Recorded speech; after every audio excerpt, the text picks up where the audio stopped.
clock strikes upon the hour and the sun begins to fade. Still enough time to figure out how to chase my blues away.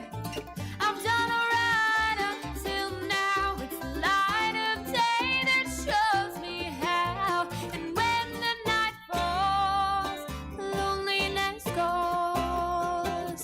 Oh, I wanna dance with somebody.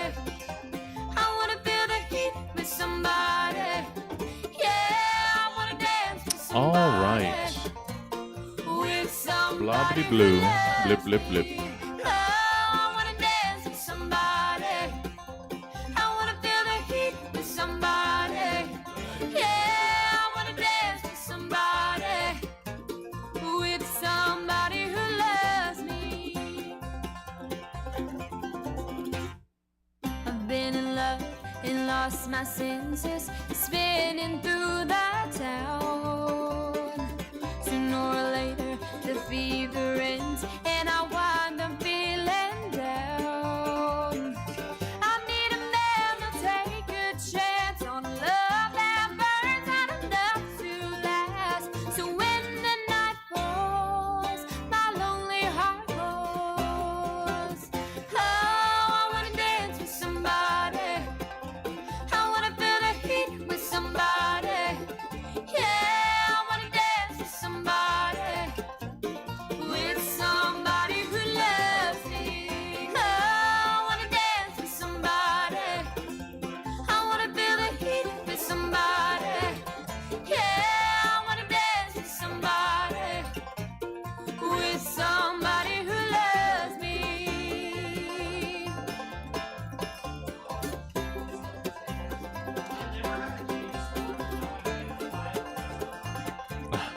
Oh no. And I hope you don't feel like I was trying to phrase my acknowledgement of your backpack in the least aggressive way possible, because I could see how someone might, I mean, it's a nice back to school backpack. It looks like brand new, ready for school. Oh no. Yeah. You know, at least for the first couple weeks, first couple months, it's treated.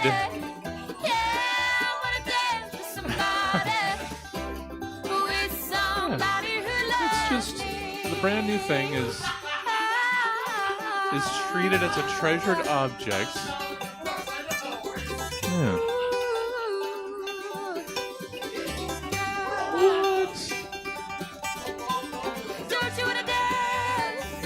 Yeah. Don't you wanna dance? Don't you wanna dance? With somebody who loves me. Stupid is what we're going for.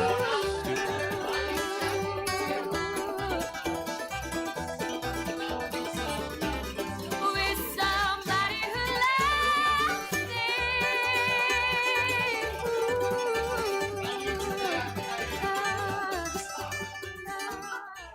Alright. Well, looks like I'm welcomed home by the same crowd I left.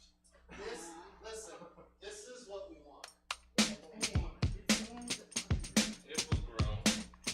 I'm tired of letting it be like this, so I'm gonna put my ass into it. Over there. Joe is nearest. And then Molly Donsef.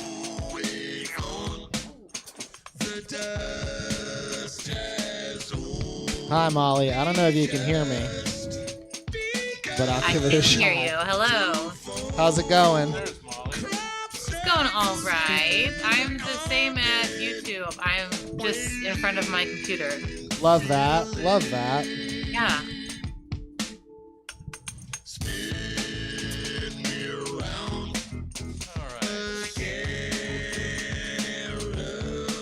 I guess while I'm over here, let's well, while I was over there, I'm behind. Oh, that goes down a lot. Joe, a little more to Joe. How's it going? What's the deal with airline food? I mean, like they're not grilling that chicken up there. How do they have the crosshatch grill marks? And don't get me started on their chile verde sauce. The beauty of a JoJo mic check is how accurately it replicates the show tone. I can't just conjure up the bile without something to talk about. That's fair. I mean, you've had airline food. I have. Come on, that's a staple of 90s stand-up comedy. That could have gotten you a sitcom. There was a time I was on a plane, and it was a very small plane, and they weren't taking off because they were like, we have too many bags. That plane is too heavy. So someone has to get off the plane with their bag. And no one was doing it, and then finally... Well, they have to offer something. Well, no, they did the offer. They were like, we'll give you like $1,500 and this. And it's like, I don't want to be in this town even 1 hour more. And finally they were like, all right, get ready for takeoff. And then everyone was like, wait a minute, I thought we were too heavy. And then everyone was like, yeah, you were. So, like, I guess. So here we go. Roll those fucking dice. Everybody cross your fingers. Get your own fucking pretzels. All right, Jess, what does your mic sound like?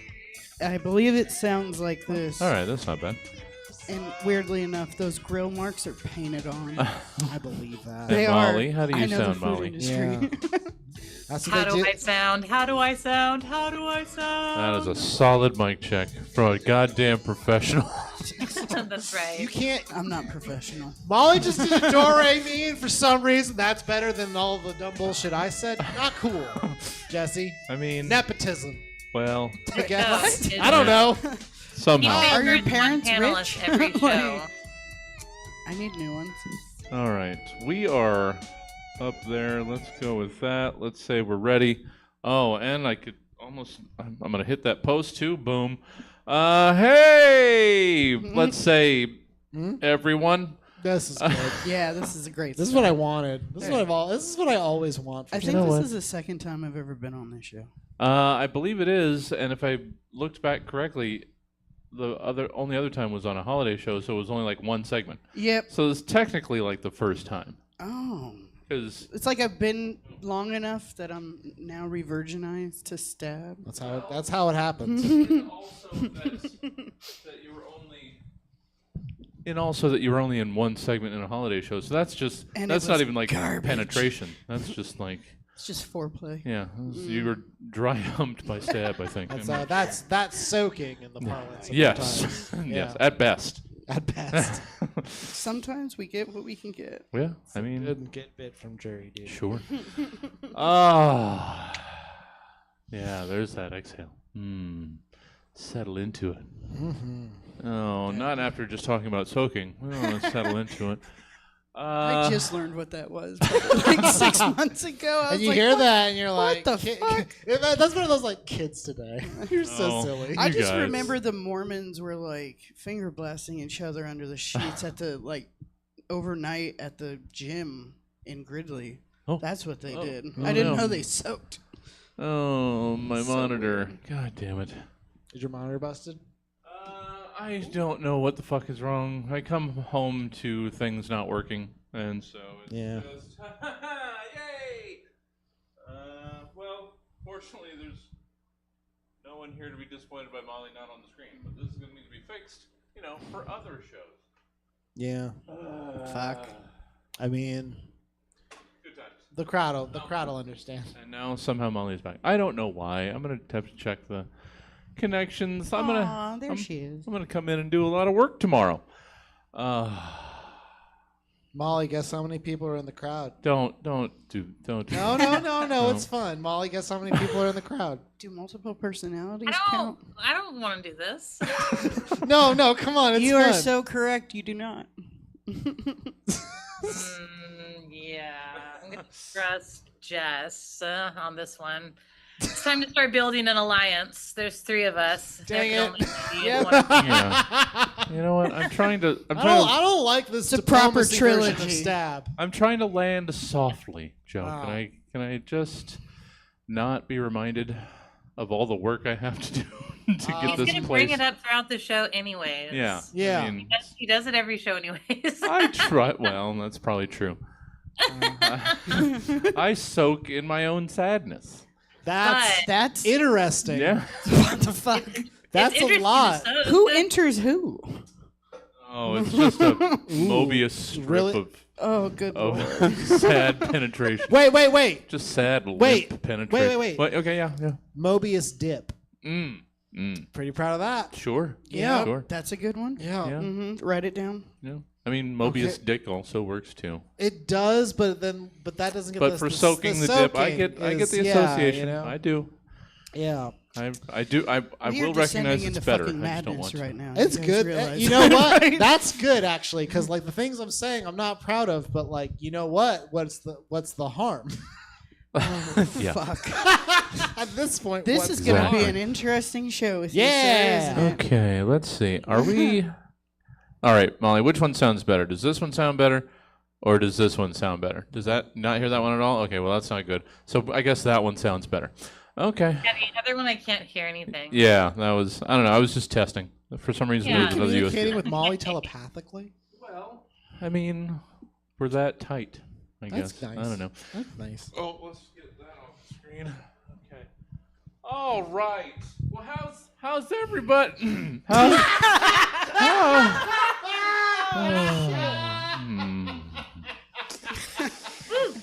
Come on, man. Not cool. All right. Reverted to puberty. Yeah, I don't know. All the soak talk. I mean, I was just looking for a cold open, but I think we got it right there. It can't. Hey, it can't be colder than us just doing the show. Well, that's some hot content. That's Yes. true. sizzling. That's true. Good lord. Plus, I'll get to talking to everybody in a second, and it'll be fun. And I'll turn on the fake everything's fine show voice, and it'll be fine because everything's it fine. is- John Alston. Because from it the is grave. going to be fucking fine. Let's have a Oh, little no, more this is gonna be awesome. positivity. The show's gonna be awesome because you guys For are awesome, someone. and awesome things happen. I feel like you should Awesomely. just have like a running like stab shit all instead of like kick ass like 8-bit chip tunes. You just be clips of stab nonstop. You know, there day. are some pretty good ones from I mean- online. Yeah, you could just have a greatest. You certainly have a greatest hits of at least 4 hours. Oh, sure. Just I would just hope running after constantly. People are like, "Whoa, these are good bits." thousands after upon 13 years, one would thousands. hope we've got 4 good hours, Joe. Yeah. Where is After 72 years on the planet Earth, you would certainly hope you have about 4 72. good hours. Yeah. Yeah. Where's my script? Why is it not in the folder? Oh, but I know I wrote it earlier. I know I wrote all this. So where did it go? Oh. Someone okay. can send it back to him. No, I mean, because why is it? Okay, why is it in that folder? I don't care. I don't care right now. I don't care. I found it, so we're gonna go with it right Okay. there. I just had to pull that up because I had my patter and my and the prompts and everything, and then we're gonna do the fun thing, and it's gonna be fun. It's gonna be heckin' fun because yeah. I like everybody here. And if there was an audience, I couldn't honestly say that because I wouldn't That's know. powerful. Yeah. That's grace. I wouldn't know Look at that. these people. Positivity. So I would at best tolerate all of them, but I literally Their like money them. still folds. Well, I mean, yes. Their theoretical money. Oh my. All money's Still. theoretical. Have I talked to you of Bitcoin? All right, Kim. Don't tell me you're going to go into Bitcoin or Are you some going shit. into Bitcoin, Jesse? Finally? I'm not. I almost did. Oh, I think that's. It's a Dumbest $1,400 shit check ever. that we got from the government. Oh my God! Really? I almost put that on Doge. Oh my God! Boy, that would have been great. And Yeah. then we could have a running tally of how much Doge money. Oh, we could still just do that. Yeah. We should just have like a ticker of here's the current crypto Yes. prices. Whatever all of us are invested in. I just like we'll the have a idea of having more tickers. Sure. Yeah. Yeah. It's nice. It's the way Feels information. active, Yeah, it's the way you know? information used to be Yeah. expressed. Yeah. All right. Miss Discovery Zone. That's probably plenty of me and JoJo bantering. So let. I second that motion. Wow. Yeah, wow. a lot. Wow. That's a lot. Wow. I'm just sorry. All right. We got some folk. You know what? We got folk online. That's where we live for the most part anyway. So Hi, online Yeah. folks. bless you guys. Hi, online. I am dark corner. I gotta fix the lights this weekend. There's a non-zero chance I know everyone in there. Yeah, personally. yeah, that's quite. Which possible. is still cool. Yeah, that doesn't mean we're not beloved. Hey, hey, Jesse, you good? You're supposed to. You came back from burning, man. I'm super It's supposed good. to make your soul like stronger and more powerful. Yeah, and then More versatile. and then Higher agility. Sure. Yeah. Yes, I've got a +1 to all of those attributes. I mean, like, if you're not going there to boost your stats, I don't know what you're doing. That's fair. Yeah. They were pretty loving on the radio with them, so that's going to boost some points. All right, let's do things that resemble that got him. That got him going. entertainment. That ramped him Don't up. give me good tips. There we go. Let's do the thing. Bless Smooch's program. Cool. Roughly 24 to 92 hours ago, Stab's team of comedy... Why does that sound like shit? We were so close to starting this show, and then we stopped, and that's so good. And I'm really hoping Molly's doing some banking in another town. It's just... Why does that... I mean, to be fair, this has been in a dusty place, so it's possible. Oh, yeah, look, it's still covered in all the dirt. It is. It is. Let's try that again. Time's passed. Roughly 24 to 92 hours ago, Stab's team of comedy scientists commissioned 3 specific humorists I guess I'll change to it give various in post. potentially comedic takes on several random topics, which they will now perform for the first and likely last time in front of a live studio audience in a show called Stab. I wasn't ready. We're doing it again. This is the best episode of Stab I've ever been on. and I've Oh, been on that's a lot not of them. true. You've been on worse ones. This is my best. Why is... You know what? Capacity crowd. You know what? I'm not gonna. I'm gonna stop trying to guess why this is sounding so poorly, and we're just gonna go with it. Where it's gonna be. It's fine. It's fine. It's fine. This will be part of my cleanup project tomorrow. We'll see what's wrong with the laptop. And everything's fine. Because the music sounded fine, right? The music sounded. The music sounded So okay. for John's some voice sounded reason- a little crackly. Yeah, for some reason. It might just be Might just have a little dust in here. Yeah. thing. Yeah. I don't know. All right. This is the good one. And go. Woo! All this makes it in.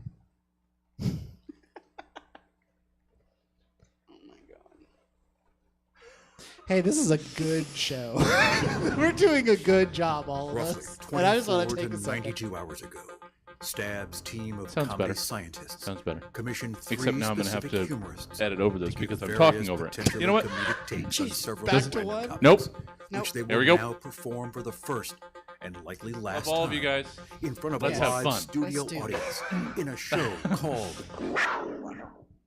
Stab. In this fine gritting episode of the Stab Show, Mom Hat Studios is JoJo Lewis. Best. Wait.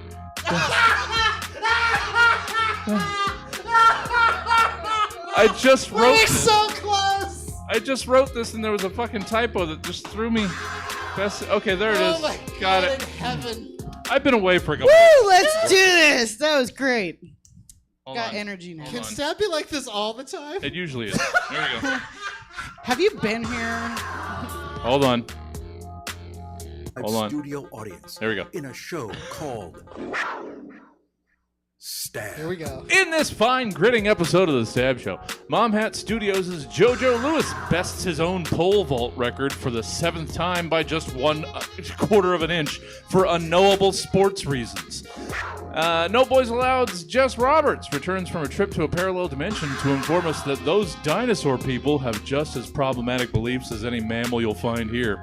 And Stab Show champion Molly Doan kicks up her heels and scrambles some knees after finally cracking the code to unlocking the elusive 24th skidoo. All the while, me, your host, Jesse Jones, opens up about my fears and insecurities to a room full of stuffed animals to see how it feels, before immediately regretting it and pushing everything back down again. All this and so much more tonight on the show called Stab. Let's dive right into the program. Quick pause. Yes, We should have a bin of just stuffed animals we can put on every channel. we should. Fuck That should yeah, just be a How thing. much work would Emotional that stuffed be? animals. I mean, it's only 24-ish stuffed animals, and when somebody comes in, they can remove the animal and take their seat.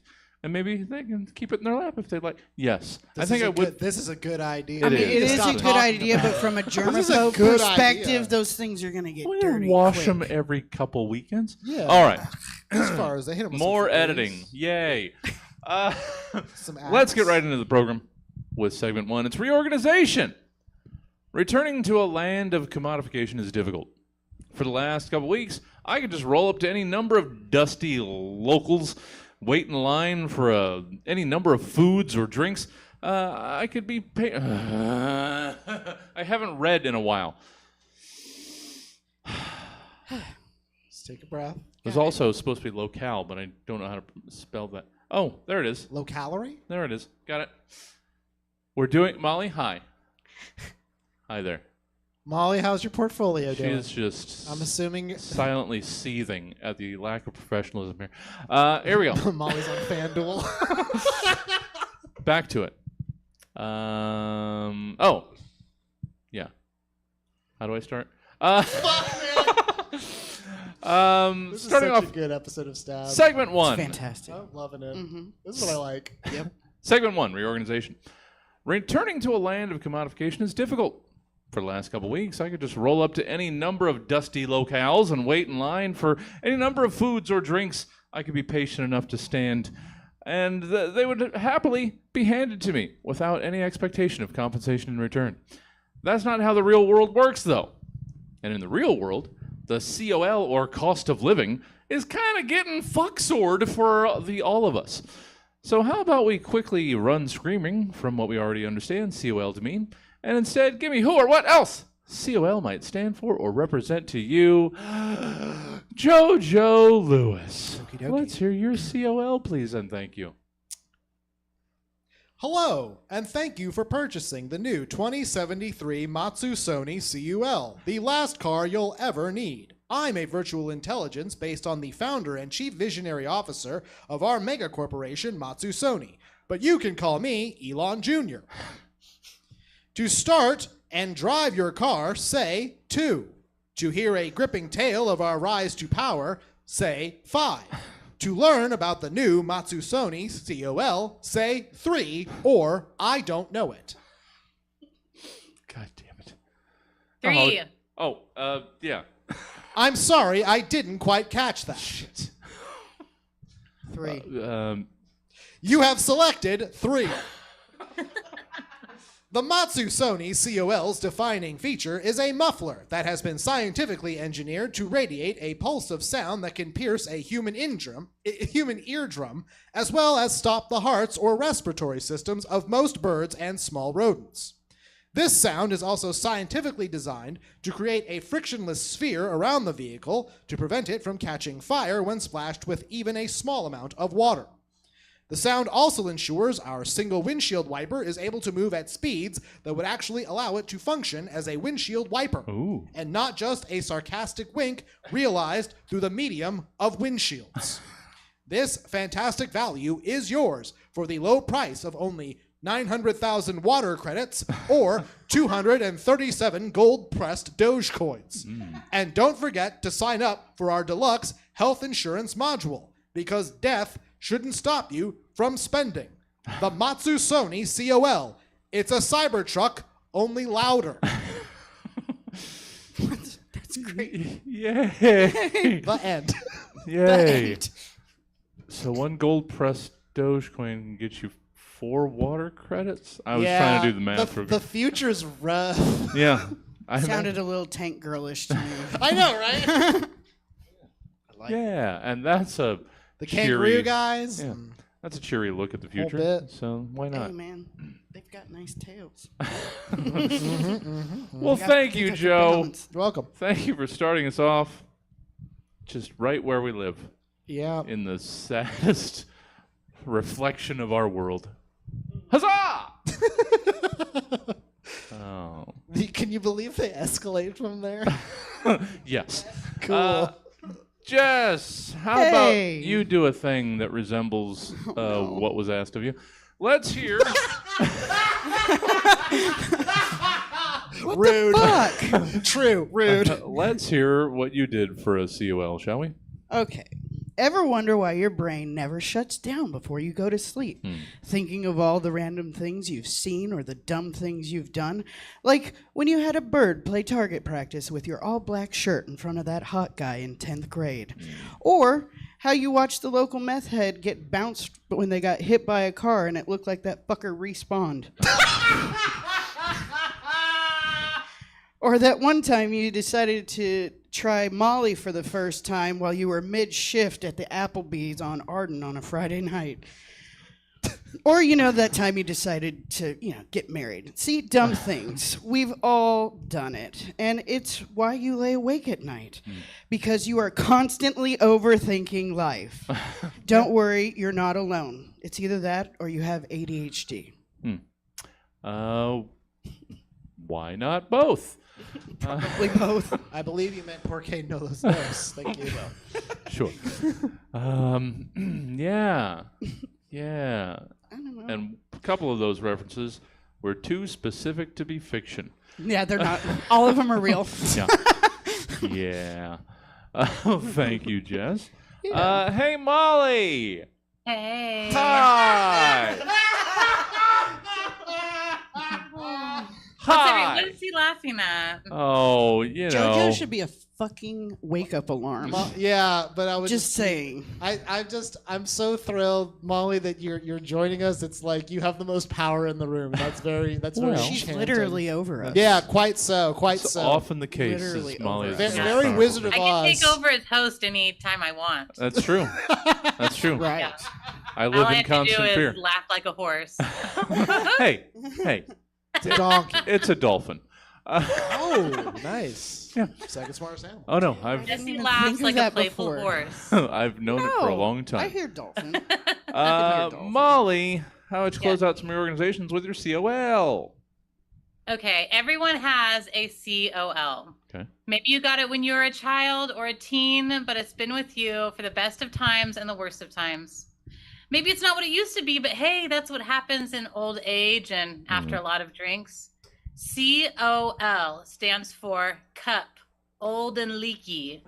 Everyone has a cup, old and leaky. Get rid of it, you can't. What about the memories? That old ass cup is family. Don't you still remember the day you got your leaky old cup? When your family took you to Cheeseburger in Paradise for your 7th birthday? Or at Dave & Buster's when you were served a frozen margarita when you were 12, got drunk, and set the Papa Shot world record? Maybe you got it when you were 17 at Universal Studios after the Waterworld show, where an actor stood on top of a jet ski. No matter its origin, you have a COL, same as me. Maybe it's plastic, maybe it's glass, maybe it's a cup, maybe it's a stein with a cool little handle. Maybe it's tucked away in the back of your cabinet, or it's in the depths of your car after being used for travel wine and then forgotten. Maybe it's on the side of your toilet, only to be brought out when you give your dogs a bath. Hey, maybe you're still using it for water with big ice cubes, or you like to comfort gnaw the plastic rim while you watch America's Got Talent. And maybe you thought about giving it up. After all, it is cracked and cannot hold liquid anymore. But you won't throw it away. This cup is family. No matter how you use or don't use it, cherish your COL, because you'll most likely have that cup, old and leaky, forever. Knock on cup. Oh. I mean, you just turn it into like a small planner. So Well, delightful. sure.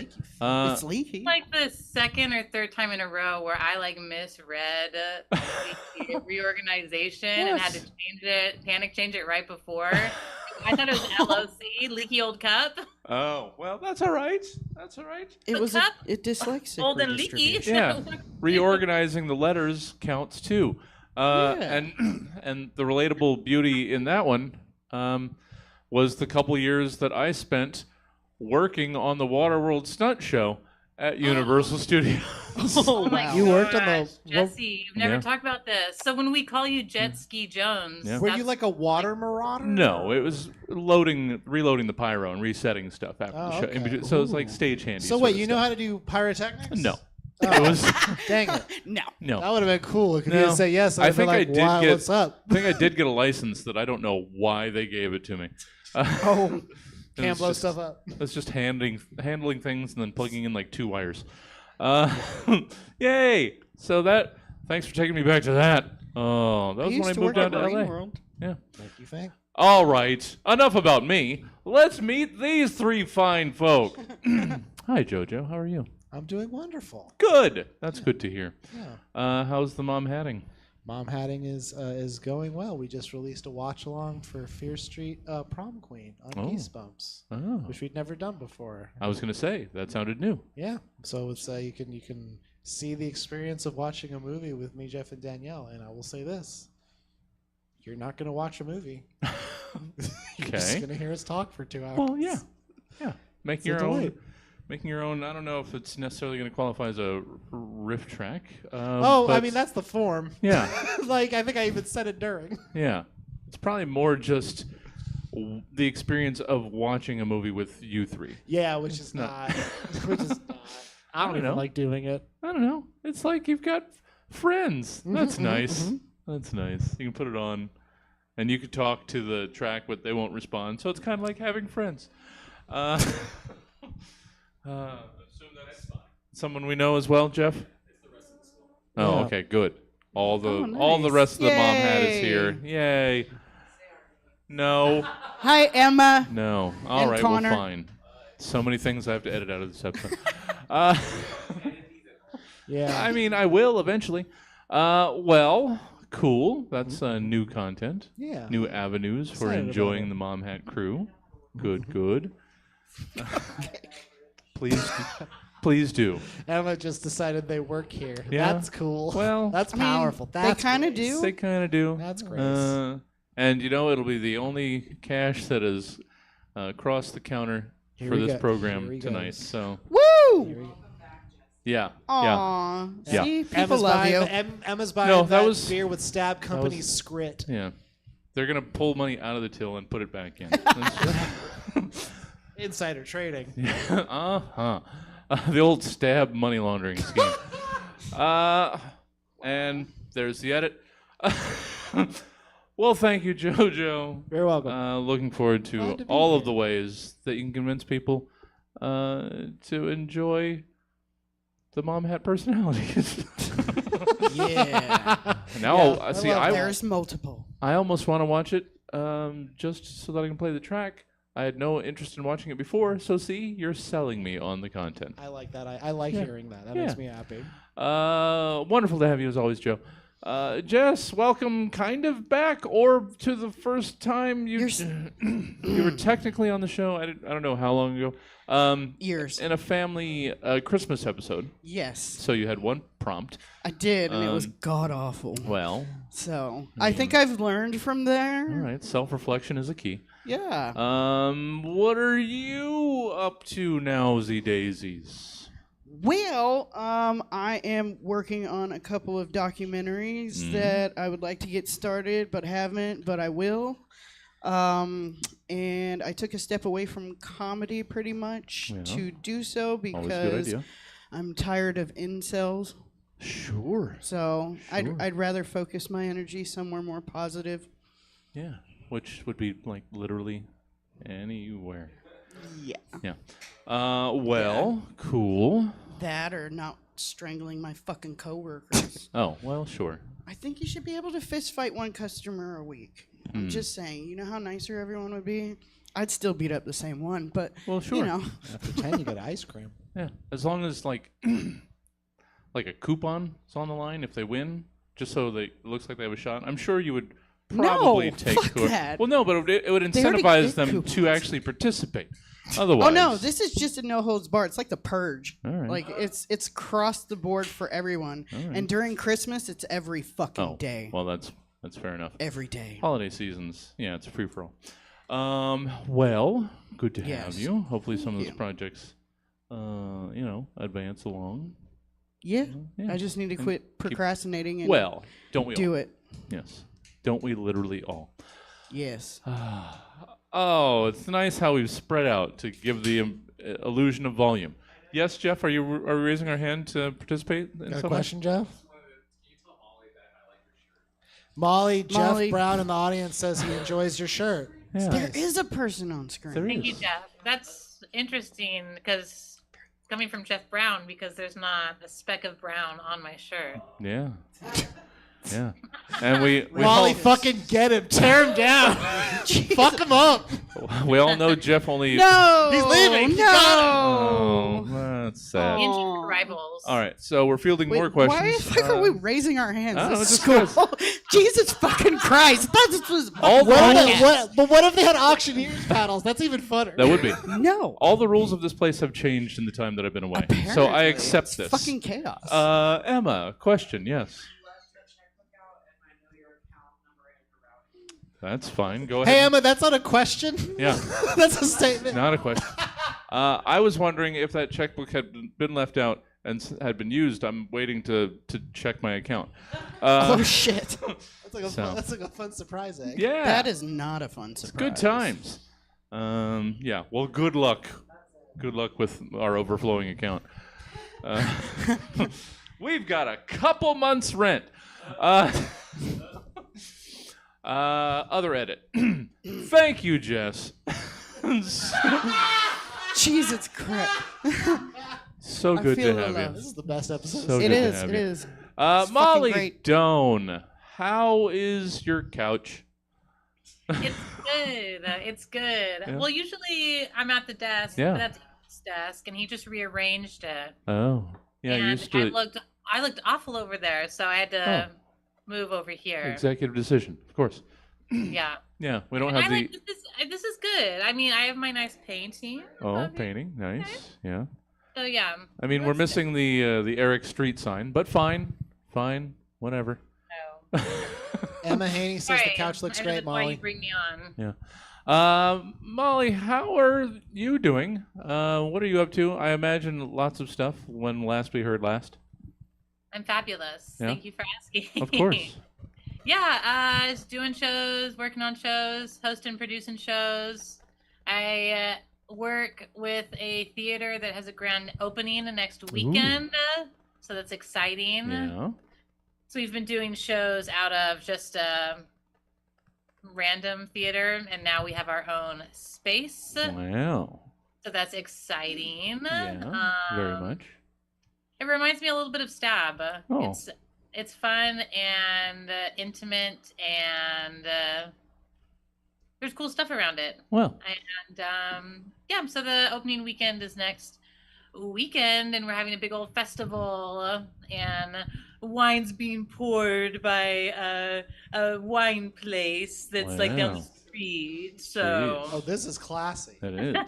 Wow. by Tabula Rasa. Oh, wow.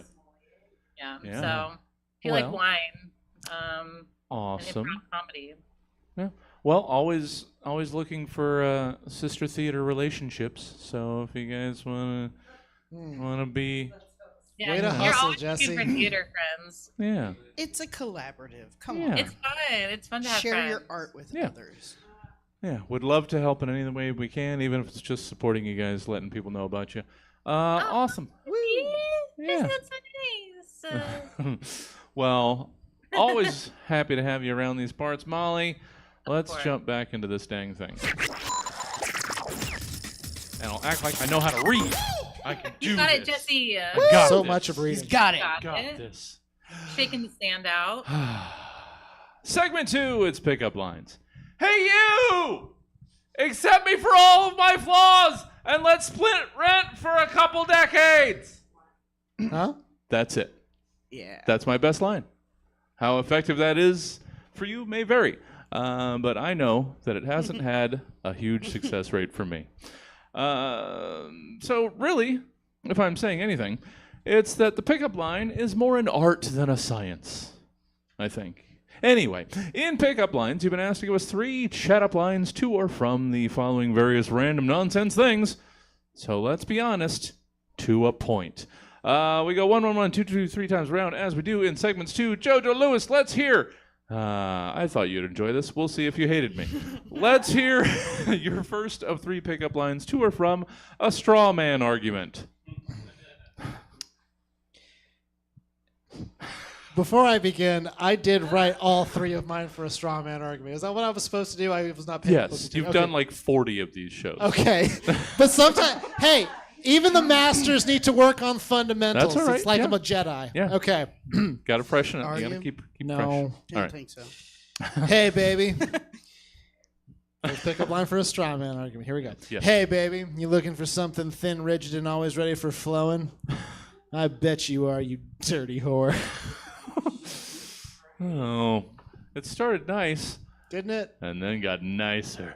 I have a problem with my. No, that's not a problem. No, All right. it's okay. We don't kink shame. Moving along. Jess, let's hear your first of 3 pickup lines. 2 are from Banana Laughy Taffy. I was inspired by. I don't know if I did these right. That's but all right. anyway, I That's said, all right. "Hey, There's no wrong girl. way." You know, not everyone will like you, but I find you super appealing." Nice. That's Nice. good. That's class. Uh, Molly clap, Yay! that's huge. I got validation from above. hell yeah. And yeah. I don't care what anybody says.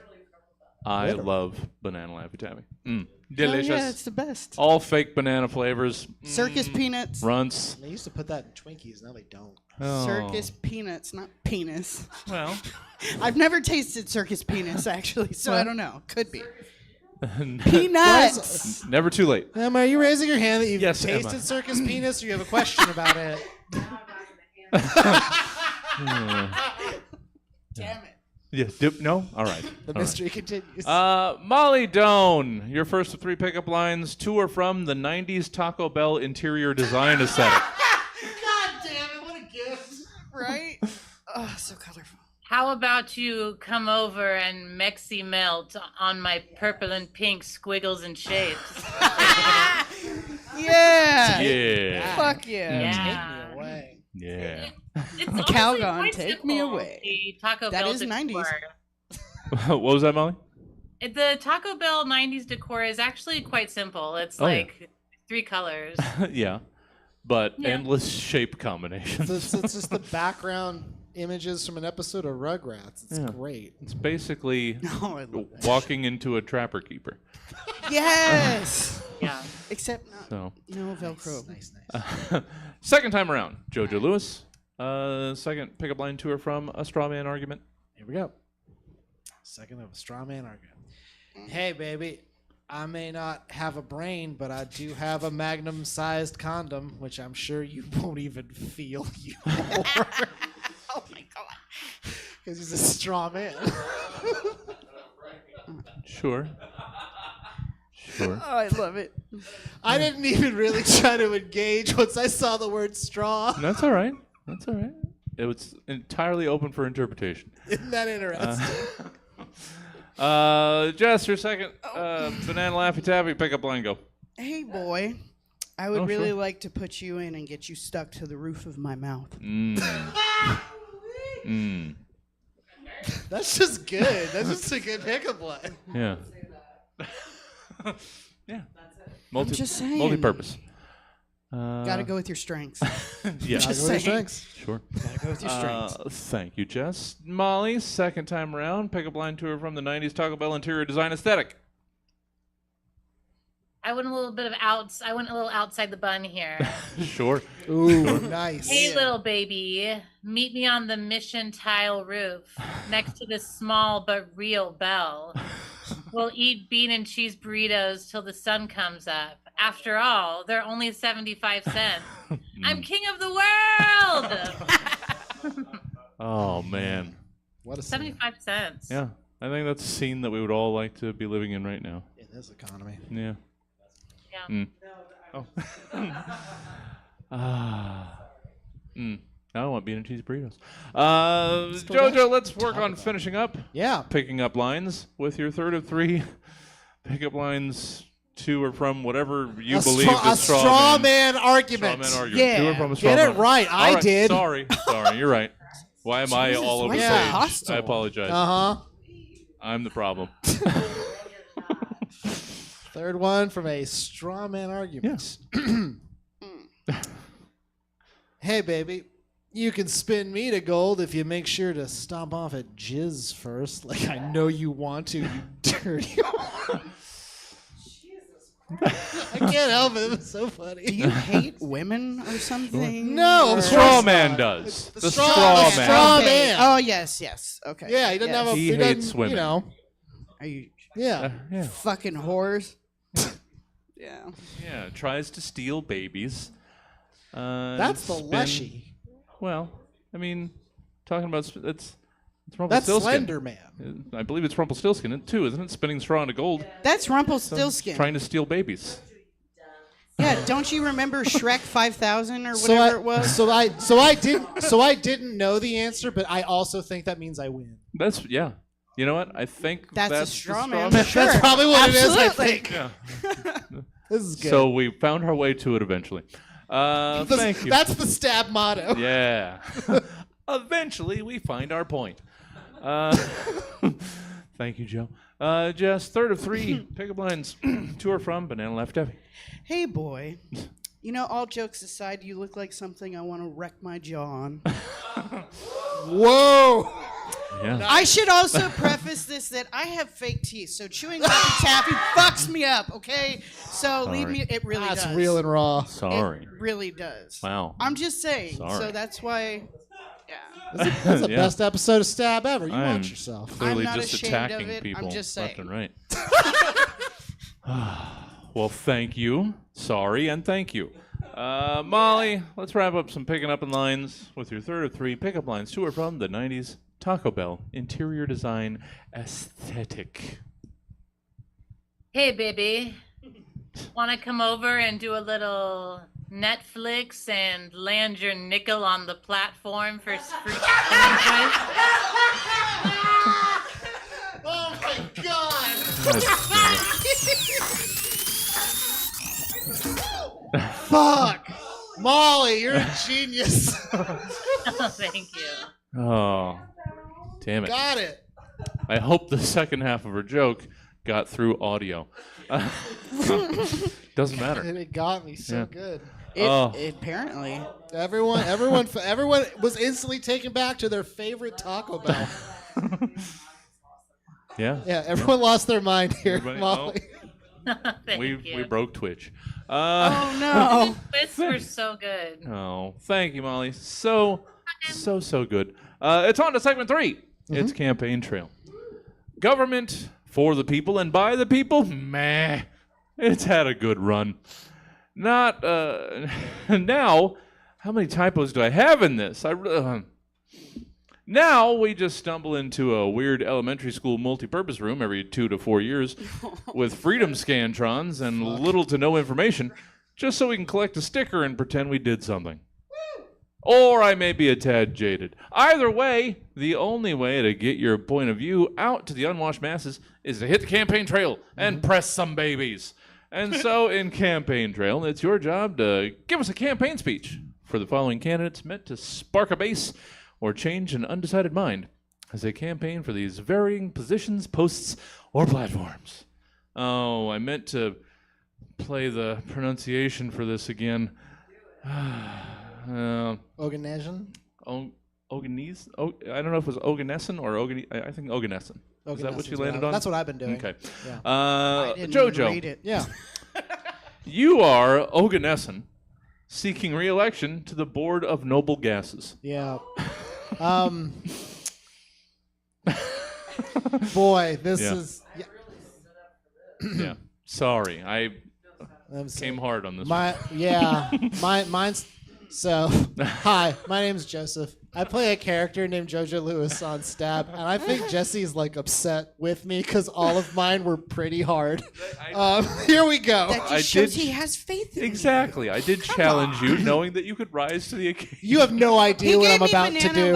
Laughy Taffy. That was What do you great. think he had in store That for one's me? beautiful. All right. All right, let's here we hear go. it. Do.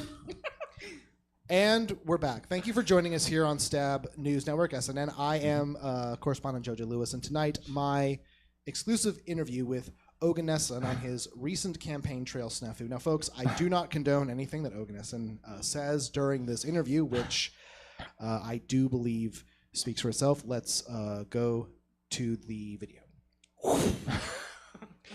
Right. Thank you for joining us, oganesson. We are here to discuss the recent allegations by Xenon that you inappropriately propositioned her at a nightclub outside of Atlanta, which did not come up during the debate as a question, but was the only answer you gave on nearly every issue, including universal basic neutrons and an electron's right to choose.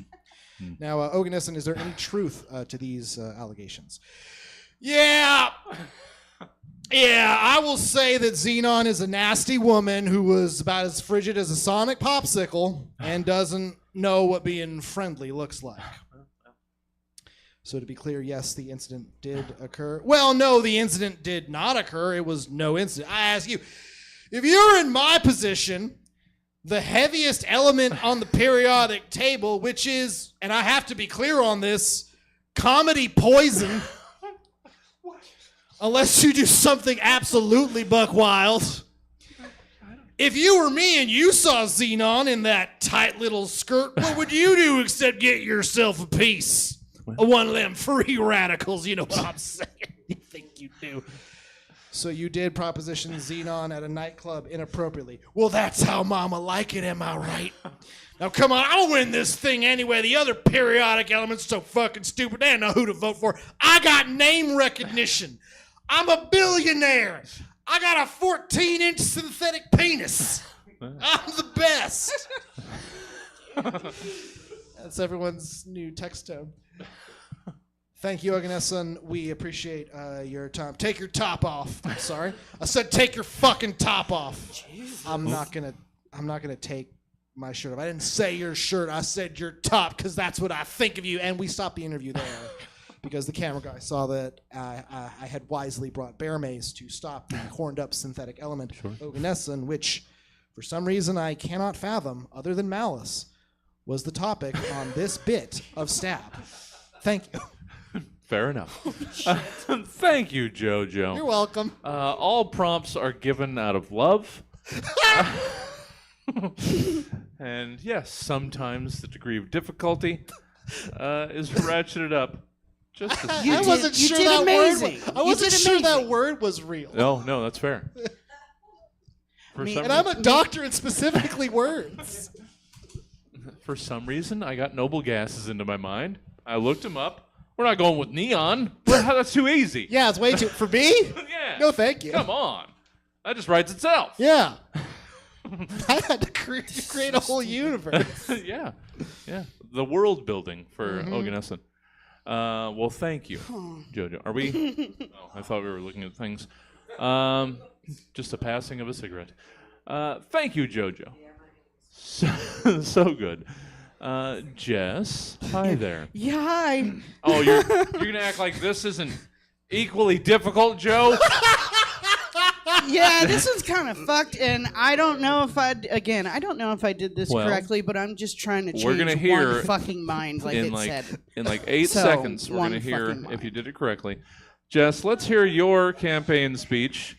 You are a fork full of ravioli, dropped 6 seconds ago. Thank you. Campaigning for a spot back on the plate. That one at least hangs together. All right.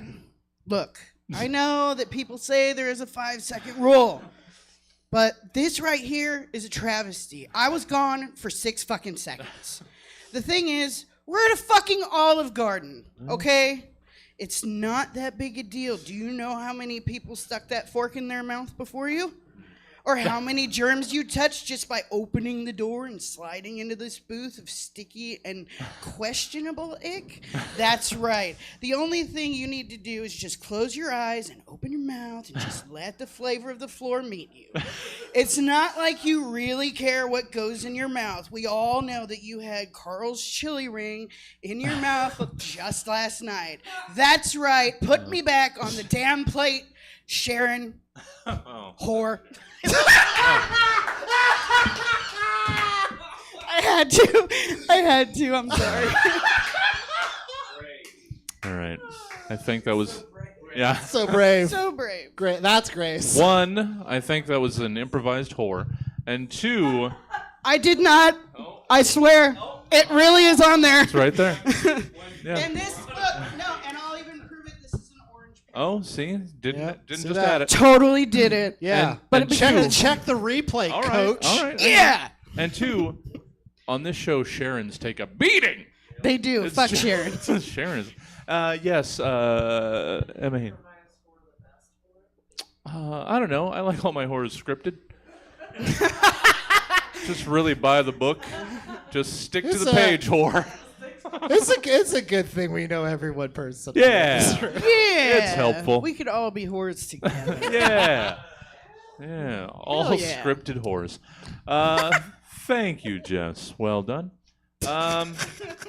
And Molly, hopefully you saw the same thing in your head as was in mine. Molly, let's hear your campaign speech. You are a wiggly, rubbery monster pencil topper ticket redemption prize running for mayor of an elementary school kid's backpack. Okay.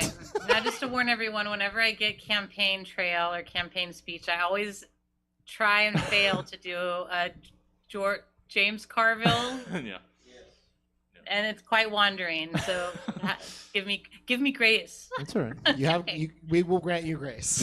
Thank you. All right, backpack items, zip it, and zip the zipper too. I'm a wiggly, rubbery monster pencil topper, and I'm running for mayor of Asher's backpack. Oh, And not please Ash. go vote against my opponent, the big pink eraser, who is the devil.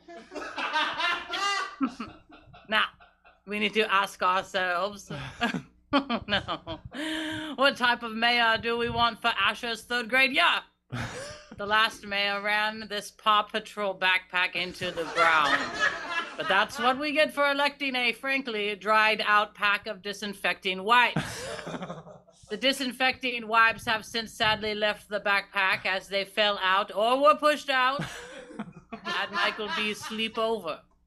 But we move forward.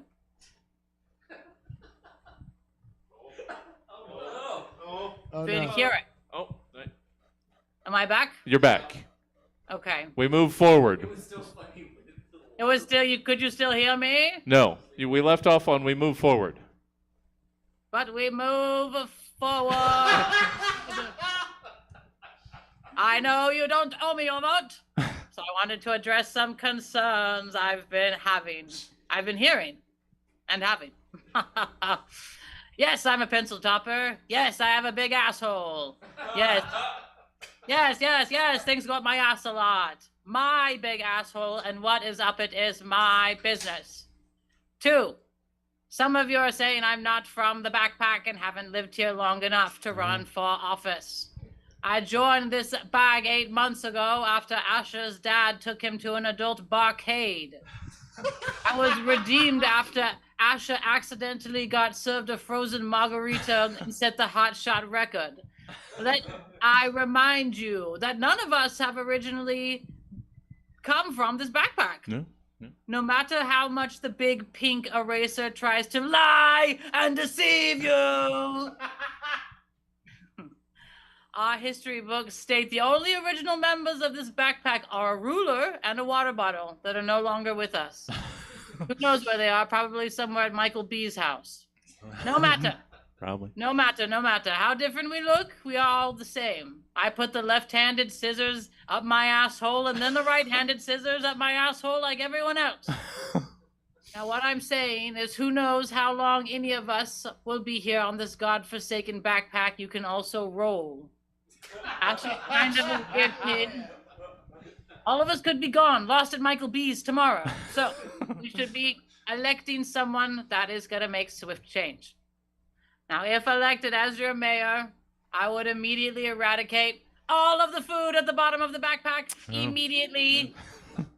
That's right, apples, sandwiches, loose mixed nuts. Begging for purpose. Let me tell you what, a moldy orange has no purpose in Asher's backpack, so you need to go. If you can't help Asher, you need to go. If you can't pleasingly fit in my asshole, then you need to go. But I remind you, we live in a Paw Patrol backpack. Thus, we are in a police state. So vote for me, a monster pencil topper, and don't listen to anything Big Pink Eraser says. He's just mad he's not wiggly, rubbery, and doesn't have a big asshole like me. And he never will. Yeah. Yeah. Big assholes all around. Yeah. Well, isn't that the point of a campaign? That's politics. Yeah. I mean, that is a campaign. You have to. They try to map it over real politics. Yeah. Yeah. You have to enemy the other, Jeff. Yeah. That is how you do it. Well, yeah. Yeah. Except for the leaky one. Yes. But yes. That was. not the leaky cup. Isn't that interesting? Yeah. Wow. Make you think. That's what you heard? Wow. Wow. I don't know if you heard, but Jeff says he thought your last one about Campaign Trail was about like killing all the cops when you said cups. Yeah. Oh, yeah. Yeah. That was a fun memory. Yeah. Make you think. It was good times. Well, thank you. Thank you, Molly. You're welcome. Yeah. That big rubbery asshole. In segment 4, it's vows to an asshole. Oh, dovetails wonderfully right into that asshole. Wedding vows. Are you telling another someone how much you've learned to tolerate their quirks enough to want to settle into a comfortable rut with them? Or, again, I may just be missing the point of things entirely, which, as we go along through this show, I'm feeling is more and more the case. Either way, you got to marry somebody, right? No? Still not the spirit? What matters is that even shitty people get married. And you're about to do just that. Because in Vows to an Asshole, you've been asked to give us your wedding vows to these otherwise pretty unlovable things. Joe! Oh, this big squishy softball. Joe, let's hear. This may be the darkest one I've ever done. Oh, wonderful. Wonderful. I can't wait. And this is coming from... That's for me. Yeah, this is coming from someone who gave us a corrective slap across your chatty mouth 12 years ago. Oh, really? That's what the fuck? Yeah. I don't even remember that. Oh, yeah. God. It was like 1950sville, I believe Wow. was, yeah. Shit, that's dark. Yeah, okay. Yeah. So, Fair. let's see where the darkness brought us this time. Jojo Lewis, Yeah. let's hear your vows to the Grim Reaper. Okay. Here we go. Vows to the Grim Reaper. Here we go. When I first met you, it was on the day that my son was born, and you came into the delivery room, and I was just instantly like captivated that I didn't even notice that you also left with my wife. And I was wondering, like, is this just like a misconnection, you know? Because I was like, okay, I'm a newly single guy. I'm not getting any younger. I don't know if I can make it happen again. And I never thought I'd even be here, especially after Maria was gone. But you know, that's the fickle finger of fate for you. But then, honest to God, there I was, you know, standing on the third span of the Golden Gate Bridge, just looking at a fishing boat, wondering if I could make it, if I really, really aimed. And I looked to my left, and you were right there. And you said, "Hey, Jojo," and I was like, "Hey, it's you." And you were like, "Yeah, how long's it been?" And I said, "Do you remember what I said?" It's like 4 hours. Yeah, you know, because that's what we say, you know, like when God closes a door or causes your wife to bleed to death for having to carry a necrotic pregnancy to term because you fuckers don't know how to vote correctly. He opens a window to let some light in, and that light was you, the Grim Reaper, the collector of souls, who I clearly have fucked before. I'm sorry, honey. I'm sorry. I promised her I wouldn't say that. The Grim Reaper's a skeleton. Mm-hmm. So if you've ever thought the Grim Reaper was male, it's because you've watched Family Guy. That's the end of this bit. Oh, okay. Sure. Jesus Sure. Christ. Yeah, that was a bit dark. A little dark. But very true. Yeah. Oh my God, that was everything. I was like, I don't know about this one, Jeff. Yeah. I tend to agree. But, you know, this show's been to dark places. Yeah. So clearly the episode title here is necrotic pregnancy. That's so cool. That's so cool. Probably not, guys.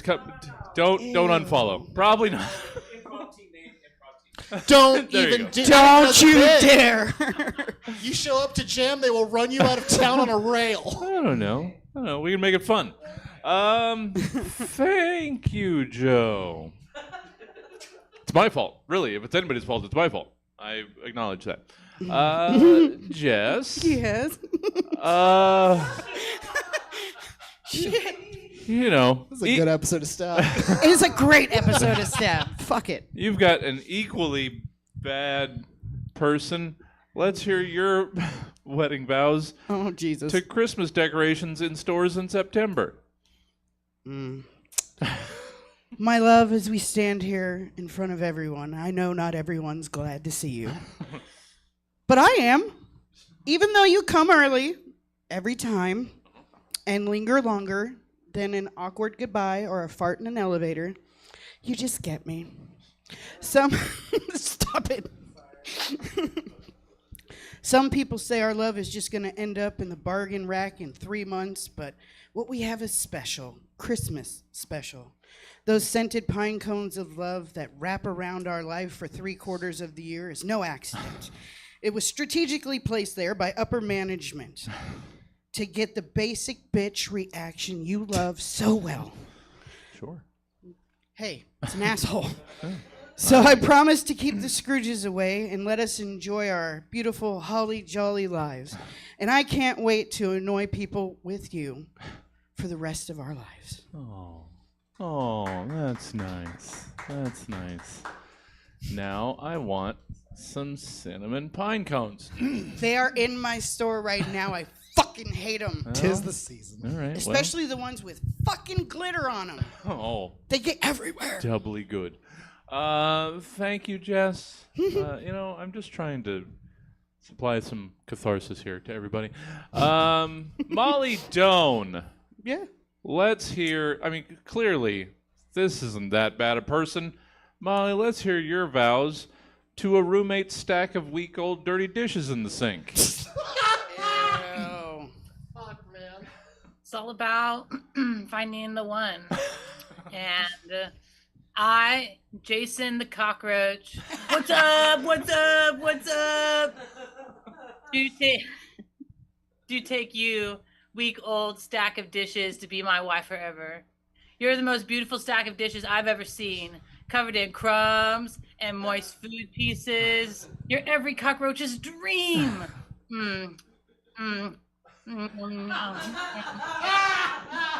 Sorry, you just had a little bit of cereal in your bowl. Now, I've eaten a lot of stuff in my life. Garbage, hair, the bodies of my cockroach friends. But stack of dishes, nothing is as sweet as your waterlogged cuisine. Yeah, I'm sorry, I can't help myself, Stack. You're so fucking sexy.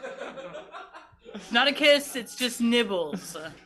Now, stack of dishes, you're a Mona Lisa of sweet, savory, and sexy morsels. Me, your humble bon vivant, waiting for the tiniest bite to hit my exoskeleton lips.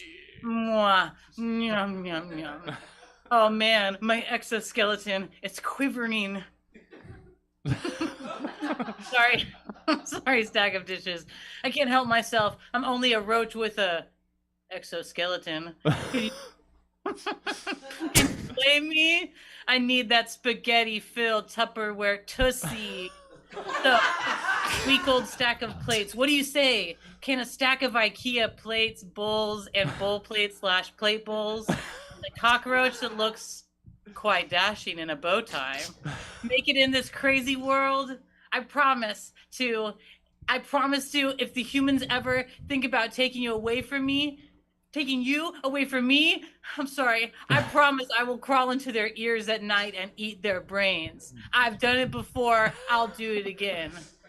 I take you forever and always. Corn kernels, shrimp tails, chewed meat gristle and all. And no, baby, I didn't forget that dried ranch dressing and wet hot dog bun. Yum, yum. God. I'm so glad I couldn't see Molly as that bit was happening. Oh, yeah, that was, wow. Yeah. Yeah. God. Not great.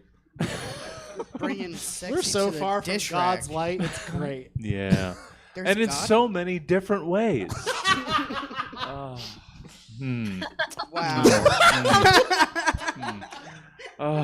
All right. Let's finally get to segment 5. It's new fall lineup. TV's super neat. Whether it be the superhero genre or whatever else it is they make nowadays that isn't a Disney Plus requirement to understand societal interactions. The point is, we here at Stab love TV so much that we like to offer our own options to any executives that might be out there waiting to steal perfectly good ideas in a segment we call New Fall Lineup. In New Fall Lineup, you've been asked to give us a rundown to the following new TV series based on these randomly generated titles, skimmed from these various random title generators over at sevensanctum.com. We love you, sevensanctum.com. No. Don't. That's illegal. Sorry. We can't. I was wondering when he was going to be like, I don't think podcasts need an X card, but. Well, yeah. JoJo. Uh-huh. Who else could have been gifted such a prize? Oh, man. Again, randomly generated. Uh-huh. I did nothing to influence this. JoJo, let's hear about your brand new TV series, Battle of Uranus.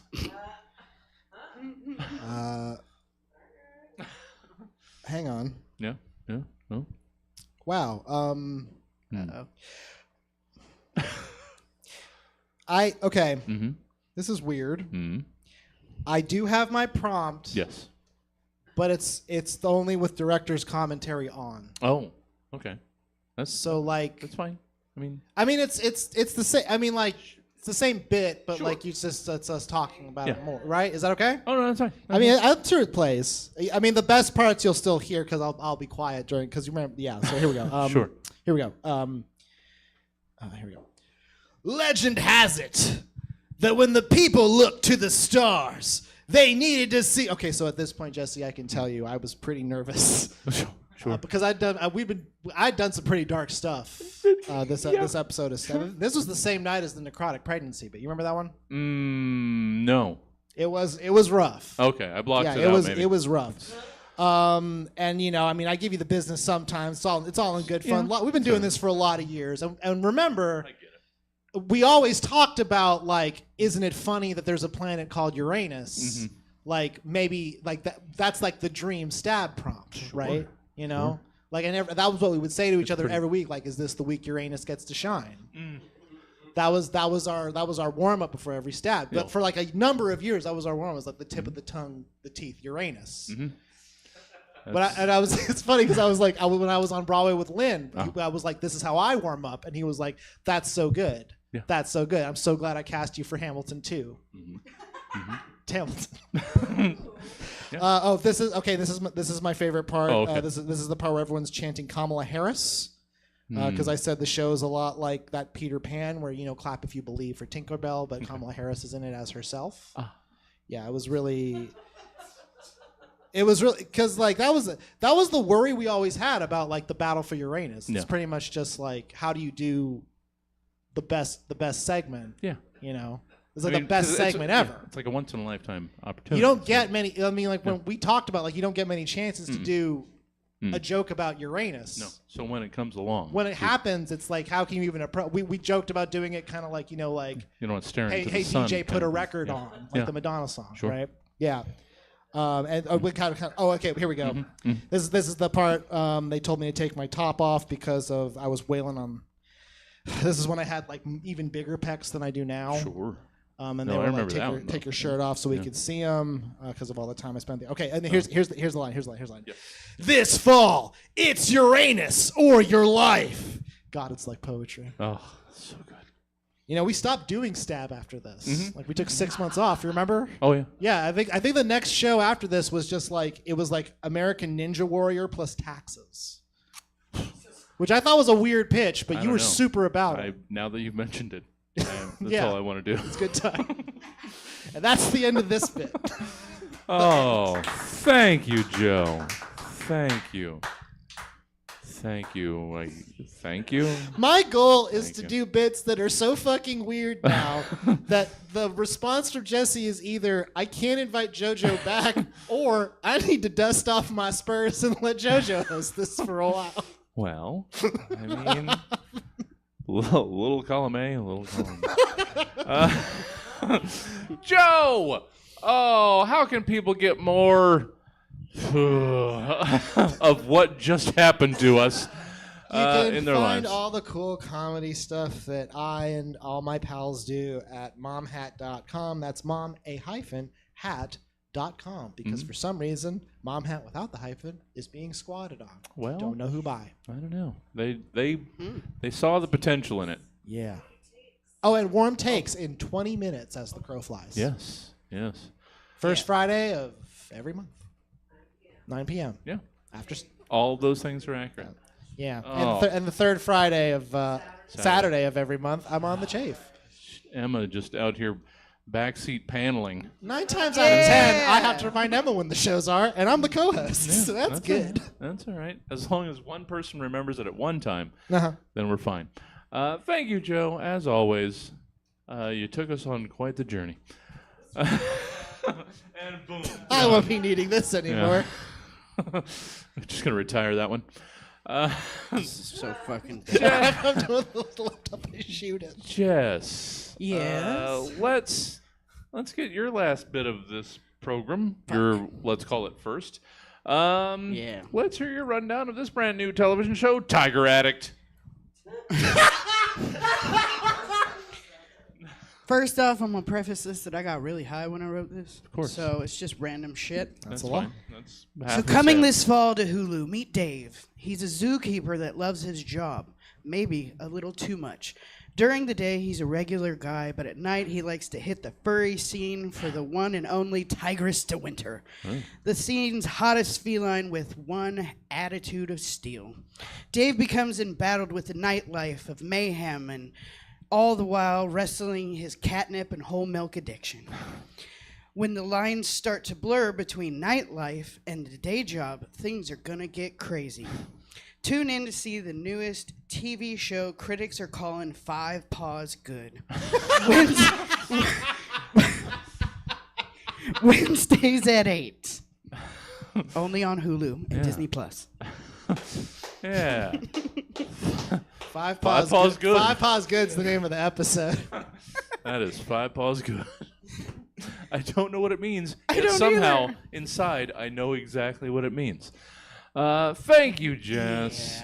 Hope you had a good time. I did. How can people get more of what it is that Jess Roberts does out there in the things? You can find me on all social media platforms at jroberts5377. You're either going to find me having a really super high day or a depressive manic episode. So, if you like watching train wrecks, that might be fun for you. Every once in a while, I'll throw a pun or Star Wars thing in there. So, keep it light. Keep it light. Sure. But yeah, that's pretty much because, like I said, I'm not really doing comedy at the moment. I'm just working on the documentaries and getting them set up to start shooting. All right. Well, keep us updated on that. Glad to have you. Thank you. Molly Doan, before you close out this gosh darn thing that we're doing, yes, it is a little warm. Admittedly, it's a little warm. Close. I wasn't saying Admittedly. anything. I was just Oh, moving. Yeah. Molly, how can people enjoy more of Molly Doan out in the wild? I am in LA, so if you don't live there, then you can't. Well.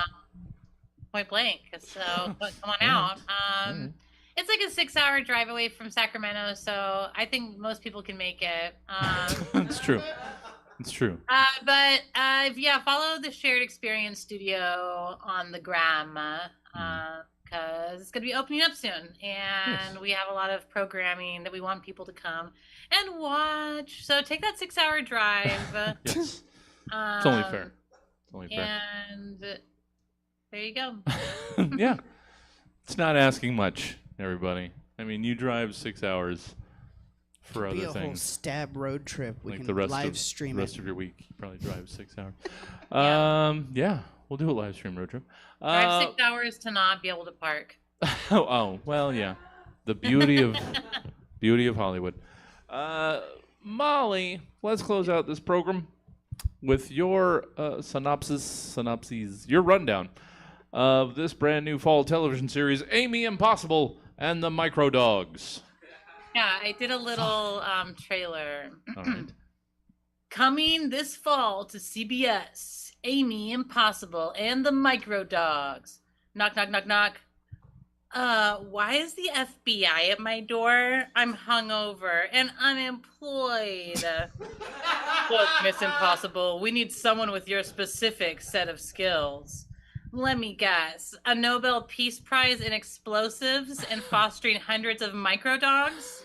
Yes, exactly. Come with us. Dr. Slime and his big cats are trying to take over Chicago, and we need you and your micro dogs to help us take him down. Suit up. We all use the same locker room because we only have one. Sorry. Hey, cool brah. Thanks. I'm Agent Michael B. If you need anything, newbie, I'm sure I have it. Maybe a drink, maybe more. They wake up in bed. What a night. Yeah, look, I got distracted because I wanted to have sex with you, but why do you have all those micro dogs? I mean, they're smaller than a grain of rice. Like, what's that all about? I felt bad for all the dogs that didn't have a home, so I thought, well, if anyone is going to shrink all those dogs and take care of them, it's going to be me. That's so sexy. Come here. Not so fast, lovers. It's me, Dr. Slime. And by this time tomorrow, all of Chicago will be covered in slime. Enjoy this bomb. Sorry, I gotta go. Aw, man. Okay, that's okay. That's fine. I'm not mad at you. Micro dogs, out of the junk drawer. We have work to do. Micro dogs, jump into the bomb. Use sonic bark to explode the bomb. Explosion. What did you bring back to the FBI, Amy Impossible? Before exploding the bomb with their sonic bark, my microdogs hacked into Dr. Slime's mainframe and saw that Dr. Slime is planning something big. Little does he know I have a lot of dogs that are really little. Yow! Bam! Bam! Amy Impossible and the Micro Dogs coming to CBS this fall, right after Young Sheldon. Sheldon, we're at Dave & Buster's. Can you try to have a little bit of fun? Yes, Mom. After accidentally getting served and imbibing a frozen margarita, I have quantified the perfect physics equation where I can indeed break the hotshot world record. Bazinga! God. Yeah. Oh. And that was the Stab Show. Thank you for joining us tonight. And, of course, a special thank you to our amazing panel, JoJo Lewis, Jess Roberts, and Molly Doan. You guys are so fucking patronizing right now. If you enjoyed what the heck just happened to you, well, know that you can feel that every Friday night at 7:30 in person at Stab Comedy Theater, or from the comfort of your own home on Stab TV. Or you can always take the Stab Show with you any old time by subscribing to the show via the podcast provider of your choice. Then why not rate, review, and share it when you're done? Just 4 clicks to happiness. But unfortunately, that's all we've got for you tonight. So until next time, I've been your host, Jesse Jones, reminding you about a thing. You know, the one, the important one. The one you didn't want to forget. You know what? Forget it. Probably wasn't that important anyway. Good night. Oh, we did it! We did it. We did it! That was great, Molly. Isn't that Dora the Explorer? We Good did work, So it. good. We everyone. did it. We Thank did you, it. Molly. Thank you, Joe. Thank you, Jess. Well done. Yeah. Quality stuff. Don't go away, online audience. We have so much more for you. And we're not even going to stop down. We're going straight into it. And we It's going to be warm takes in about 15 minutes, as Joe rightly points out. And then at 10 o'clock, it's going to be some Say Yes. So stick around. Why go anywhere? You're already at home. Just keep whatever YouTube or Twitch open and, order some food. I won't chip in, but you can thank me for the idea. Warm takes will begin in, it looks like, about 15 minutes. Hope you stick around. Otherwise, I'll see you next time. Hi, Jesse. Hope you had fun at Burning Man. This is our house. Check out the space. This is our room. Yeah. We can Feel free. stop. It's there. And we won't stop. Yeah. Can you see it's I will follow that and see what you guys got cooking up. Yeah, why not? All right, cool. All right, bye, dude. See you next time. We run things don't run. We don't take nothing from nobody. Yeah, it's our party. We can do what we want. It's our party. We can say what we want. It's our party. We can love who we want. We can kiss who we want. We can live how we want. See my homegirls here with the big butt, shaking it like we at a strip club. Remember, only God can judge you. Forget the haters, cause Scott Bradley loves ya. And everyone in line for the bathroom, trying to get out of line in a bathroom. We are so turned up, yeah, yeah. So daddy, we like to party, dancing with Mike, doing whatever we want. This is our house, this is our rules, and we can't stop, and we won't stop.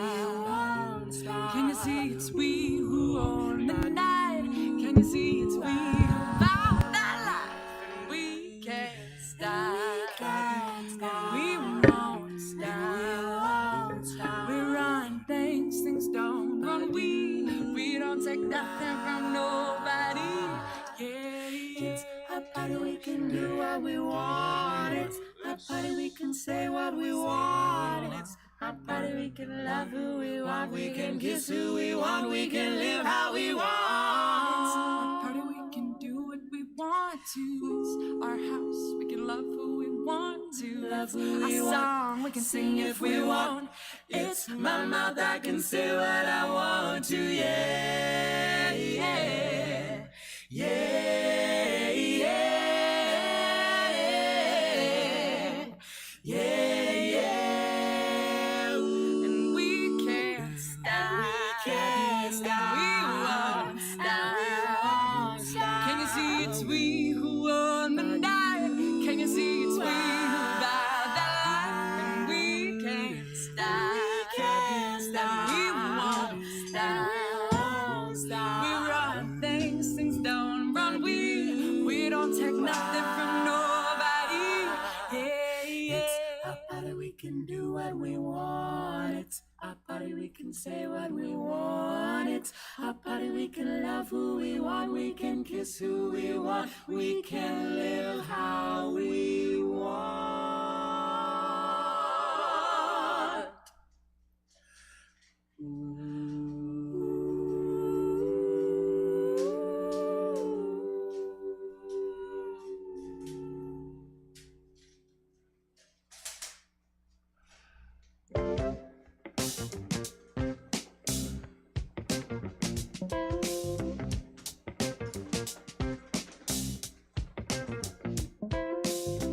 Hey,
few people who are not coming. They're asking about open mic, which I'm like, this is close. Is that what it is? But like, it's open mic that you're not gonna get up on. Yeah. So like open mic. Just live and learn. It could start now, but Jesse is talking to them. It's gonna be so much better than an open mic, what you guys say? What? Yeah. Try to convince them to come in. Yeah. Everyone just start laughing. Oh my God. The show's going so well.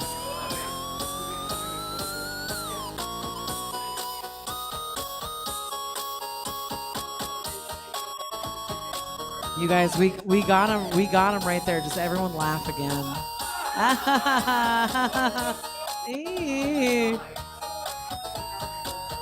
I know. I wish a light was on in here.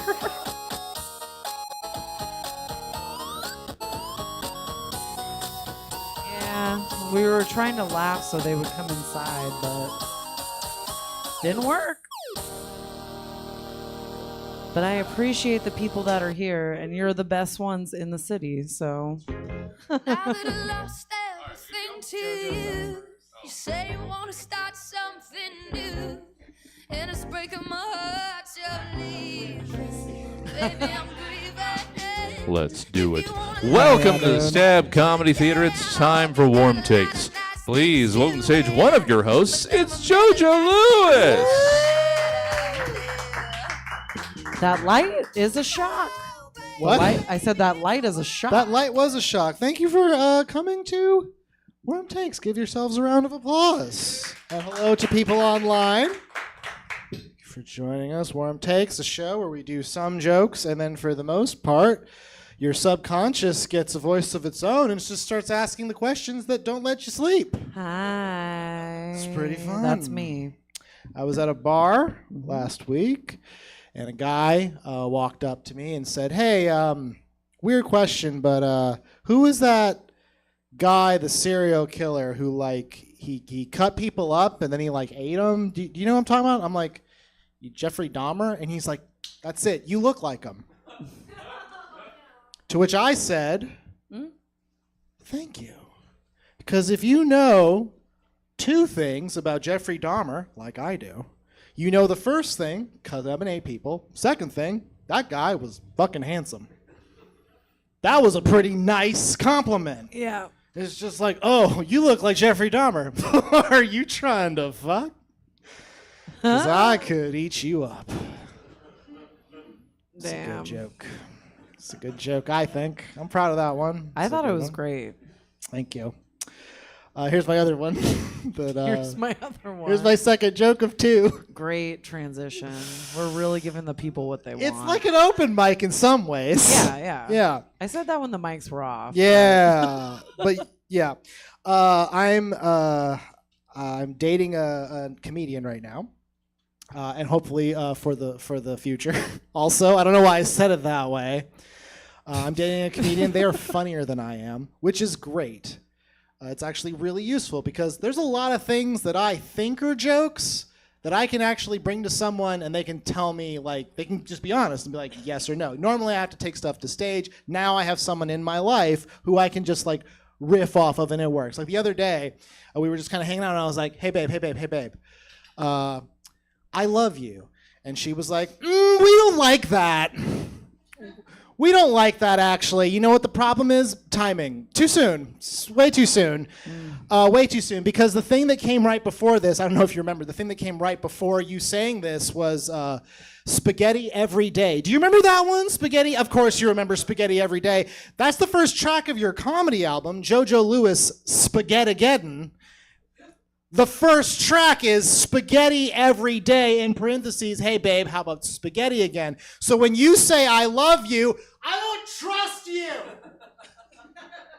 I don't believe you when you say it.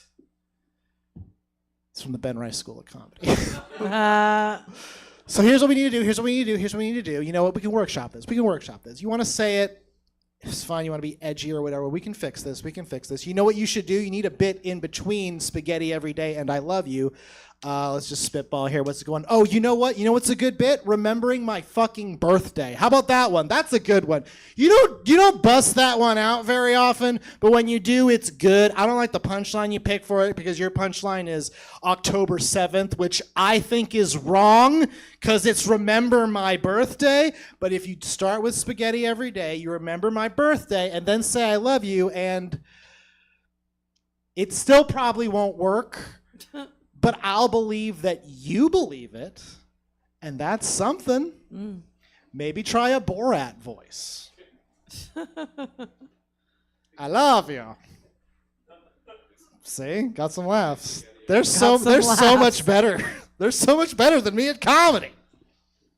How about some random questions from Teen Beat? Yeah, not from you, Jeff. I saw you raise your hand. Yeah, you don't. Hey, that part of the show's over. Oh. So yeah, say spaghetti every day in a Borat voice. First, spaghetti every day.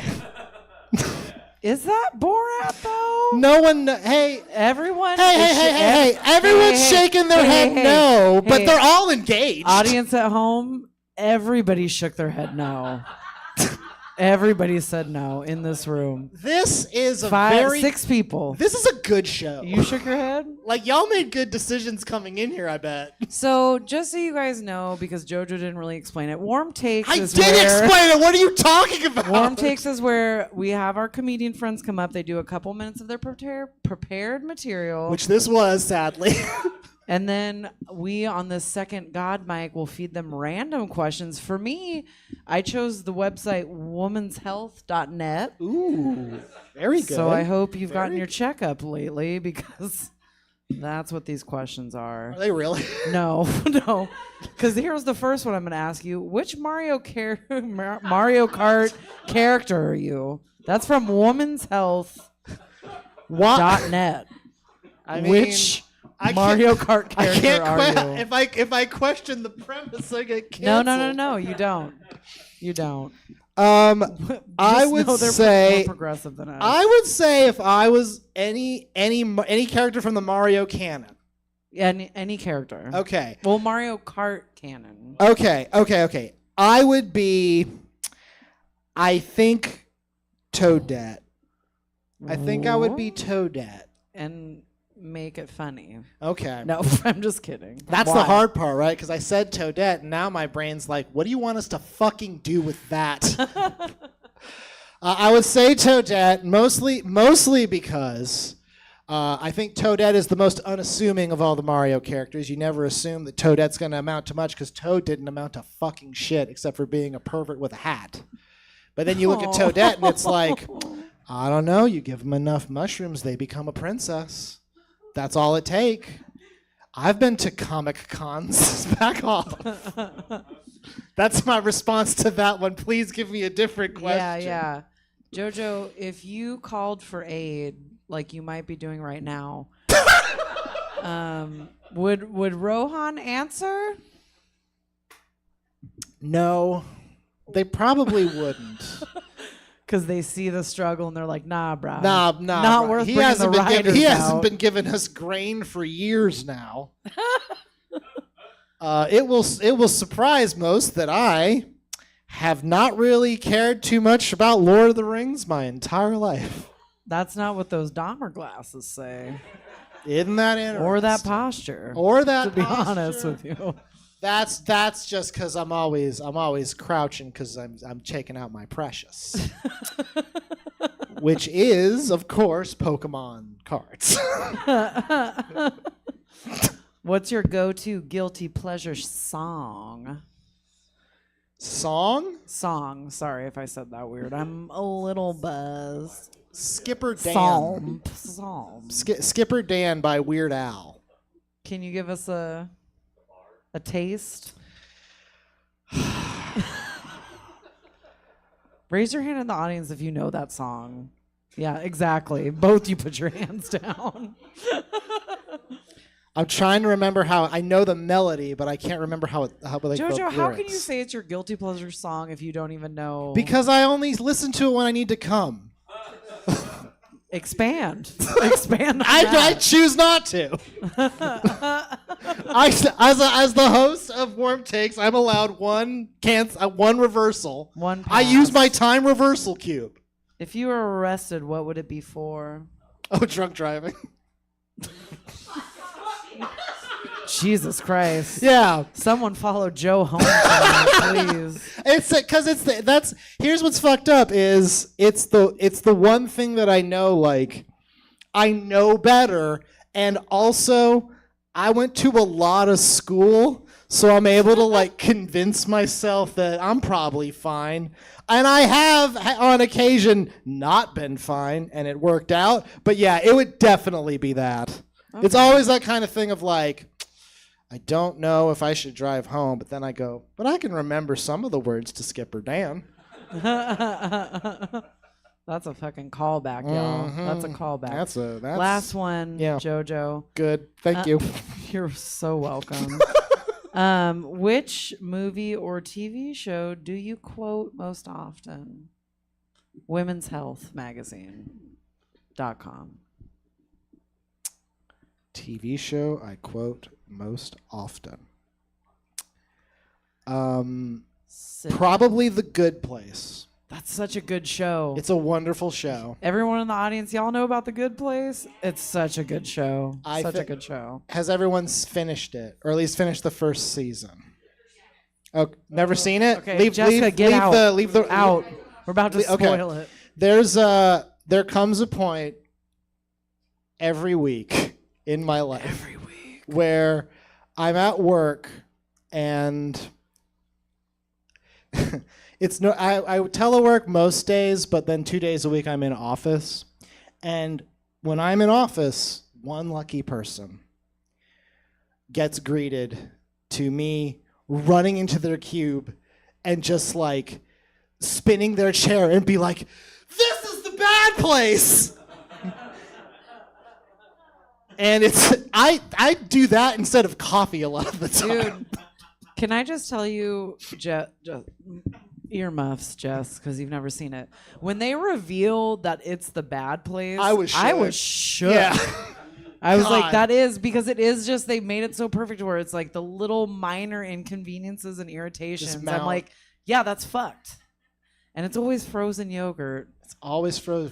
Don't know what to tell you. Frozen. You guys give it up for JoJo Lewis. He did a great job. And if you thought I had a tough time. You didn't have a tough time. You did great. This is a very positive, we're a welcoming crowd, right? Right. Very supportive of everyone on stage, telling their truth. I'm very strong emotionally. I can't speak to everyone else who's going to be up here. I got a lot of good things going for me, and I'm thinking about them right now. What is it? Wait, last question. What is it? What are they? I'm dating someone wonderful, and I have a good job, and you know, I own my car. You know what? Right, everyone, fuck JoJo Lewis for having such a good life right now. That's why I'm so bad at comedy. Are you guys ready for your next comic of the night? This next guy, he's really funny. He's a magician, and he won't do any tricks on stage, or will he? He won't. Please welcome Connor Martin. Woo! I won't. Give it up for JoJo and me in our one-color pastel T-shirts like members of the B-String Wiggles for kids from foster care, right? Okay. Well, fucking Warm Takes, the show that makes you think, maybe I could do stand-up comedy, you know? Where the takes are warmer than the part of the pool I just swam away from. Okay. Speaking of the Mario Kart characters, I would be that bee in the cloud with the camera, you know, because I'm a bit of a voyeur, you know? I want to see people fucking through window shades. Consensually. All right. I'm trying to be an optimist lately. I walked into a bathroom stall, a public bathroom, and there was a human pubic hair on the toilet seat, and that was gross, but I'm like, no, I'm trying to be an optimist. So what I did, I closed my eyes, I made a wish, and I blew the hair off the seat. It's like a curly little eyelash, you know? How cute. That's making optimism out of my life. That's good. I'm gonna do a few jokes. Here's an impression. Here's my impression of a gynecologist who paid his way through medical school as a bartender. Here we go. Check it out. Well, everything seems in order. Did you want me to close it or leave it open? Like a bar tab or a pussy. You guys get it? That's just good times. These jokes are too hot, y'all. You gotta acknowledge the sirens. Stand-up comedy 101. I'm a lightweight. I drink beer, folks. Anybody beer drinkers in the house? Yeah? Okay, not at all. Yeah, I can't fuck with hard alcohol, personally. Doesn't suit me. And I was drinking beers with a buddy of mine recently. He knows I'm a lightweight, but he's an asshole. So he pulled out a bottle of whiskey. He said, this stuff right here separates the men from the boys. And I was like, holy shit. They could have used some whiskey in the Catholic Church. You're telling me that separates men from boys? Folks. Too dark, too early, or not a good joke? Okay, we'll figure it out later. All right. Material. I get high a little bit. I recently was high having sex with a lovely lady who was also high. And there's no good way to say this. I accidentally stuck it in the wrong hole, and that's terrifying. But the crazy part is she didn't say anything, which is terrifying because if you're not careful, you can make a baby in that hole, guys. That's a dangerous place to be. I should stop trying to do jokes I haven't told in a month and figure out if I still know the words. Jojo, ask me about women's health. What do you say? See, this is what's fucked up, is I go to WikiHow for my questions, which is far more insidious a place. Oh, God. WikiHow to what? So let's say you're alone on your birthday. What do you mean, let's say? That's how I do it, Let's baby. Let's say you're alone on your birthday. Yeah. What are you having for breakfast? What am I having?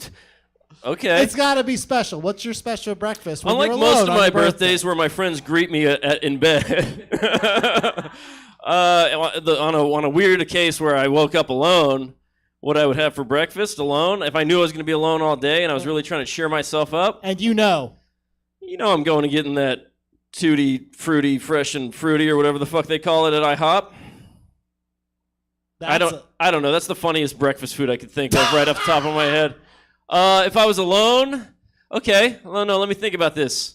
What would I have? I think I'm gonna eat something out of spite that you should eat with other people. Just to give it to nobody in particular. Bananas Foster. Is that a dessert? I've never had it. I've only heard of it. What is that? You set it on fire? Yeah, I want a little adventure in my morning. I'm going to set some bananas on fire. I'm not even peeling them first, and then I'm going to figure it out after that. I'm going to have Bananas Foster Freeze. I invented it myself. You set bananas on fire. You put the fire out with the ice cream, and then you go and flip off everybody you know for not greeting you in bed. You ever do that, JoJo? If you're bombing or not doing well, you just raise your voice. You guys know about this in stand-up comedy? You just yell a little bit. It's a really common comedy trick. What do you think about that? No, actually, I'm alone. I just looked at beer. What am I talking about? For food? Yeah, take a little thing from my dad's playbook. You wake up and you make yourself a cran vodka. Except, like I said, I'm a lightweight, so I have a few beers because I don't have friends in this scenario, which is totally different from my real life, folks. And I get drunk. All right, that's what I do, personally. You're a pet owner? I'm a pet owner. How would you tell if a cat was choking? Oh, that's tricky because they do that hairball thing where that's just standard. How would I tell? This is in WikiHow? Yeah. And so this means someone Googled, how do I tell if my cat's choking instead of just dealing with it? They were like, someone Googled like he's choking. Someone Googled it and was like, there's no answers. I know. I'll make an article. That. Yeah. How would I tell if a cat? And I drew along a lot with it. There's a lot of doodles. Okay, what I would do to tell if a cat was choking, so I would ask it, hey, you okay there, pal? And if he doesn't meow, that's normal. So I don't know what to do after that. No, I would probably squeeze it.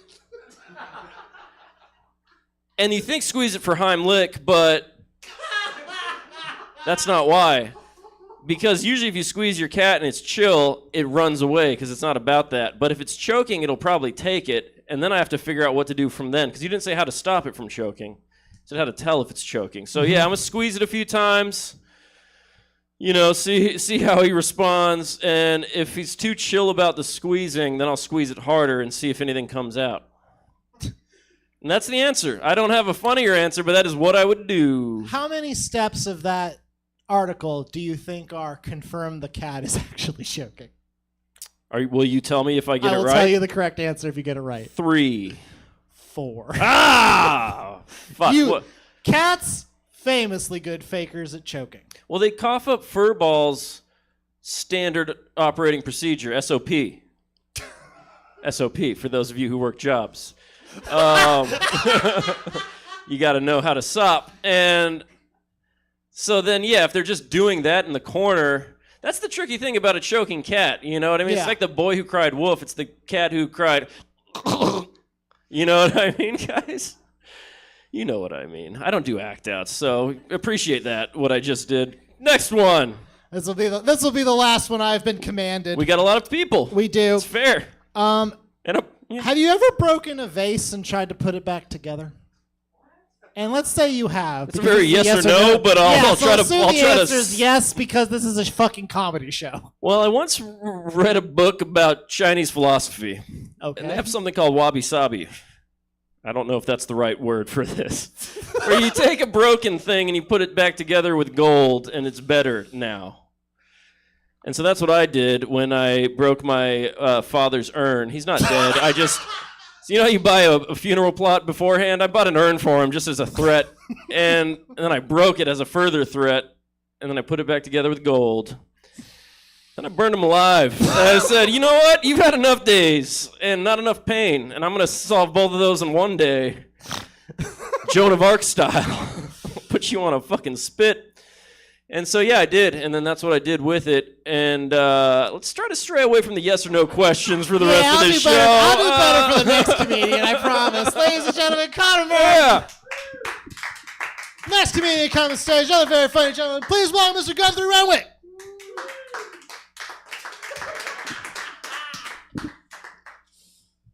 I really wish you saved that Mario Kart question for me, because, like, I know it's Waluigi. Like, it's... How we doing, Stab? You guys are real people. Comics. Are you comic or are you real? Oh, God. I'm delivered to you guys. Man, lots been going on lately. I saw this rumor over the weekend that Trump was dead. Do you guys see that?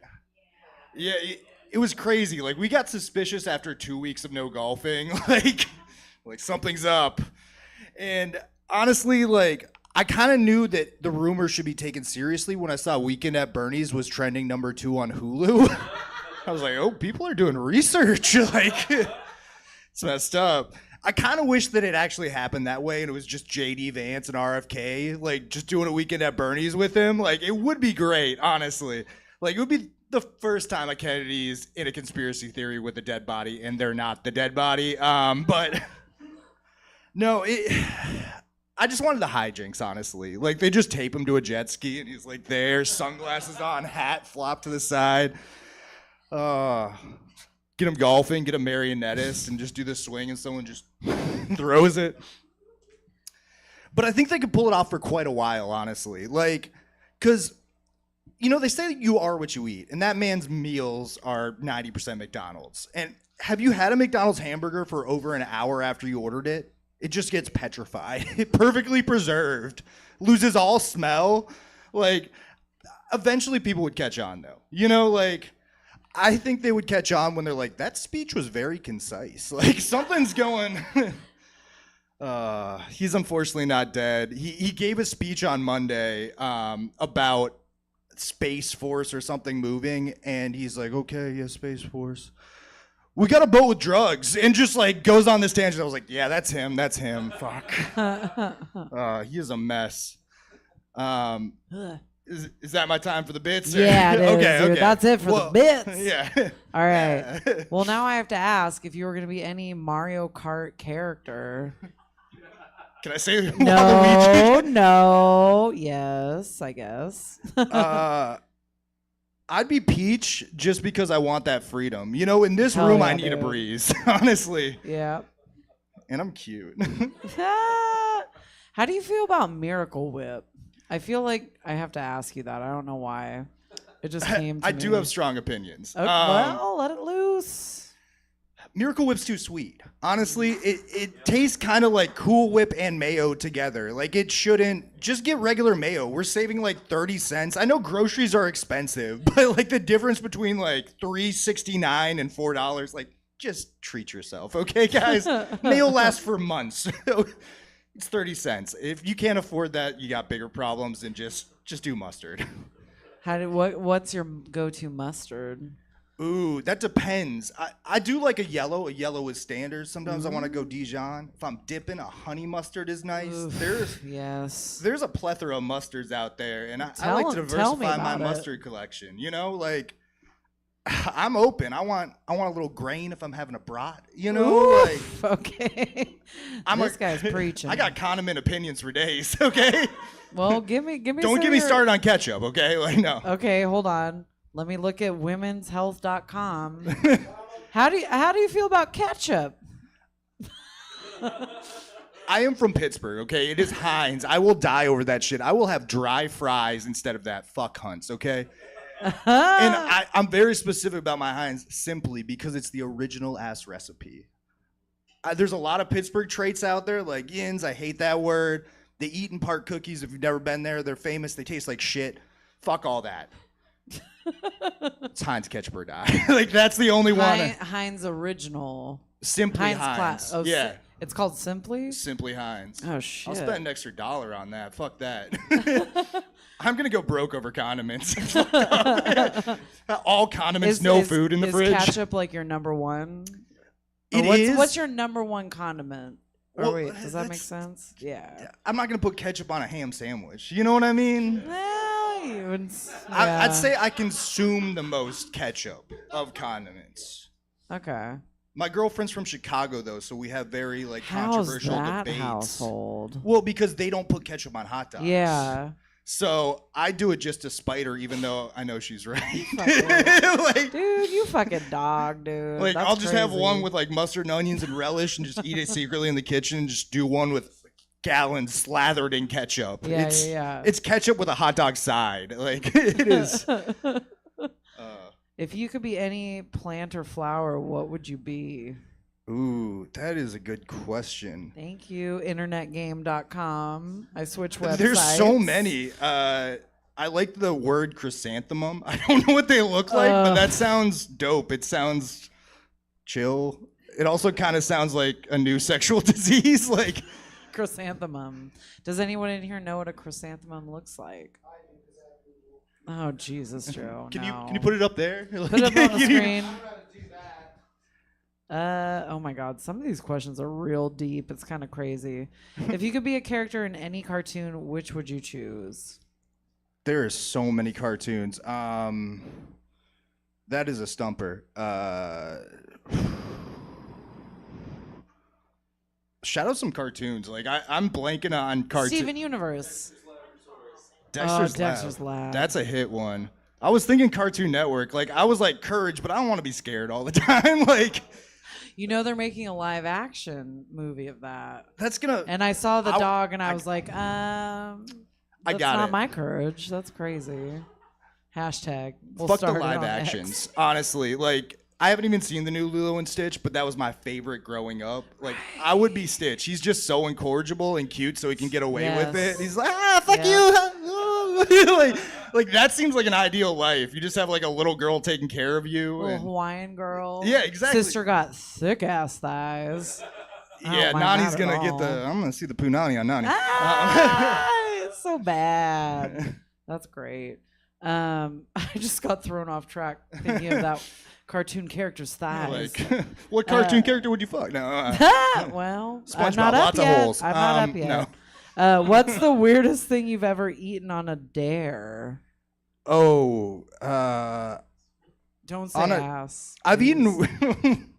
I haven't been dared that. I've been prompted. I don't know on a dare. I've eaten weird things out of my own volition just because I was that kid that was like, look at me. And now I can do this and have two nice people look at me for like 5 minutes. On a dare, though, that's...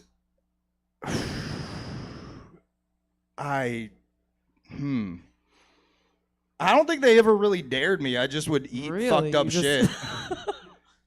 Like I might get paid like $5 to get you a spider, and I'll be like, ah. Yeah, I was that kid. We grew up. It's fucked up. I work in HR now. Like next time you're in HR, just be like, that guy did some weird shit as a kid. Yeah. Not unprompted, dude. Weird shit as a kid. Just did it. I would dare myself. Be like, would you pay me $5? Like $3.50, and I was like, deal. Sure? All right, here's your last one. Are you ready? If aliens visited you and you could only show them one thing to represent humanity, what would it be? Would it be cat? Don't say ketchup, please. Well, my first thought was like my dick, but Hey! no, I got to go with something better than that. I'm gonna show them VR and then just VR porn and be like, did we get the aliens right in this? Like, that shit's crazy. You should check it out, guys. If it's a date, check it out later separately. Yeah, this set was brought to you by Meta. Hell yeah, dude. You guys give it up for Guthrie, everybody. Thank you guys. Very funny stuff.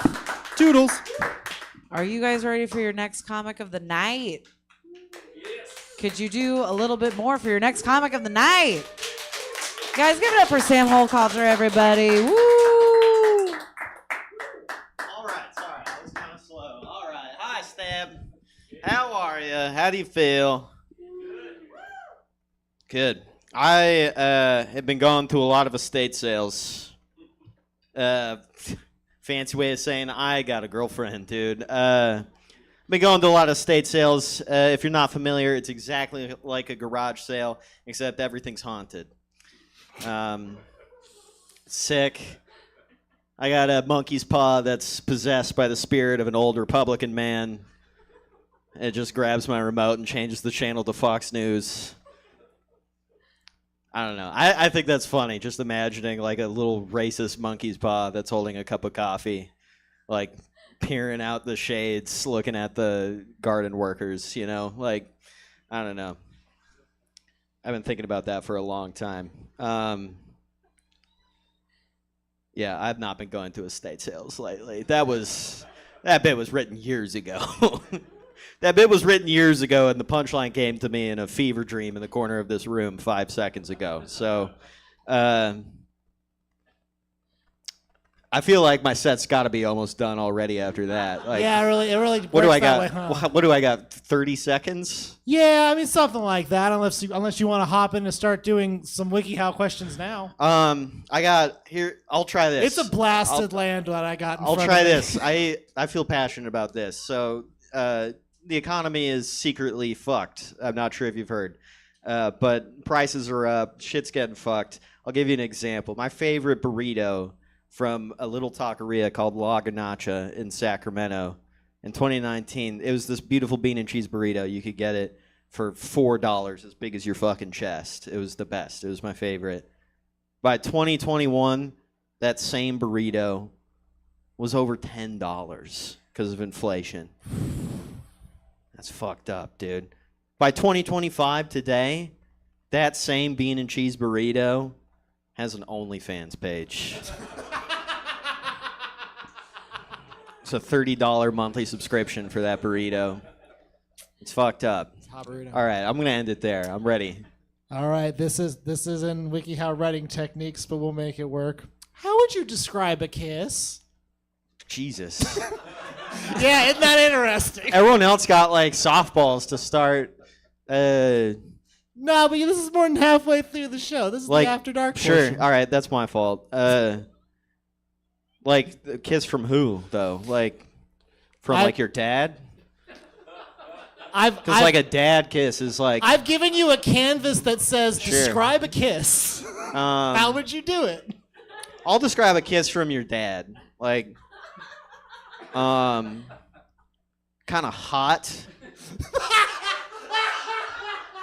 Like dads are just running kind of hot in the mouth and like scratchy.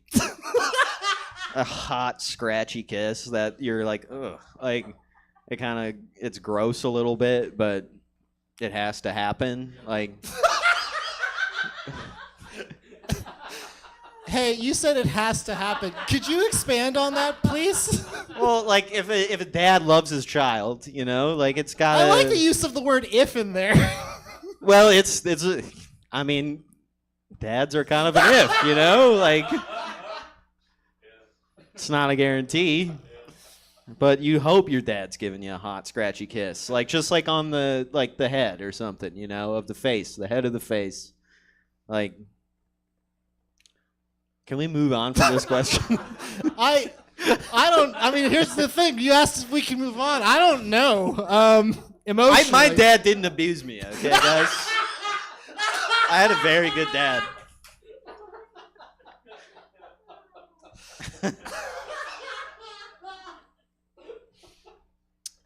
What color do you think your aura is? Purple? I don't know. I guess purple, yeah. Like I like to think it's like a cross between pink and red or whatever. Is that what purple is? Probably not. That's like red and blue. Thank you. Yeah. Why purple? What does purple mean? Know. How about this? Like, what does purple mean to you? Sam? I don't know. That's like straight down the middle, you know? And like I was raised by 90s Democrats. And I feel like politically, that's a purple person, you know. It's a little red, it's a little purple, it's fucking, I don't know, Missouri, you know. It might swing one way or the other, but you know, it's probably racist at the end of the day. I don't know. Missouri's purple, right? I can't remember. I don't know. Definitely red now. Definitely red now. I didn't mean to get into politics. It's my fault. It just became so wildly abstract. Yeah. Yeah. For a question about aura color. Yeah. Sorry, I think I put too much thought into it. Yeah, I'm finding questions by hitting the random button on WikiHow. And that's good. What I'm getting. That's good. This is WikiHow? So these are all written by like Indians. Well, I mean, they're all written by quote-unquote staff, and they're all quote-unquote fact-checked. This is written by a team of men in Hyderabad. Which makes this next one so powerful. What would you do to make sure you got along with a ghost that lived in your bedroom? Oh. Fact-checked. I'd keep it temperature controlled. Okay. Good temp. Like, I would basically treat it like my girlfriend was there. Like... You know, I would keep it like I wouldn't necessarily keep it as cold as I like it, although I know a ghost might like it a little bit colder. So I think I would probably actually keep it a little bit colder than even I like it. I'm guessing ghosts are on the other end of that spectrum, unless it's like a girl ghost. Maybe it wants it warm in there. You know, sheets are made, doesn't stink. I get fresh air in there. I would just want that ghost to feel comfortable. Like, imagine like it's a real person, you know? Because that's what we all want. Even in death, is to just be treated like people who are dating me.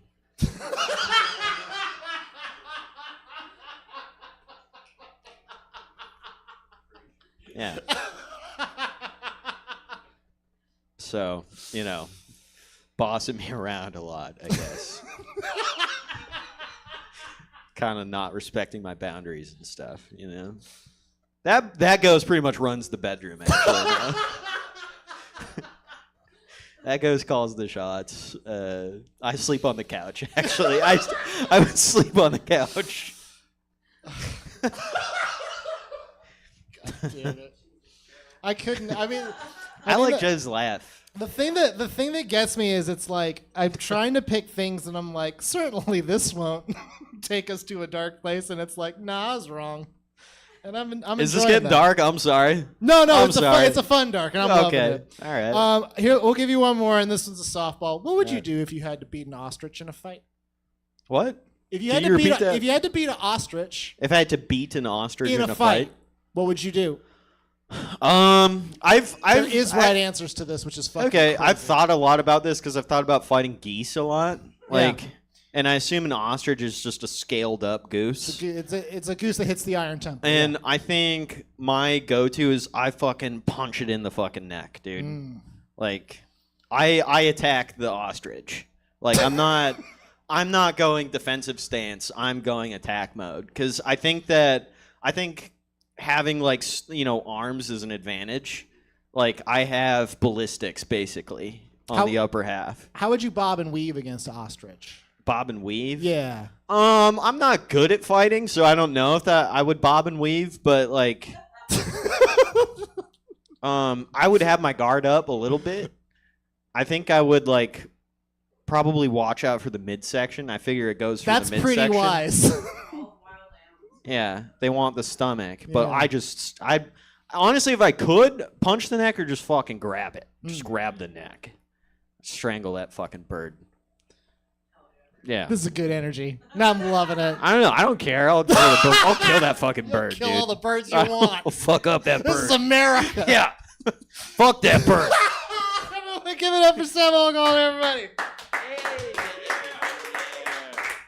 This next person coming to the stage is currently gripped in fear of which one of the two of us will use questions because mine are pretty fucking out there. Please welcome to the stage, Dana Bryant.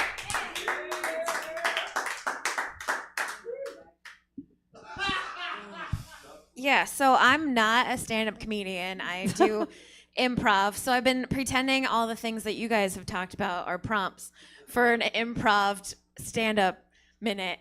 Do you ever notice that, like, when you go out on Mother's Day, everyone will be like, oh, happy Mother's Day, because they just assume if you are not a mother, you have one or you know one.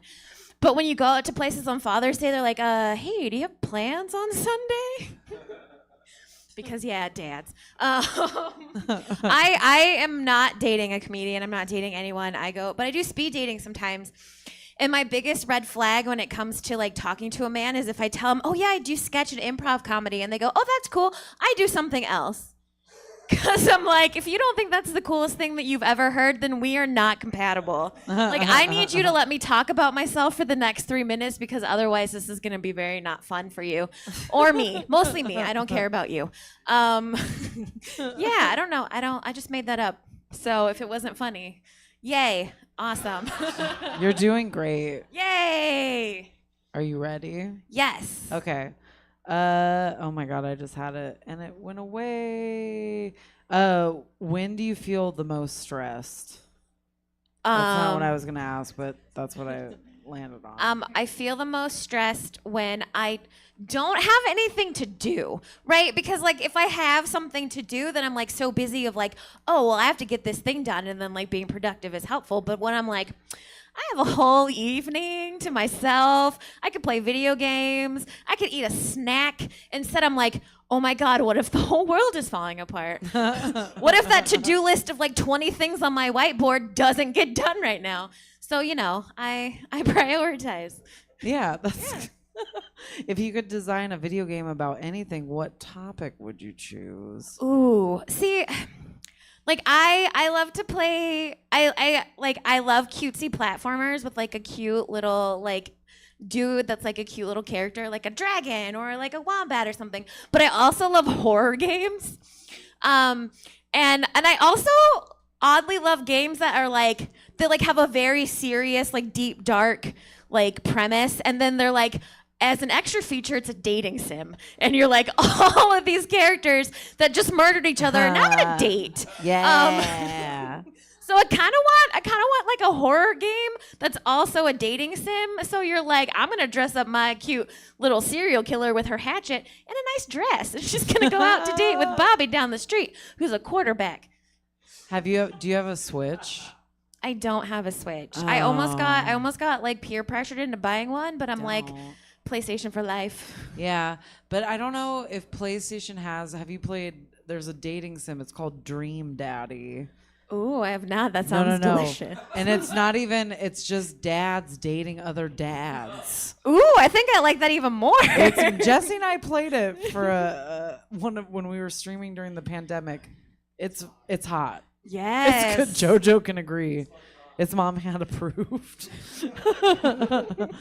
What's your favorite type of movie? You like horror games? Do you like horror movies? I do like horror movies, my and it's God. great because like I am a highly sensitive person, so like I feel all of my emotions very deeply, and I'm a screamer. And I love going to watch horror movies in the theater because I can make other people scared. Like I will scream very loud, and the problem too is like because I've seen so many movies, and I'm also, not to brag, really smart.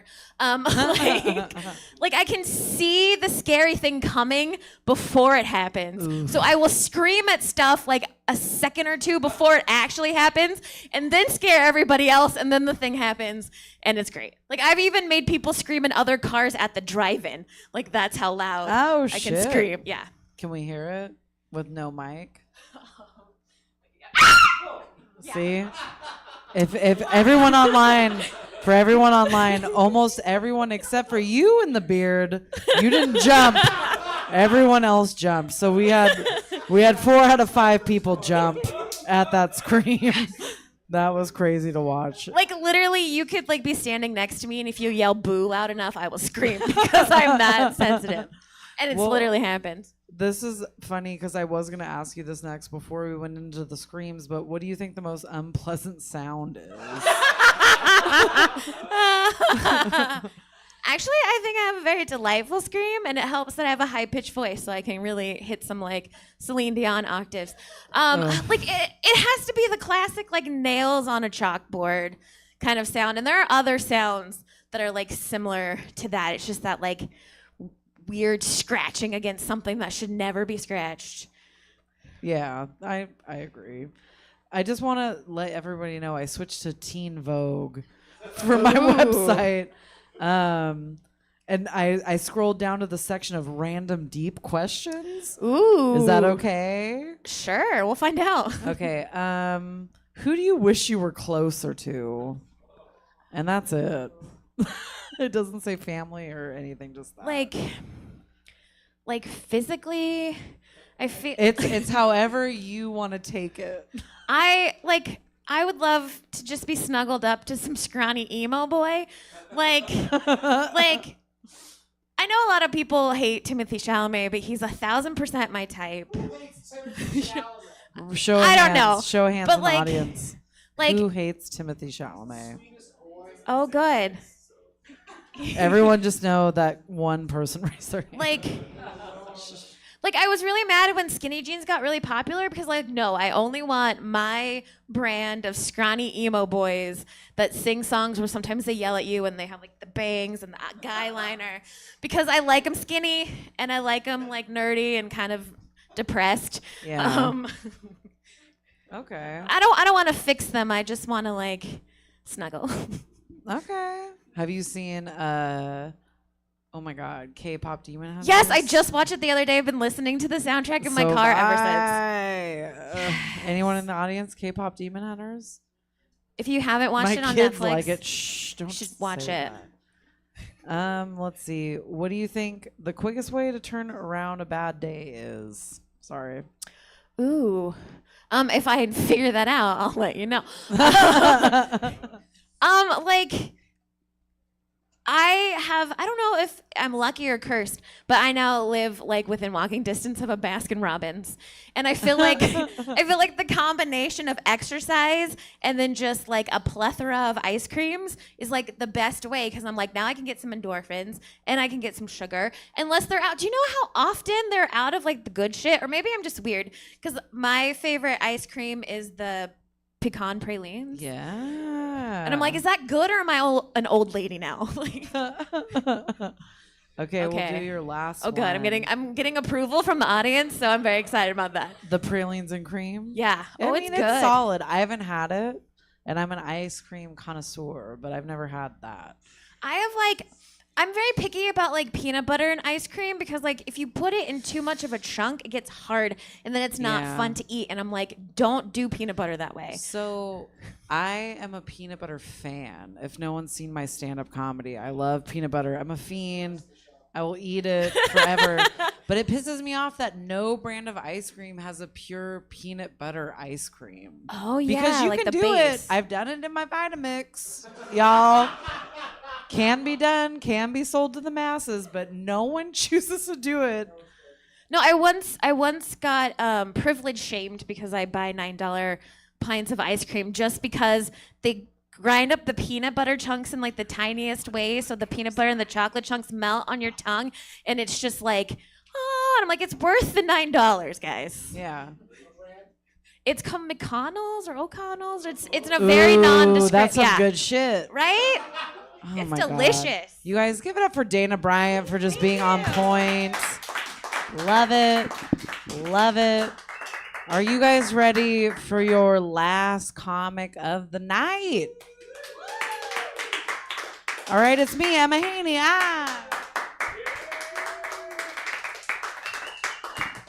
I don't think I have any jokes, Joe. Like, not really. I have like one joke, but it's not August anymore. I don't know if it fits. It's August every day, baby. Y'all want to hear about August? Give it up for August, you guys. It's such a good month. I love the month of August because I became debt-free in the month of August. I don't have to hear claps. It's fine. I know you're jealous, but you know my favorite thing though about becoming debt-free at 37 years old?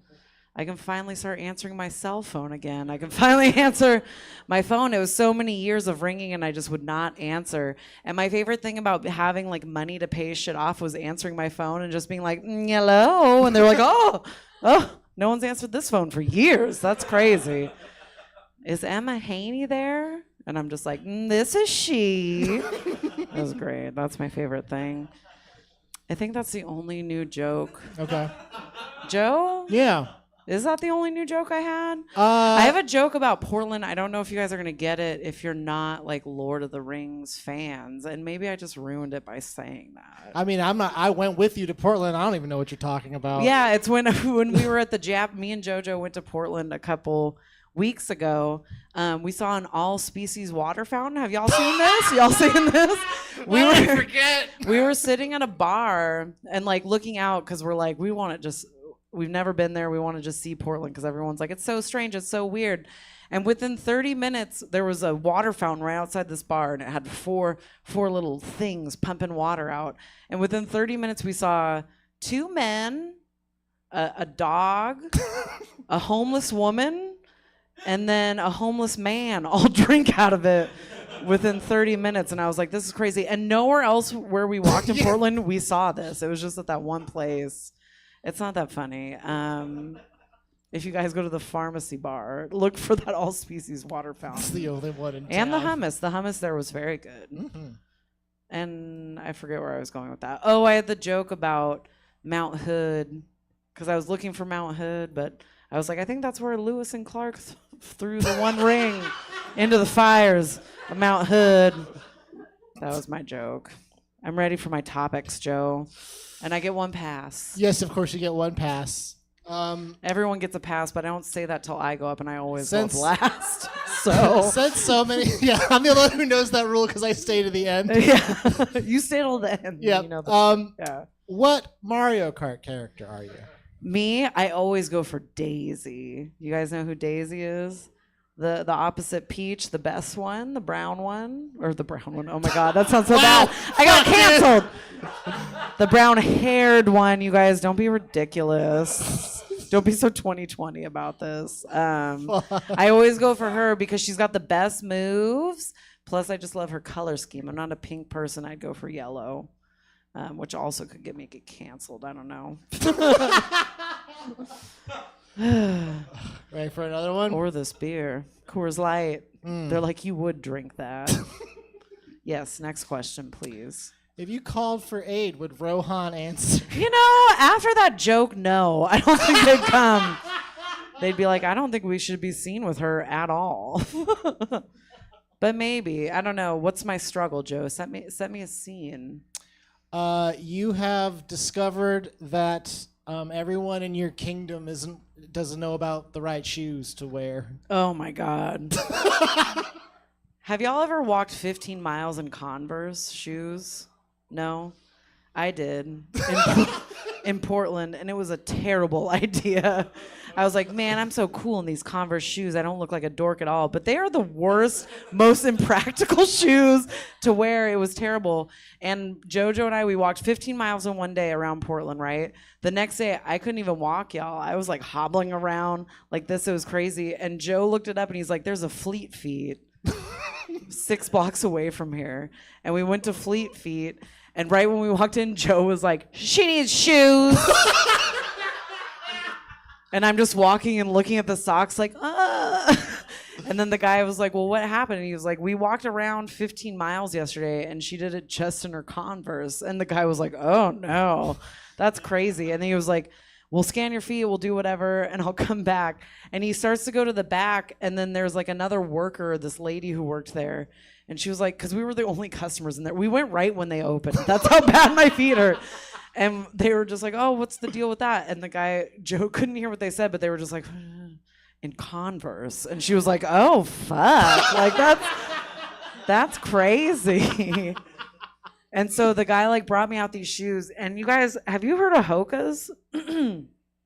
I've never worn shoes. I've never walked until I put these fucking shoes on. You didn't wear shoes until this moment. The way my legs were so sore and my one knee hurt so bad, dude, as soon as I slipped into those shoes, I was just like, oh. I was like walking around. I was walking around Fleet Feet just like ridiculously crazy.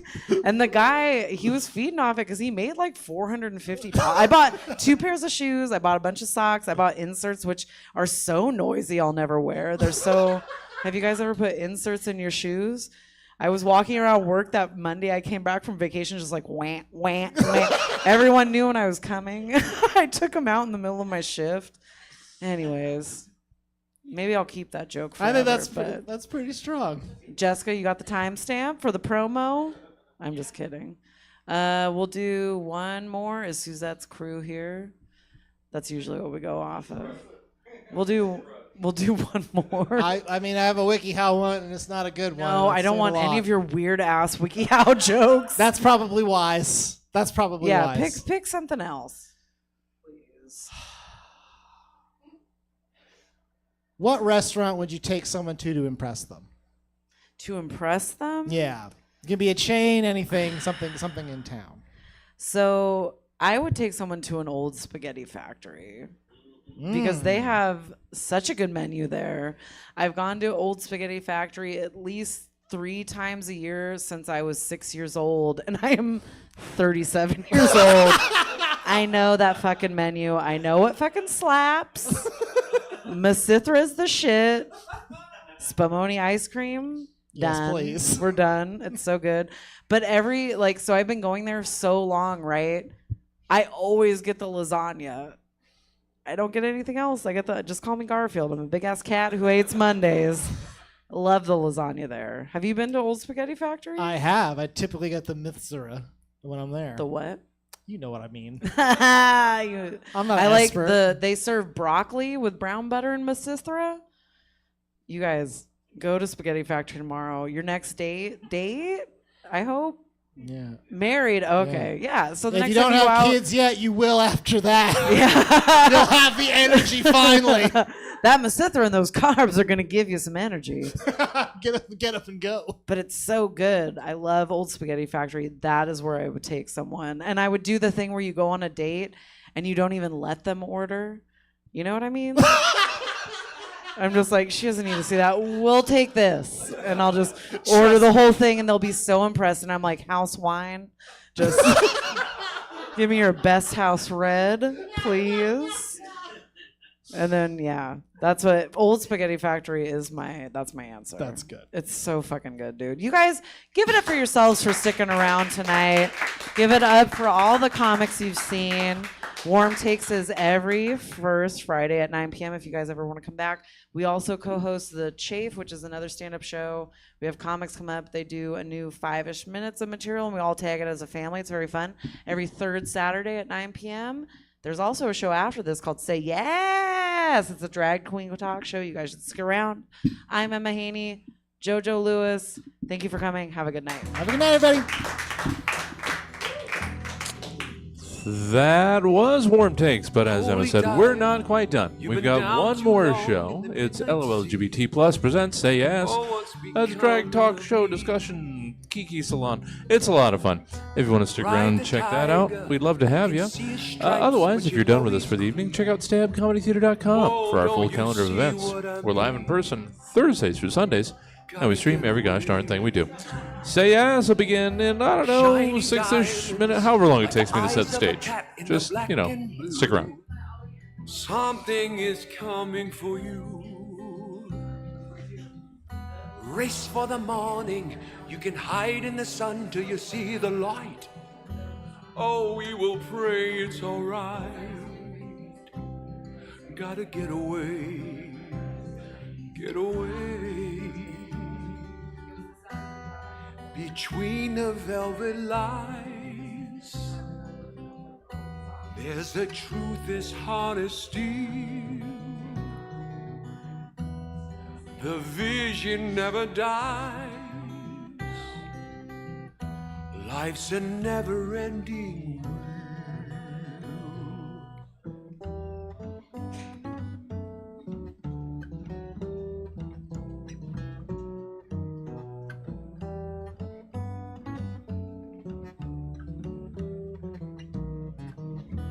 holy diver, you're the star of the masquerade. No need to look so afraid. Jump on the tiger, you can feel his heart, but you know he's mean. Some light can never be seen.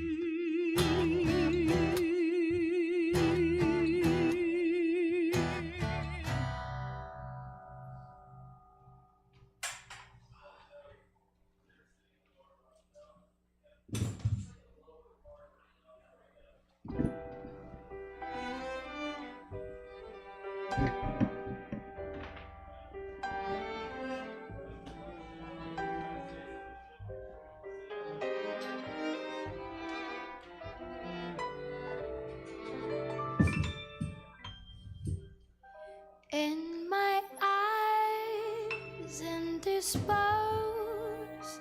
in disguises no one knows, hides the face, lies the snake, and the sun in my disgrace, boiling heat, summer stench, neath the blackless sky looks dead. Call my name through the crane, and I'll hear you scream again. Black hole sun, won't you come and wash away the rain? Black hole sun, won't you come? Won't you come? Won't you come? Stuttering, cold and damp, steal the warm wind, tires ran. Times are gone for honest man, and sometimes far too long for snakes. In my shoes, walking slim, in my soul I pray to keep heaven sent hell away. No one sings like you anymore. Black hole sun, won't you come? Ba ba ba ba ba, wash away the rain. Black hole sun, won't you come? Won't you come?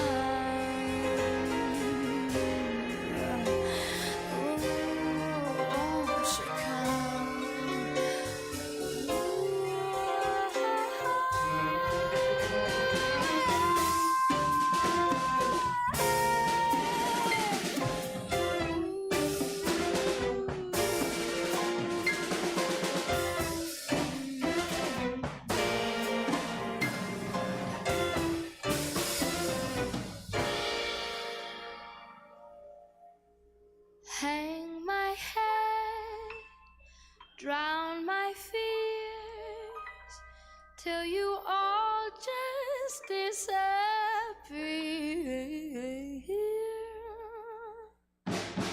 Black hole sun, won't you come and wash away the rain? Black hole sun, won't you come? Won't you come? Black hole sun, won't you come and wash away the rain? Black hole sun, won't you come? Won't you come? Black hole sun, black hole sun, won't you come? Black hole sun, black hole sun, won't you come? Black hole sun, black hole sun, won't you come?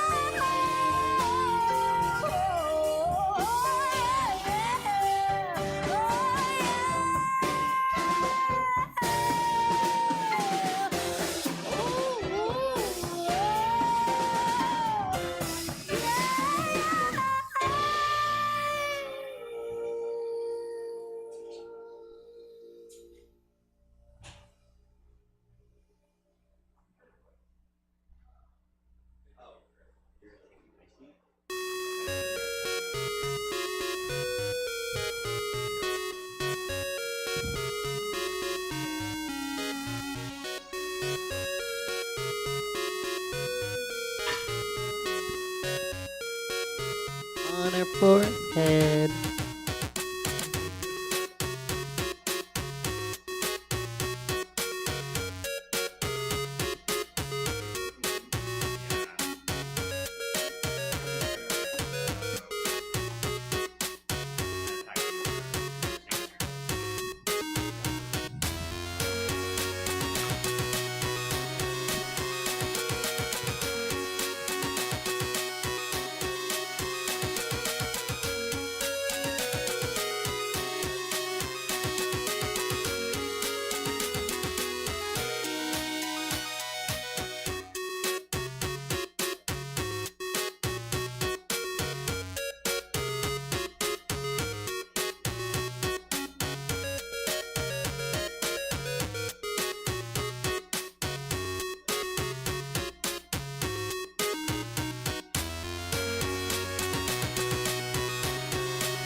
Hello. Hola. Yeah, you're on. Hi. Welcome to Say Yes and to Stab Comedy. If you're watching at home or you're watching in person, today is our call-in special, and I'm joined by always, but switching up sides, Katana Ray. Hi. You're in drag tonight. Kinda. Sorta kinda. Explain. Well, I had to work today, so I was up at like 8, and I worked from 9 to 6, and then I got home, laid on my bed, and then I was like, gotta get ready. So, and then it kind of was, I'm running out of time. I barely got here right before 10, so I'm glad I just kind of took it simple and just wore my boy clothes. Well, that's what I meant. Like, to the uninformed watching, like, what is sort of kind of drag? Well, I'm wearing my drag makeup, and I'm wearing a wig, and I'm wearing That's basically everything else is my boy clothes. I'm in drag with like neck up. Katana wore this to work today. I've worn this. If it wasn't so freaking hot, but now it's getting cooler, so I would wear this. I wore this to LA to watch The Matrix. You're kind of giving Spock. Spock? A little bit, right? Spurk. I was Spock for Halloween as a kid. I'll show him my art house ears. Yeah. Who? Art house ears. Then you would definitely be giving thank Spock. you. Okay, and then Manny Petty, you're not in drag. I am not in drag. For the first time in Drag Race history, divas and dolls and gentlemen at home, I am not in drag. Someone on YouTube said Twink Manny with no warning is crazy. Just hitting you with a twink, Manny. Am I a twink? Thank you. Thank you. I was recently called a twunk by like a 20-something-year-old, and I was like, oh. Twink death. I mean, are they a person that can... Hold on. I'm sick of holding this straw, so I'm going to pull my pop out of my comically large pocket. Yeah. Yeah, and for the friends and fans at home, I much as well as Katana Ray, I do work retail. So tonight we are in the middle of inventory, and I was let go just a few moments prior to arriving. She wasn't let go. She was. No, you were sent home. She was sent. Sent home. You were cut loose from the shift. Not let go means fired. Babe. Let me tell you something, baby. I am begging every day to be let go, and they won't. They won't fire you hear me. that, Rose? Let her go. She won't. She won't fire me. I beg her every day to fire me, and she won't. She won't. I'm just too good at my job. Yeah. The twink's too good. yeah. Twink too good at her job. Show up as the diva, Manny Petty. Oh, they would send me home immediately. Exactly. Petty man. Immediately. Exactly. They'd let you go immediately. Yes, they would. Also, I need to show you guys the extension on this straw. That's insane. ASMR. There's a whole nother straw. Yeah. Okay, well, welcome. How, let's see, we did an episode last month.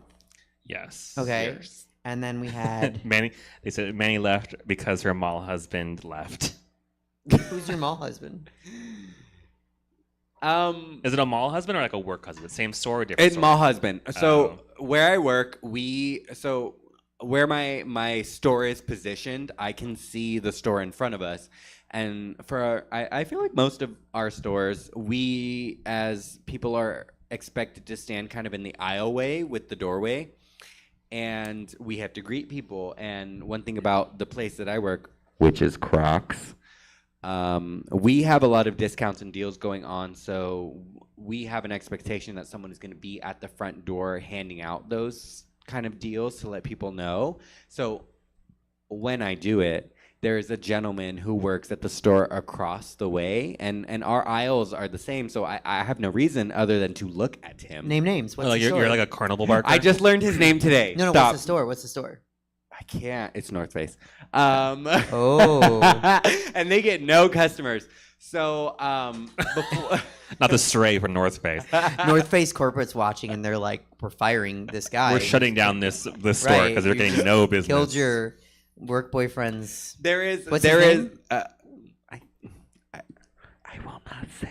You are so much bolder. If you want to know, you have to follow her on face. Twitter. I know. When I'm in You are drag, just- I yeah. care so much more. You'll stare at the camera. You'll be like, Craig from across the way that works in North Face. I will fuck you. I will fuck you in Fleece. I will fuck you out of Fleece. Sherpa. I'll fuck you up the mountain. I will fuck you on the south face of the mountain. I'll fuck you on the north face of the mountain. But out of drag, you're like, no. And you know what? I no. said all of that today. I bet you did. But he... So... Green eggs and ham ass queen. It's been noticed from other coworkers other than me that he will stand in the hallway between our two stores when I am. So we'll exchange looks, smiles, laughs, hee-hees, hoo-hoos, ha-has. But today I did learn his name. Hee-hoo-ha-has? Yeah. Okay. Oh, we'll fake laugh at each other all That's the what time. I say when I wear Crocs. I'll stand there and we'll make eye contact and I'll be like. Anyway, that's how I spent 6 hours of my day today. Just laughing and hollering with this man whose name I just learned today. You actually could have been in drag, but they let you go at they sent you home at noon, Yeah. and you were just like spent the next 6 hours just staring at the North wall. Face. Yeah. Yeah. Yeah. I love that. I want to meet cute like that. I changed my mind. I will take a job at the He's mall. so handsome. I feel like I'm too old to date at the mall. No. Really? No. Okay. Yeah. I think depending on what mall you go to, like for my mall, I'm like, because I feel like I've been there so long that everyone who worked there has seen me work there so long. I feel like I'm an elder there. Like you see the same people who go to like Barnes and Noble every morning. To get Oh, the coffee. walkers. The walkers every morning. 8 to 10 a.m. Yeah. I worked in a mall when I was younger. I watched a man lose like 200 pounds. Oh, good for over them. the course of like a year or two. We closed our Forever 21. It was like the biggest store right across from our door, and we were like, I wonder where they're gonna make it. It's a really big store. They turned into a shoe palace, and we have two the whole thing. No. We have 2 shoe palaces already. No, you make it a gym. Like I think that's what they're doing. I think it's a like a shoe palace like outlet. Like everything's on sale in there. Right, because you need a shoe palace and a shoe palace outlet in the same mall. 2 shoe palaces. We used to have 2 Chics. Is that a thing up here? Chic. Yeah, Chic's a thing. And then we have Foot Not Locker. where you work, though. Oh, no, the expectation is that we bring energy that is like chic. What I was told when I transferred over to the Galleria was Gucci is in this building. You should be dressing like you work at Gucci. I said, ma'am, I sell Crocs. I will not be dressing like I work at Gucci. So we're talking about this like Father, kind of son, like and ghetto house of store Crocs. called Chic. I am wearing Crocs right now. They're the Echoes. They're activewear. Please come to the Roseville Gallery and buy them. You don't have a Chic store, an actual SHIE. Well, the store manager who we both know runs that bitch like it's the military. So yes, it is quite chic. I'm gonna take you to Arden and show you the Chic that they have. Oh, I worked at Arden. I know how chic it is. No, there's an actual sheet store. Do you have like a tissue? Or Okay. Yeah. There is a man at Arden who's in love with me, and if he's watching this, hello. Welcome to the podcast. My eye's leaking. Give me 1 second. It's too real. I gotta go. Bye. I know I need to clean this fucking purse out. It's so fucking full. So how are things with you? Like drag wise. Since you're out of drag. Also, since I'm coming out to the pod, I don't think I've ever been on the pod out of drag. So this is who sits on the other side of the makeup and the hair. I'm good. We just had one of my cat's birthdays, so we celebrated. That was fierce. That was fun. That was fabulous. Who? Huh? No, not Plumette. She's a Taurus. Then I don't care. I'm just Yeah. I'm a Plumette stan. Sorry. You are. You're Plumette's #1 fan, and I'm her #1 hater. I had a dream last night that I was in my childhood backyard and I was hiding, hugging a giant cat. Well, that's Plumette. She's a big girl. Oh, she's from make my room for the big girls. Yeah, Is she gonna be at Fat Girls Club? Yeah. Oh, she's just like her mother. She's a big girl. She's a big girl. She's a pygmy, but she's big. Are you gonna be in Fat Girls Club? Well, when Rose decides to book me.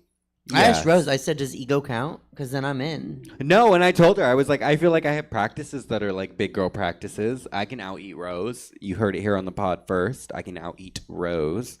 She told me to something to do something. Yeah. And I had to ask what that meant, and then I was like, "Oh, I get it." Yes. I'm not too something. 200 pounds. Well, and the thing is, her Sunday is the Sunday after mine, so it's like I'm booked and then she's booked, so we try not to book each other for the spotlight takeover. You and Lotus together are 200 pounds. I don't know who that is. Soaking wet. Lotus, like the flower. Yeah. I'm just kidding. Hi, Lotus. Love you. Forgive us if we don't know who's who, because when I see Dixon, I see Clifton. I forgot who's JD again. Like Vance. No, like this is the call-in special. So guys, hit us with questions. Yeah, call me. You can literally call our phone if you have our number, or you can just DM a voice message to the Say Yes podcast. And I got a call on Insta. You could. Where else could you do it? I guess just on Insta. You can call me on Snapchat if you have them on. Or they can, Snapchat. I guess, call one of or leave a voice message to us on Instagram, any of our Instagrams. I love a voice memo. Always. Feel Oh my God, memo. Jorge, I'm so stupid. Sorry, I forget you're not all looking at the same chat I am. Which one are you? I should look at a different one. I'm looking at the YouTube one. Okay, I'll go to you access Twitch. Who's Sweet Meme Supreme? I am so technologically inclined. Uninclined. Uninclined. Thank you. English language. Sorry, my parents. They are said, ESL. OMG, sorry. They said, OMG, I worked at the Express in that Galleria. Genuinely surprised they had a Gucci in the same area. I could not agree more. But they have like designer stores. They have a few designer stores where I'm like, I went there once. I got lost. yeah, no. It's very easy to get lost in the Galleria. I'm only truly locked in on the half that I'm in. I'm on the Macy's side, first floor, next to Lego. Come visit. Katie. Well, Hi, obviously Katie Katie. has her name on there. I used to go to the Galleria all the time until I like started living like the gay life. Till the accident. And then you don't want to. Are you leaving? Oh, you're staying. Oh, you're drinking. No, Okay. it's a call-in special. You should. Yeah. You should. Is that a bottle of vodka? They're in the wings. A whole bottle of vodka? Is that Amsterdam? Oh, Coors. Oh, it is alcohol? Coors Yeah. Light. We're literally Well, begging that's people a to Bud Light interrupt now. us with questions. We want people to call us on, and not yet. Do you Well, have- we didn't really tell them to. They're just like, just do it. Hello? Okay. Mm-hmm. Mm-hmm. Oh. Mm. The queen Okay. is coming. Okay. Yeah. No, I'll ask. Can you imagine that was the whole thing? Like, we all just take personal calls off So what? speakerphone. Well, I do have a question from a caller. What are your thoughts on the first Friday? First Friday of It's loaded at Badlands. like in general or tonight? Whatever makes you think about the first Friday. Well, if I'm completely honest, if I'm not booked at any show, I'm not really looking at it, to be honest. Because I'm not from Sacramento, so like I can't just like walk down to Midtown and be like, I want to go see who's. I would have been there last night otherwise because the Beyonce. So night. the context. You can is always spend the night at my house. I have a guest bedroom. You could sleep with Plumette. She will sleep with you if you sleep in the guest bedroom. Oh, they love it in there. They don't ever get to go in there. And thick Well, girls. it's more so thick because I'm girls working cuddle. during the show. Thick girls That's cuddle fair. well. That's fair. Plumette's That's fair. hefty. Plumette is a big Katana Ray stan. Okay, so the context is just I will go ahead and this I don't feel comfortable answering this as Suzette Vanetti. The Fridays at Badlands have consistent hosts. So the first Friday is always Helen. The second Friday used to be Apple, but now it's going to be Taryn. Really? Yes. Y'all heard it here first. Well, we said it at Rainbow Fest kickoff, but yes, second. I wasn't there. I'm sorry. Helen was Then this performing. is I was. first. not there. It was after the fact. I thought it was so funny how we did a whole like hour-long special about how fucked up Rainbow Fest was last year, and you were booked in it. 2 hours. Oh, but still, because I'm like, like any loss of bookings I get, I'm like, I signed up for that, and I was like, wait a minute, Suzette was at Rainbow Fest. Yeah. Well, there was a committee. They were very pro. Oh, I know, but I It's just a thought very it was pro Suzette committee. This year. that's good. Yeah. Well, they. Are And you then I pro was- lapse or anti lapse? Me? Yeah. The second. You know, Anti-lapse. my straight coworker today was like, "Hey, can I ask you something?" And I said, "Absolutely, anytime." And he goes, "Have you ever experienced prolapse?" And I was like, "Personally, no. I am a woman, but women can get prolapses too. Not me. Oh, I don't top. The diva's coming out. You don't top. I do top. If you're watching at home, I do top. Oh, she remembers. Anyway, we're getting off track. Okay, so he was asking if I had been experienced in the prolapse department, which I would feel I am. And I really kind of changed his point of view on what kind of happens in the world outside of being heterosexual, because his partner does identify as female. They do have a physical child together, so I feel like his route is a little different from mine. I just watched. Girls can get.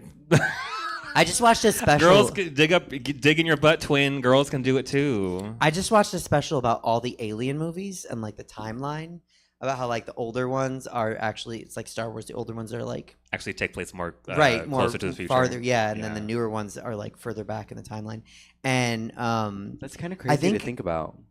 Well, it's Well, cool yeah, because like Prometheus is like way back. they ran out of Sigourney Weaver. Well, she dies, so Right. Well, she was a clone in the third. She was a clone in the fourth one. I know. I watched the whole thing. Well, I was like, I don't want to watch didn't want this, to and I was spoil like, it I'll for the learn. friends and fans at home. It's like the plot of the My- fourth one. My point was though, when I think of prolapse assholes, I think of Sigourney Weaver. No, I think no Sigourney Weaver. I don't. You think of the egg? I think of the fucking jaw from the Xenomorph. Oh, okay. Like going out to get people. I didn't talk about the eggs that like open up like that. No, my God, that too. But could you just imagine, like, if a prolapsed asshole, like, if you were about to have sex and somebody and it came out and grabbed you? It's like a I'd mini be into version. that. It's like I a would mini be very version. into that. They grabbed It'd your feel dick very with it. interactive. Yeah. I'd feel. And they pulled you close. Well, listen, Oh my as God. somebody who was That's what they neglected mean by by my push it parents, out. I would love to just feel included. There's like if the guy's like push it out and a little mouth comes out and grabs it. It has teeth. It has teeth. It bleeds acid. No. I drank too much before I got here. Oh my God. No, because like I got off do you 30 watch minutes ago. Alien Earth? Wait, what? Have you watched Alien Earth? Is that one of the alien movies? It's the show that's out right now. Oh no, that's why Is they that were doing the TV show? Yeah. Daniel's watching. I enjoy it. I peeped in a few moments, and I was like, if I were into like trilogies and extensions, I feel like I would really be engaged. I learned I like- no one liked Prometheus though. I learned. I don't that. like Prometheus. It's too. Nobody did. It's too too far cerebral. removed. It's Yeah. too far removed from Xenomorphs. Well, and I feel like good franchises have at least like one story that locks in where like all of us unanimously can like agree we hate it. Oh yeah. Yeah, and I feel Yeah. like Prometheus was like the one thing where all of us were like so on board with Sigourney and so on board with like going on like past 2015 that like Prometheus was something we could all lock in and be like, that was garbage. I just like Xenomorphs, and I also love the like. I was like gushing about it when I was watching it. The retro futurism of the 70s and 80s, like they still make it look like they're using 70s technology in their spaceships, which I just think that's cool. Well, and I really appreciate that about like kind of like the disconnect between like what we do today with like modern technology, because it's like we do so much great things with like screenings and tests and all that. I kind of enjoy a little bit of like ignorance where it's like where this is taking place, all of this hasn't existed yet. So we can't use any of that information. So we just kind of have to go off of like the shit we have now, like the shit in the 90s. Like if you would have told somebody in the 90s what we were doing in 2025, they would have been like, that's I don't know. I insane. invented GPS a long time ago. I was like, why can't my phone tell me where I am? Yeah, GPS, gay people shit. But I love like different ideas of what the future is. Like I love like the 50s idea of what the future is, like the Jetsons. and I love like the 70s and 80s like idea of what the future is. Everything's like Blade Runner. Yeah, like almost like it's past Post-apocalyptic. future. It's like Yeah. oh, it's run down already. Like Blade Runner or like in the 90s like Fifth Element.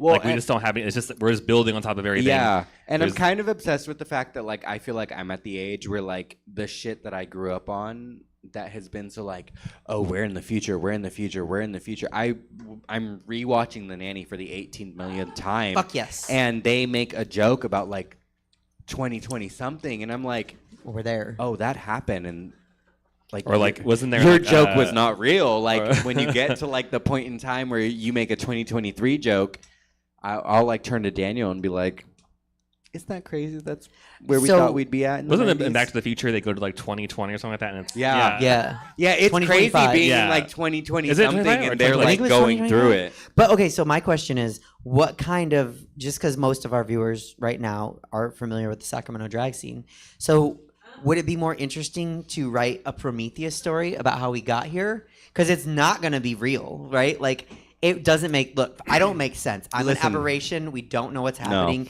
At some point, I'll just disappear and everyone will be like, that was fucking weird. How did she get here? Or would it be more interesting to like flash forward? I feel like I don't know. You know what we're talking I about feel like anymore. we're I'm still in the prolapse part. Yeah, I feel like we're at a good point where like we've seen drag evolve enough to where it's like when I was learning how to do drag from like you, where we are today, 2013. I would not have like thought that's like kind of where drag had evolved, and I feel like a lot of that has to do with like the evolution of Drag Race, the realism of like what drag is becoming and how we as artists are kind of like real artists, not you guys who just jump onto drag for money. But whereas like we as real artists have kind of like pushed the envelope and pushed our creativity to we've almost one-upped each other, but in a sense of like, oh, she's done that so fiercely, I have to find a way to make that fierce. I feel like where I thought we'd be at 2025 in drag is not at all where we are, but I kind of enjoy it. Well, it's kind of weird because like drag comes in like it's like a renaissance where like in the 90s drag was like super popular, and even RuPaul said like drag will be popular now, it's not going to be popular forever. Yeah. Like it's going to go away, and even already people are back to the whole like I feel like between 2009 and 2016 it was really taboo. And then when we got towards like season 8, 9, 10, it was like suddenly everybody wanted to cross-dress and everybody wanted to be a drag queen, and suddenly we all loved fierce, yes. Mama. Well, it's also like, well, even if you think about like go back to like the 90s, like when ballroom was a thing underground, and then it became like, and Vogue happened by Madonna. Vogue was one of the things that brought like ballroom into the mainstream in a good way or a bad way. And it depends on how your position. I went into a whole thing on TikTok about Madonna versus Lady Gaga and who did the most to help the community and whatever. So that I kind of went into that era a little bit, but ultimately I think it was a positive thing. Ooh. But I'm Suzanne sorry, that breaks my brain. Yeah, but well, because I can't even put my girl in because not to those two. It was kind of a stupid like debate. I was just bringing up the fact that people were comparing women as tired, and they should stop doing that. Absolutely. And, so let's compare them. What was I saying? We're talking about the future versus now, right? Like, is it a more interesting fiction to that was the original question. You think that because again, like I truly people think I'm joking, but I don't make sense here.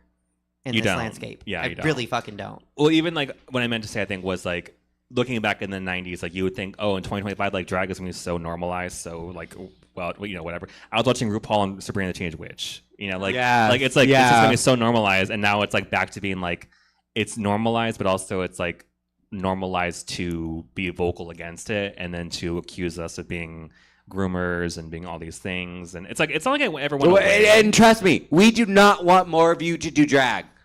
That is please, accurate. Yeah. Well, please, we Emma. do not need more of you doing drag. We want Emma. Especially if you're a kid. Well, you said sometimes you say you want to be a queen. But you're fierce. There's a difference. Yeah, there's a difference. You friends and family folks at home, you are not fierce. Please do not do drag. It's the people that don't. They're clicking out right now. It's just like, and I'm not naming names, but like we can watch people and say like their heart's not in it. Yeah, it's like, well, and lately I've been wrapping back to the concept where it's like, if we made no money off of drag, would you still do it? And I'm sorry, as a host who books a lot of you, who's seen a lot of you perform, and most people don't recognize me out of drag, so they give their full 100% of who they are. They're going to now. I don't like it. I don't. You do this for money. This is not I think it's even worse. I don't think they're doing it for money. I think they're doing it because they see an easy path to I think stardom. we've reached I'm gonna get on Drag kind of an Race. era where everyone wants to be an influencer. What is that? What do you influence? Because I have no interest in being an influencer. I don't want anything to do with that term. Like I don't. To me, I've done this for a long time, and I've done this because I love it. It's who I am. It's what I wake up and think about. This to me was never like from where we are, from where we started. We could only have dreamt of like making money off of this, making this a career, making this a full-time job. And I feel like that's where it gets really convoluted, where people are like, I deserve to be booked. No, you don't, because you wouldn't do this if you weren't making money. And I don't think you, as somebody who's only in it for the financial stability, deserves a part of it versus somebody who lives and breathes and wants this, whether they make $0 or $250. I see it happening a lot because like Monday, the New Drag Showcase, I go a lot, right? Like I go once a month. Yeah. You're there once a month. Yeah. Yeah. You're there. I host every now and then. I'm there once every few months. Yeah. It's like very stable now compared to. It's far more consistent. We have a lot more newcomer shows because I remember back, when I worked at home, you really had to work to get to that one brunch we had every 3 months, and those 5 girls, they locked it in.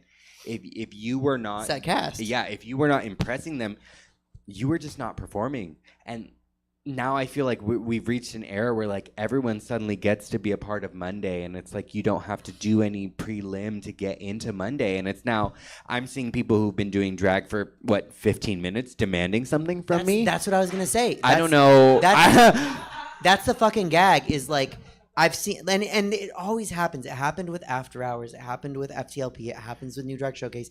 It happens in cities without them. I'm not calling out anybody specifically, but people will do. They'll do 2 or 3 Mondays, and they're like, Suzette, when can I do a Friday? And it's like, oh no. You should ask me if I want to do a show. Oh my god, no. Was on your close friends? No, it was I'm sorry, I can't even talk. I'm so geeked. I'm geeked. I'm not even gooped. I thought it was funny actually. So I got an ad for this woodland brunch, right? Because like we haven't done it in like I don't know 5 months or something. She said we got to sell well, or this is our last one. I like bringing drag to Woodland. Mhm. I think it's important. I think there's a lot of queer people in Woodland. There are a lot of queer people who are afraid to express themselves. Right, and so we need to be there for them, like us as drag queens and Twink. We need to be there for them. Thank you. I am in twink form tonight. I am not gonna not. I am represent giving you. he him tonight. I apologize for the viewers at home if this was a bit of a shock. Just turning it on and Jump scare. seeing twinked out Manny Petty. No, so like, but I bought this ad right on Instagram. That's the best way to advertise a show nowadays, unless you literally go and hand out flyers to people. And we're not even allowed to bark anymore. I feel like so many What? places have like Oh, restrictions yeah. on like right out front. Like it's so hard You know for what us I to be do? able to go out and bark. Sidewalk chalk. Oh no, I still bark. I don't care. Oh, What are you gonna do? I will sidewalk Kick chalk me the off the fuck out of street? the sidewalk in front of a different Kick venue me off 'cause the I'm street, like, bitch. "Wash I'll be it." in the road. But so I bought this ad, and it's like, it said if I make it, because have you run an ad on Instagram? Yes. Okay, so you can say like send people to my link, send people that message me, have people go to my profile. This one was gonna go to more people if I had them message me. It's for the Woodland brunch, so I need them to message me so I can take reservations. Right. Because there's no Ticketmaster or anything. So I had people Bitch, message go me. to the Woodland brunch. It is fun, it is comfortable, and every now and then I pop puss. About 12 more seats, and maybe you'll show up and drag. If we get 2 more tickets, I will show up in drag and I will perform for free. Oh my God, somebody's gonna buy 2 more tickets. If and 2 you're more gonna have tickets to. come through, That I'm is gonna not be a big sick number, to my love. That is stomach. not a big number. You should have said 12, 20 more tickets. If you sell out this show, the next show you'll be at. In 3 months. No, so I don't want to be. I'm trying to think of the best PC way to say this. Somebody who looks like they may dress unfemme, but weren't born unfemme. Do we have a call? What is it? It's someone we all know, as you were saying. Okay.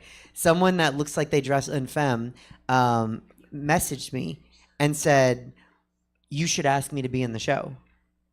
She said, you should ask me if I want to be in the show. That's it, yeah. Well, the funny thing is that, okay, so it prompts you, when you click the ad, it says, it prompts like an automated message like, let us know if we can help you with anything. And she responded, and because she posted a screenshot, I just saw it, and she's like, help with what? And then she was like, what are you talking about? Yeah. And she's like, help or whatever. And then she's like, help. And she's like, help with what? And then they're like, you should ask me if I want to do the show. And I was like, it's booked. We don't need any more performers. We need to sell tickets. The phrase, you should ask me if I want to do the show. It's just really random. Rather than be like, oh, you should book me. It's like, you should ask me if I want to do the show. I was like, no. Oh, well. Right. No, it's very. Well, I and always tell I people feel the like same we've world. reached that era of performance where we've now migrated from the because I grew up in the era of participation trophy. You got a trophy just for showing up. But I was not taught by people who were from the participation trophy era. So I learned how to work for my shit. So when I wake up one day and suddenly everybody has a spot, it's a little concerning because I'm like, where is the dedication? Where is the I'm waking up to do this? Where is I'm fighting for this? Because I feel like some of us as performers were like, when I look at a cast in a show, I'm like, okay, I have to fight for my spotlight. Like I know that like I know what these people deliver is fierce, and if some of it might be out of my wheelhouse. What is in my wheelhouse that I can deliver to put me at that level? Whereas like when I did soccer for 5 years, at the little pizza party at Round Table, all of us took home one of those little plastic trophies that said we were the best, we were the fiercest, we were mama's number one. Mind you, my parents were cracked out and were not there, so I don't know. So you were who, mama's number I don't know who was not. Yeah, Yeah. I was. Seven. I was gagged if Mama remembered she had us.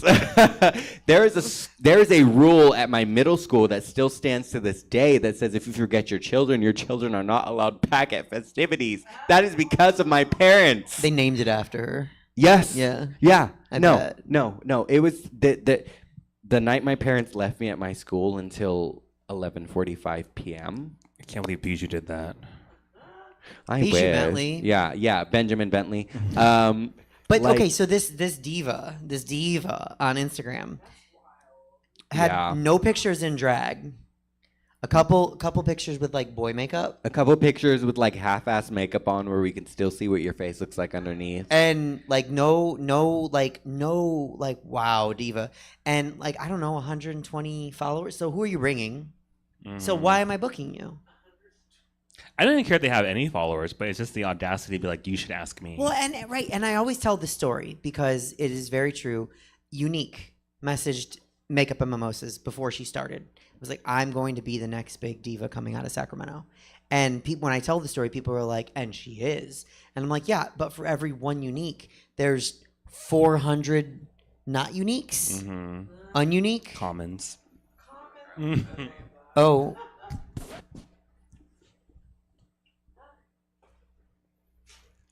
Secrets don't make friends. I feel like I'm on the show where I have to go,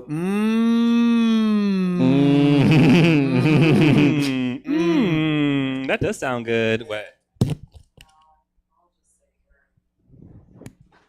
I'll tell you after. I'll give you all the details. I'll show you photos afterwards. Listen, if you're not subscribed to the She made Patreon, it- you have no idea who I'm talking about. You got to be are we going to get Asian tonight? Yeah, if you're not here, if you're At not the here in spot? person, At the spot. you're only getting Let's see if half they the remember drama. us. See if Henry remembers us. Yeah. She made a ableist joke on Twitter today. Who I did? know. I saw. I clocked it. The person we're talking I about. clocked it. Yeah. Oh. Yeah. Oh. We'll tell you Ooh. later. We'll tell you after. Yes, Yeah. after Patreon. I said, "Oh my God, ableism in 2025." I talked to Abel today. I course you love did. her. Love Lizette. Of course you did. That's Lizette. She has her It drag is- name, it but is Lizette, she will you're right. be nothing other than Lizette. It She is is a Lizette. combination of Liz and Suzette. And she hates it. And I'm like, you are. I'm sorry. That's You're- her name in my phone. When she texts me, it's Lizette. That's a gag. I'm changing Who her is name. who is the message from? By the way, the voice message. Was it for us? Oh, this one. Okay, so this one for the friends at home. This Or is we from, can keep it anonymous if you Well, want to say more fun. it wasn't anything crazy. This is Clifton. Clifton was Oh. kind of asking about like the diva that inspires you and kind of what you do drag. Okay. Yeah, they're in I the feel chat. like it's Fran pretty. Fine, we I already feel talked. well. Yeah, no. Fran Fine was who I knew I wanted to grow up to be, and when I got to a point where I was consistently doing drag and shaving my face, because I came up in the drag era where you selected somebody you were going to impersonate, and you kind of did their act consistently. It might not have been like every night, but I feel like consistently. So for me, I locked in on Caliucci's. I feel like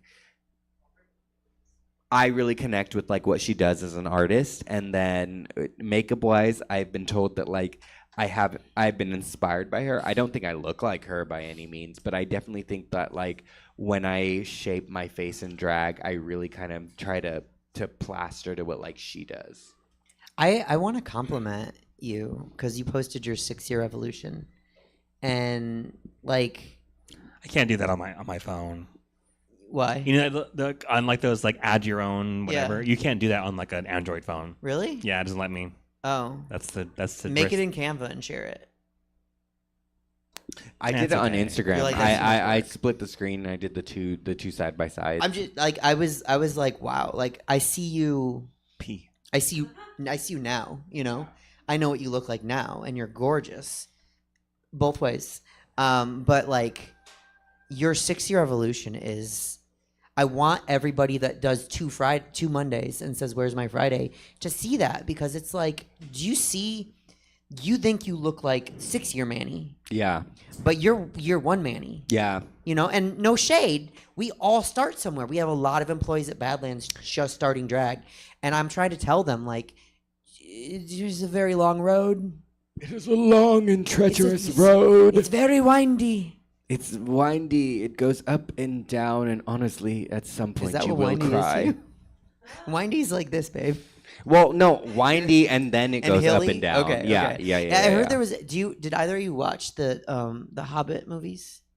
Not the Hobbit movies. I watched Lord of the Rings, but not the Okay, Hobbit. I think it's that one. Somebody was telling me there's a scene where Gandalf is sitting at a fork, and they don't know which way to go. Oh no, that's when they go to the cave. So which movie is that?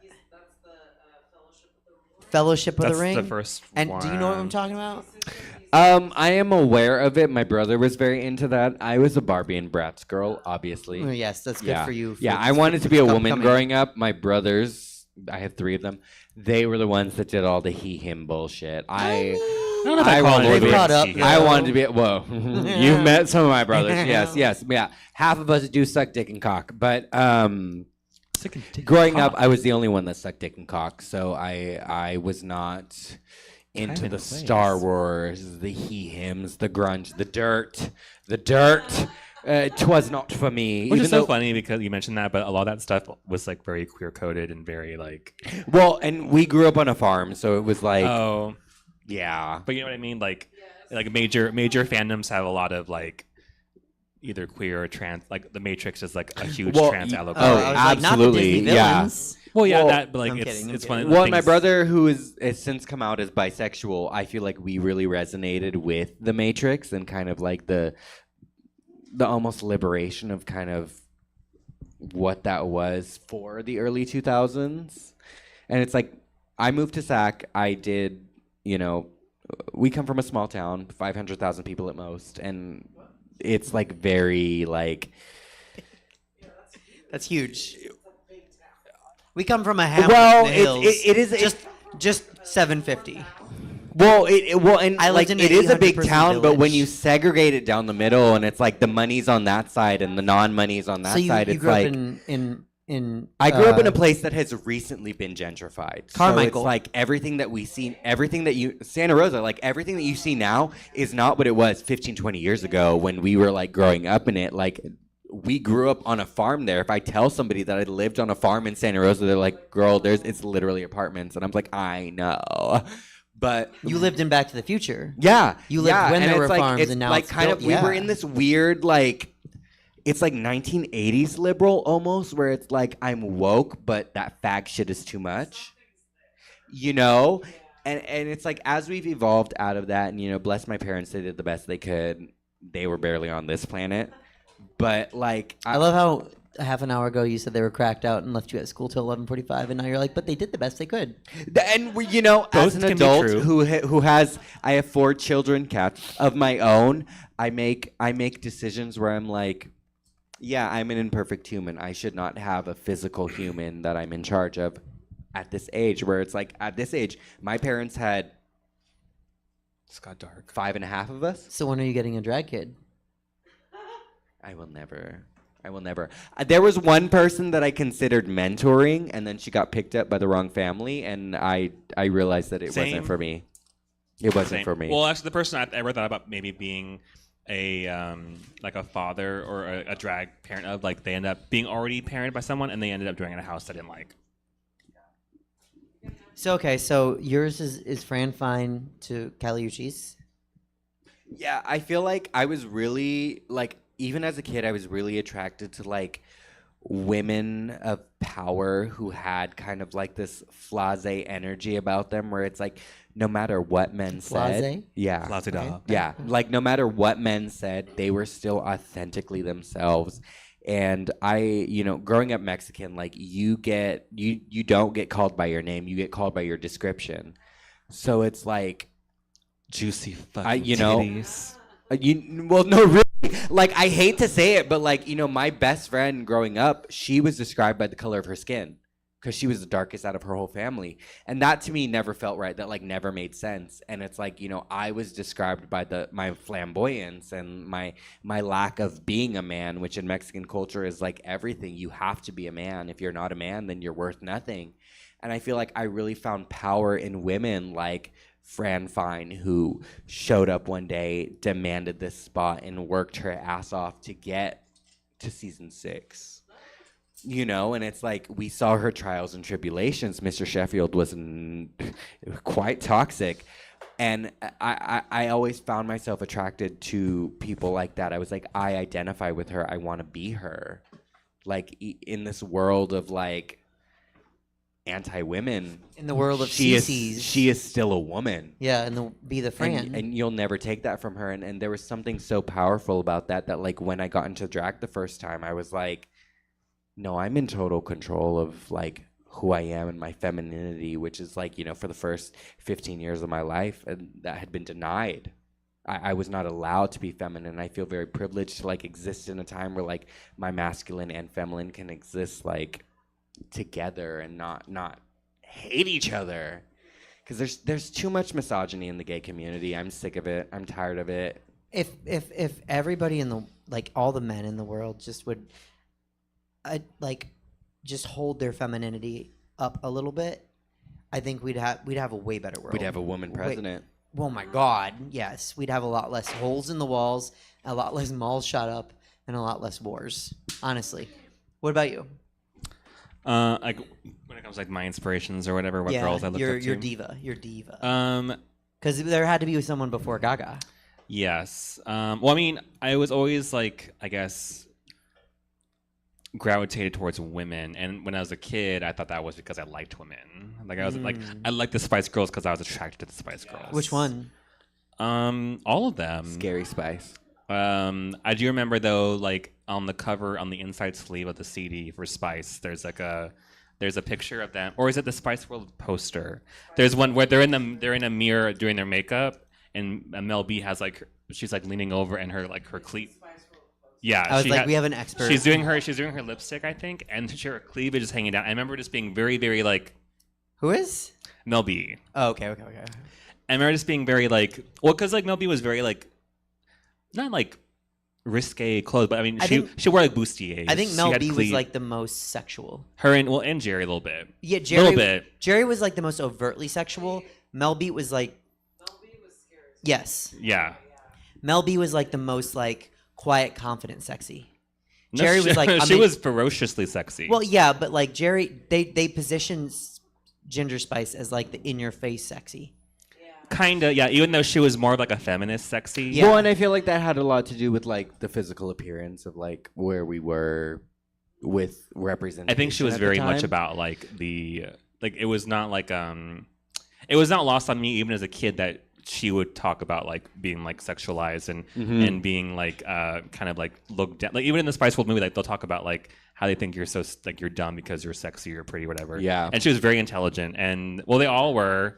But like even Victoria is like posh Spice, but she was always like she wasn't like slut shamed or she wasn't looked at as like dirty because she was very like modestly sexy. They all had their own. Yeah. They all had their. They all had their own thing. Yeah, and I feel like I really grew up in like a convoluted representation of that, where I was raised by both parents, but I would say that like it was more of like a single mother kind of thing. But my mother was also very misogynistic at the time, so it was like.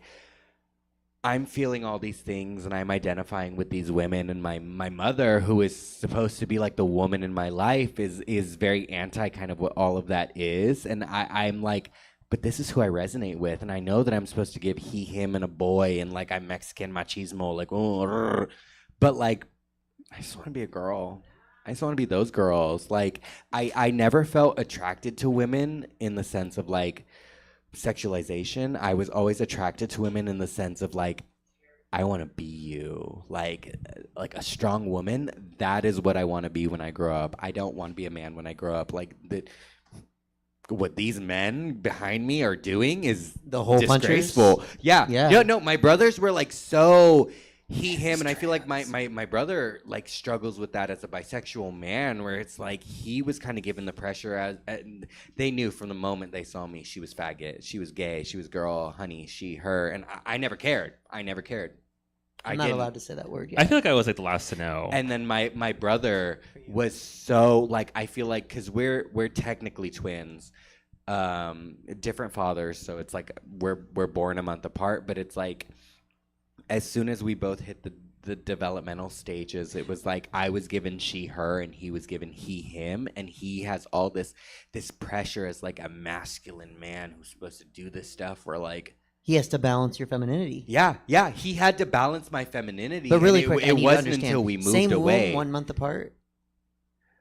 A little bit. Okay. Yeah. All right. Just yeah. following And we have no one will give us a DNA test.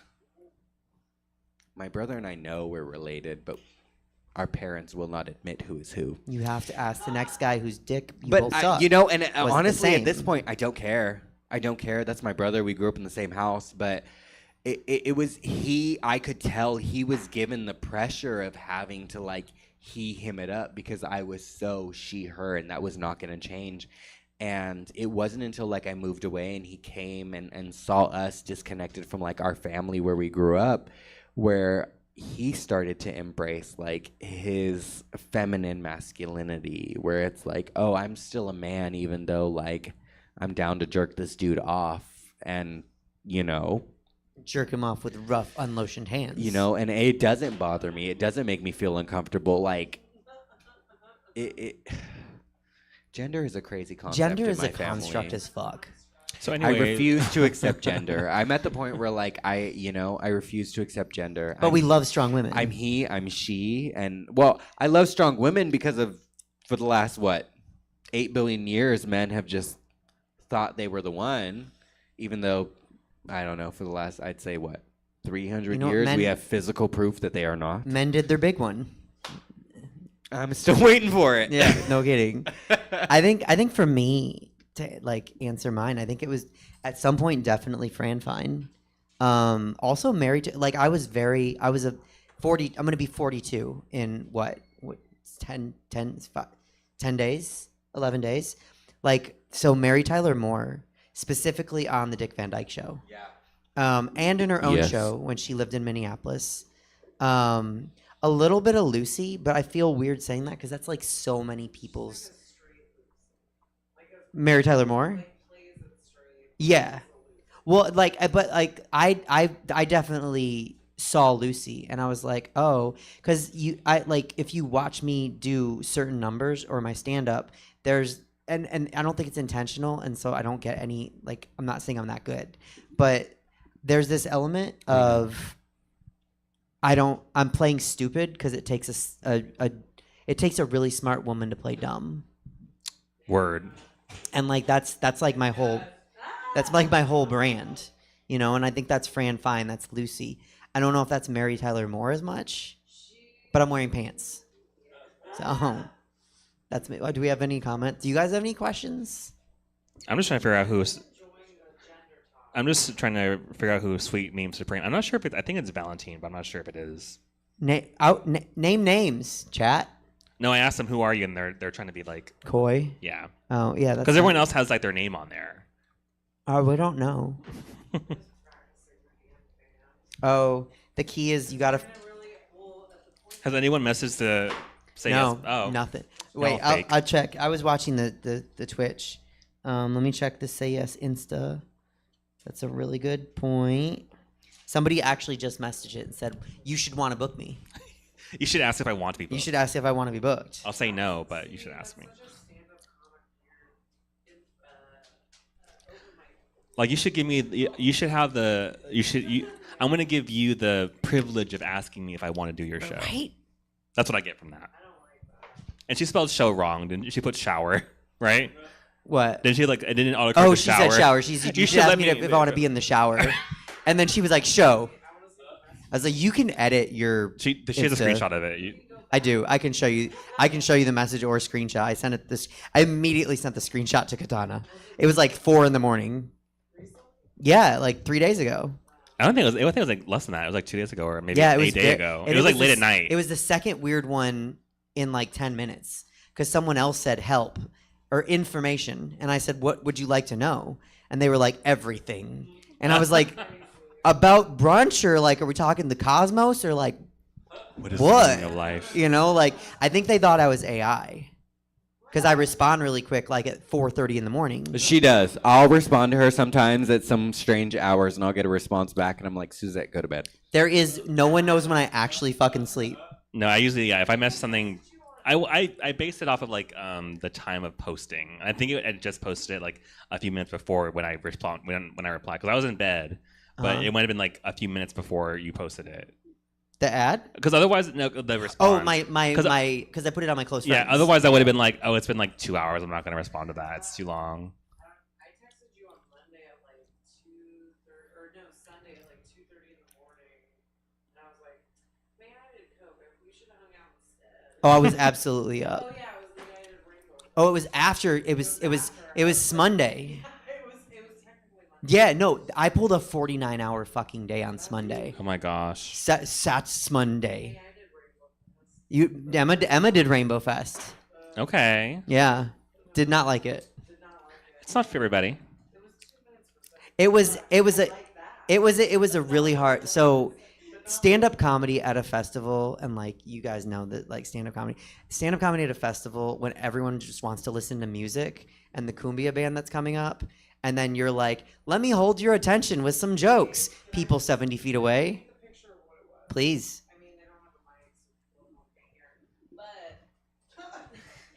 Go ahead for the Patreon. No, I'll just do this. But I was booked, and they were like, "Hey, you're gonna do a set for Comedy Spot," and I was like, "Cool." So I'm gonna go into Comedy Spot and do a set. Drew Absher. It wasn't the committee. It was Drew Absher. It was like, "Hey, you're gonna do a set in the Comedy Spot. It's 10 minutes, $75." I was like, "Cool, that's fine." Then I'm walking up, and I called you, and I was like, "Hey, they won't let me in. Come get me." So Suzette comes and gets me, and I was like, "Okay, I'll just meet up with you later. I'm gonna walk to Comedy Spot." And she was like, "Oh, girl, no, you're on the main stage that's in the middle of the street." Yeah. And I was like, "Oh, you mean where we're walking and everyone's dancing to the DJ that's on stage?" So I'm supposed to be like, "Hey, wait. Stop the music. Listen to my story. Welcome to drag. I want you to hear my bardic tales." It was, but then when I went up there, the host was just like, "Hey, just go up there and do 2 minutes and it'll be fine." And I'm like, "Cool," because they wanted me to do not Tiernan, but whoever booked me, Drew was like, "It's gonna be 10 minutes." I'm like, "I can't do 10 minutes in this. No one's listening. Everyone's been dancing, and I'm interrupting." So it was just weird. It was weird. Yeah, the closest thing to stand up is like hosting in between. That's the only thing you get. I do wish that she had let me like introduce you and then we could have like bumped mics for like 2 minutes. Oh, bump mics. Is that a new term the kids are using? But you did it. You got laughs. They were engaging with you. Yeah. Well, it's what you said when your mic went out, like it kind of killed it. Yeah. Which, yeah, because the mic went out in the middle of trying to do jokes at a festival with people like. I only did one opening, and then I was like, I'll riff the rest, but then the mic went out, and I was like, You could have made fun of me all day. They all would have gotten it. Oh my God, they would have loved it. Not like roasting, just like, be glad you have me up here and not fucking Suzette. Yeah, see, they would have laughed. So what do you think about gender? I hate it. It's not real? It's real for people that want it to be real. Yeah. But that's for them. I feel like...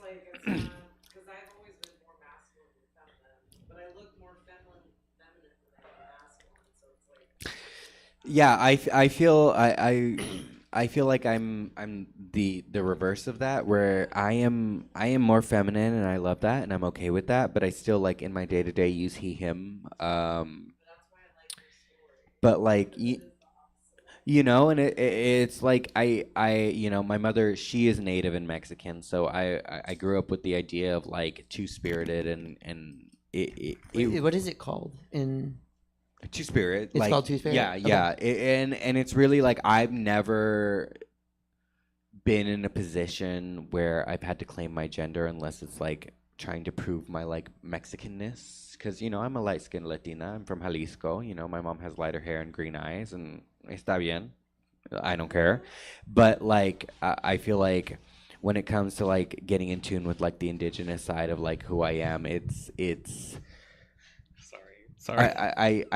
I think it's kind of like a middle finger at gender, where it's like I was raised with people who do like you know, for the Caucasians at home, witchcraft, But it's like we don't have assigned gender roles when you get to a certain level of like culture where it's like you are just an entity at that point, a vessel. Like you are there to maintain the culture, the practices, the spirit of The role. the role of what you are. And I feel like it's been very modernized of where it's like you have to choose he, him, or she, her, and I've never felt connected with that. I don't want to be either or.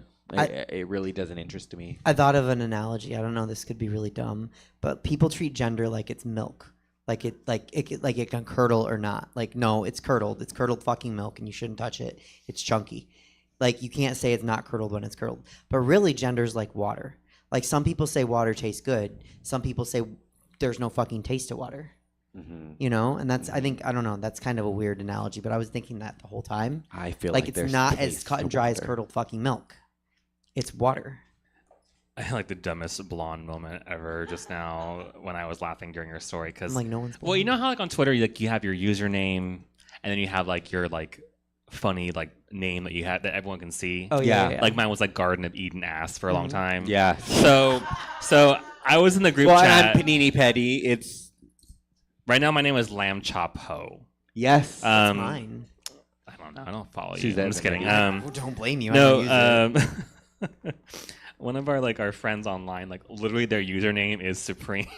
It's me, Sweet Meme Supreme, and then they added me and saying Katana, who is Sweet Meme, and I'm like, is it you? And it's literally their username on Twitter.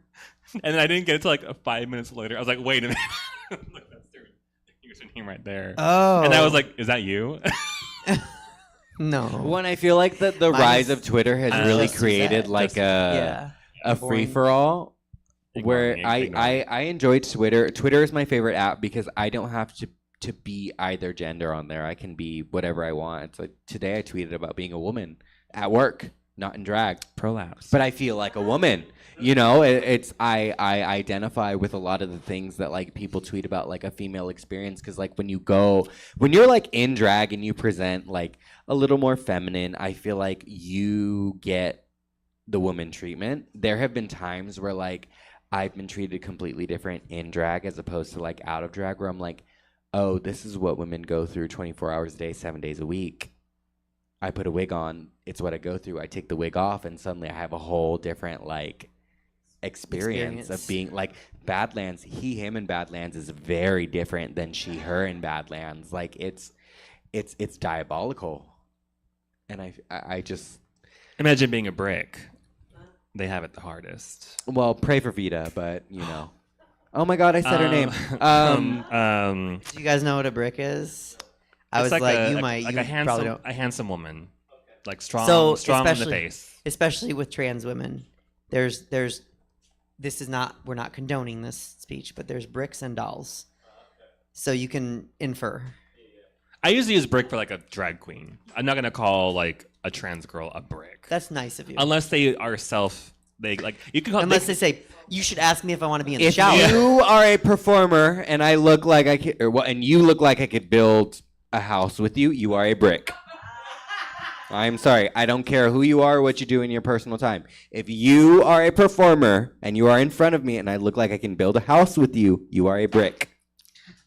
It's interesting though, like back to like gender and stuff like that. Like with the current like generation of people, even just like in the drag scene, like I think there's a lot of disconnect with like I guess I don't know if I'm considered an elder now. Like I had an issue in the drag scene. Well, in the gay world in general. You are absolutely an elder. I'm almost a fucking elder in the drag scene. I mean, I've been out and living in the drag. We could have. I've been living it as a queer man since I was like 13 years old. Right. Well, that's when. So you're Jewish. Suzette is Jewish. Laheim. I have to get I'll out myself. But I have to before we get the show ripped off the YouTube. Like whenever I think I'm like the most up to date like woke person, like some people will say something, and I'm just like, okay.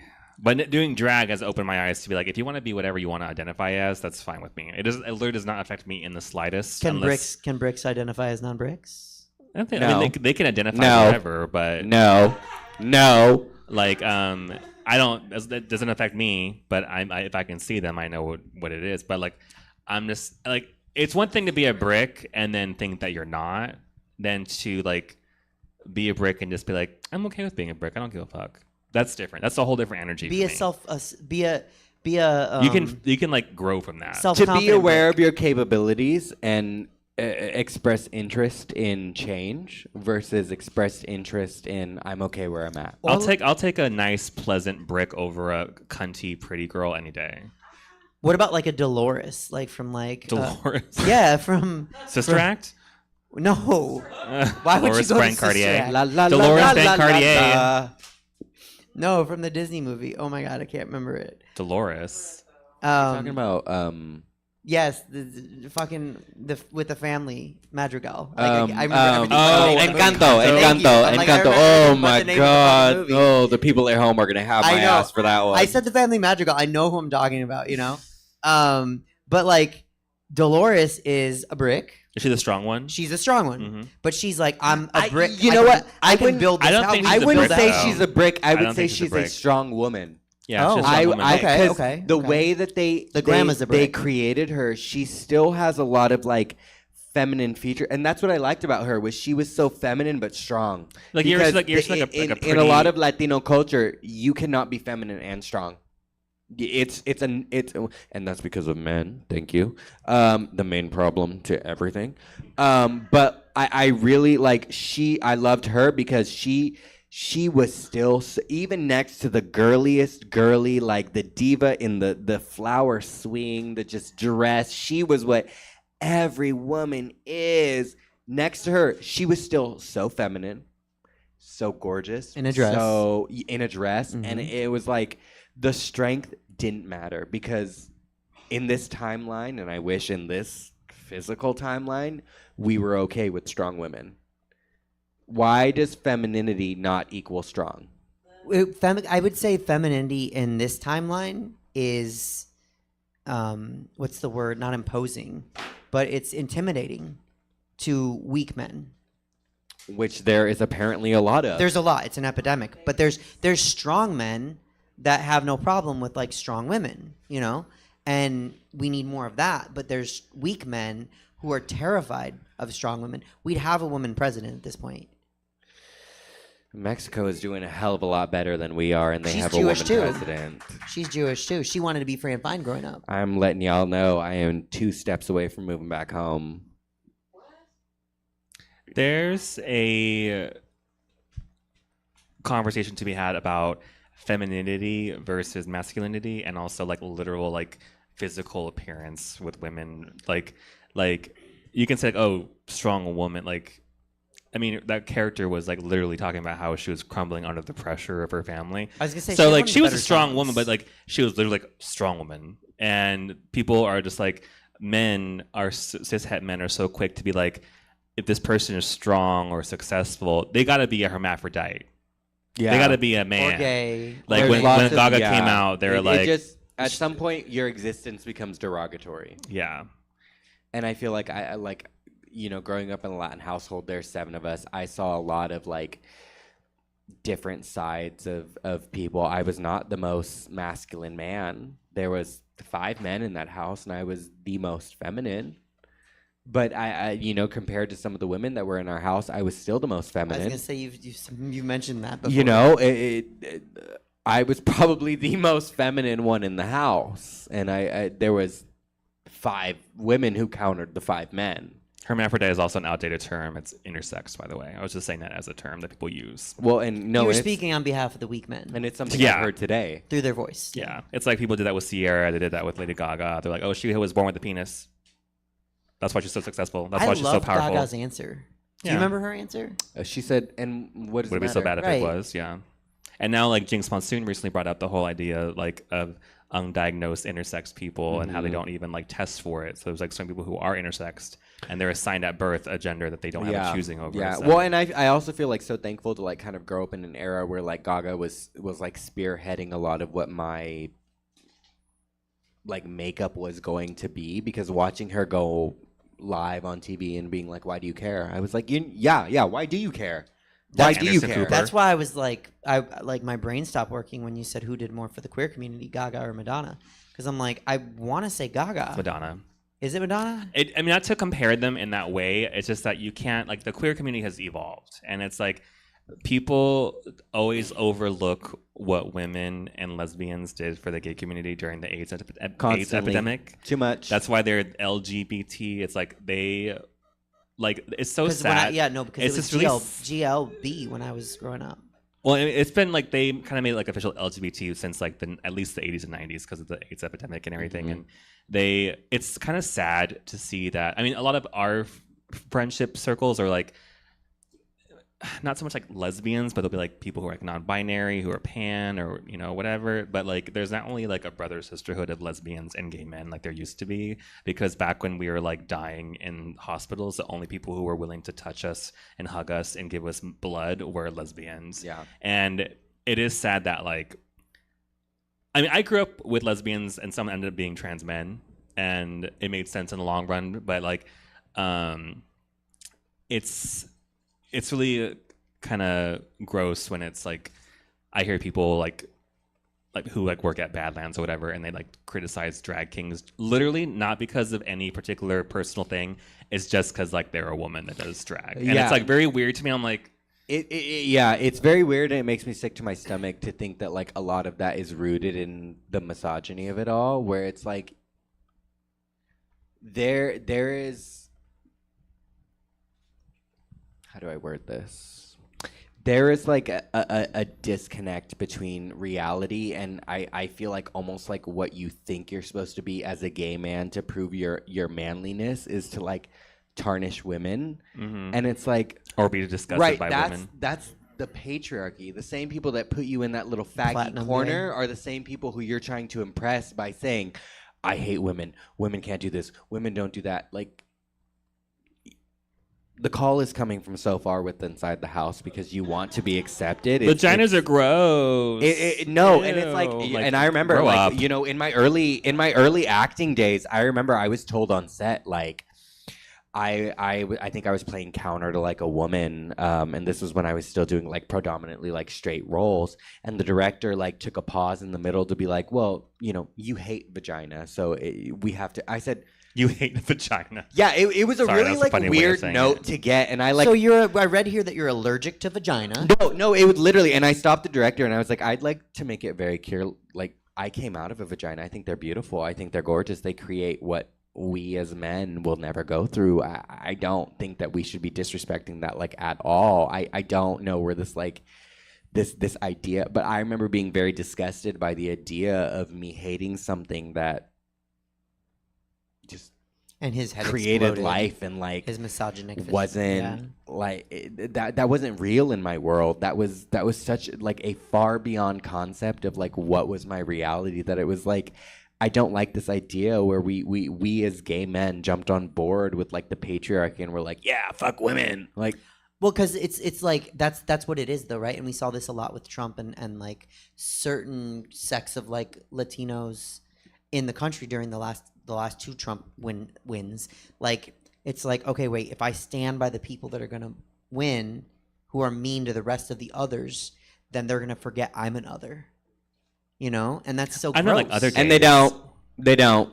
At the end of the day, you are brown. No, baby. they're Your gonna last get you name too. is Gonzalez. Yeah. They will send you back They're just as just quickly gonna- as they will send me back. They're gonna get the other others out, and then they're gonna turn and be like, okay, now who's another here? Yeah, it was just such a far off concept, and I remember I stopped the whole set, and I was like, I really don't want that to be my legacy while I'm here working. So please don't like ever think that like that's where I'm coming from, He had to or like cross that's off the okay. nickname he wrote. And here's the thing, the kicker is the director was a woman. Well, she's a product of society, Of the environment. Yeah. And that for me was like a really big wake up call where I was like, we've been so indoctrinated in like She's what like, this I am culture gagging is. for you, faggot. Yeah. No, it was very like Here's that. that video. That was like the energy on set where I was like, that's not who I am. That's not what I believe in. That's not where I come from. You know, I was raised by a single mom. Like I can't like that to me was such a far concept that like even somebody likening that to me on set, I needed to stop everything and be like, that's not like that's not where we're coming from at all. And please, like that's not the energy I want here. And if that's the energy, I can go. Don't write it on. I don't need this movie that bad. Like Don't write it on my tombstone. It is an indie film. We are not breaking barriers here. We're not winning awards. Do not. Indie films do. I realized the answer. I'm sorry. Of what? I'm so fucking straight sportsy girl. Of what? Like Gaga or Madonna.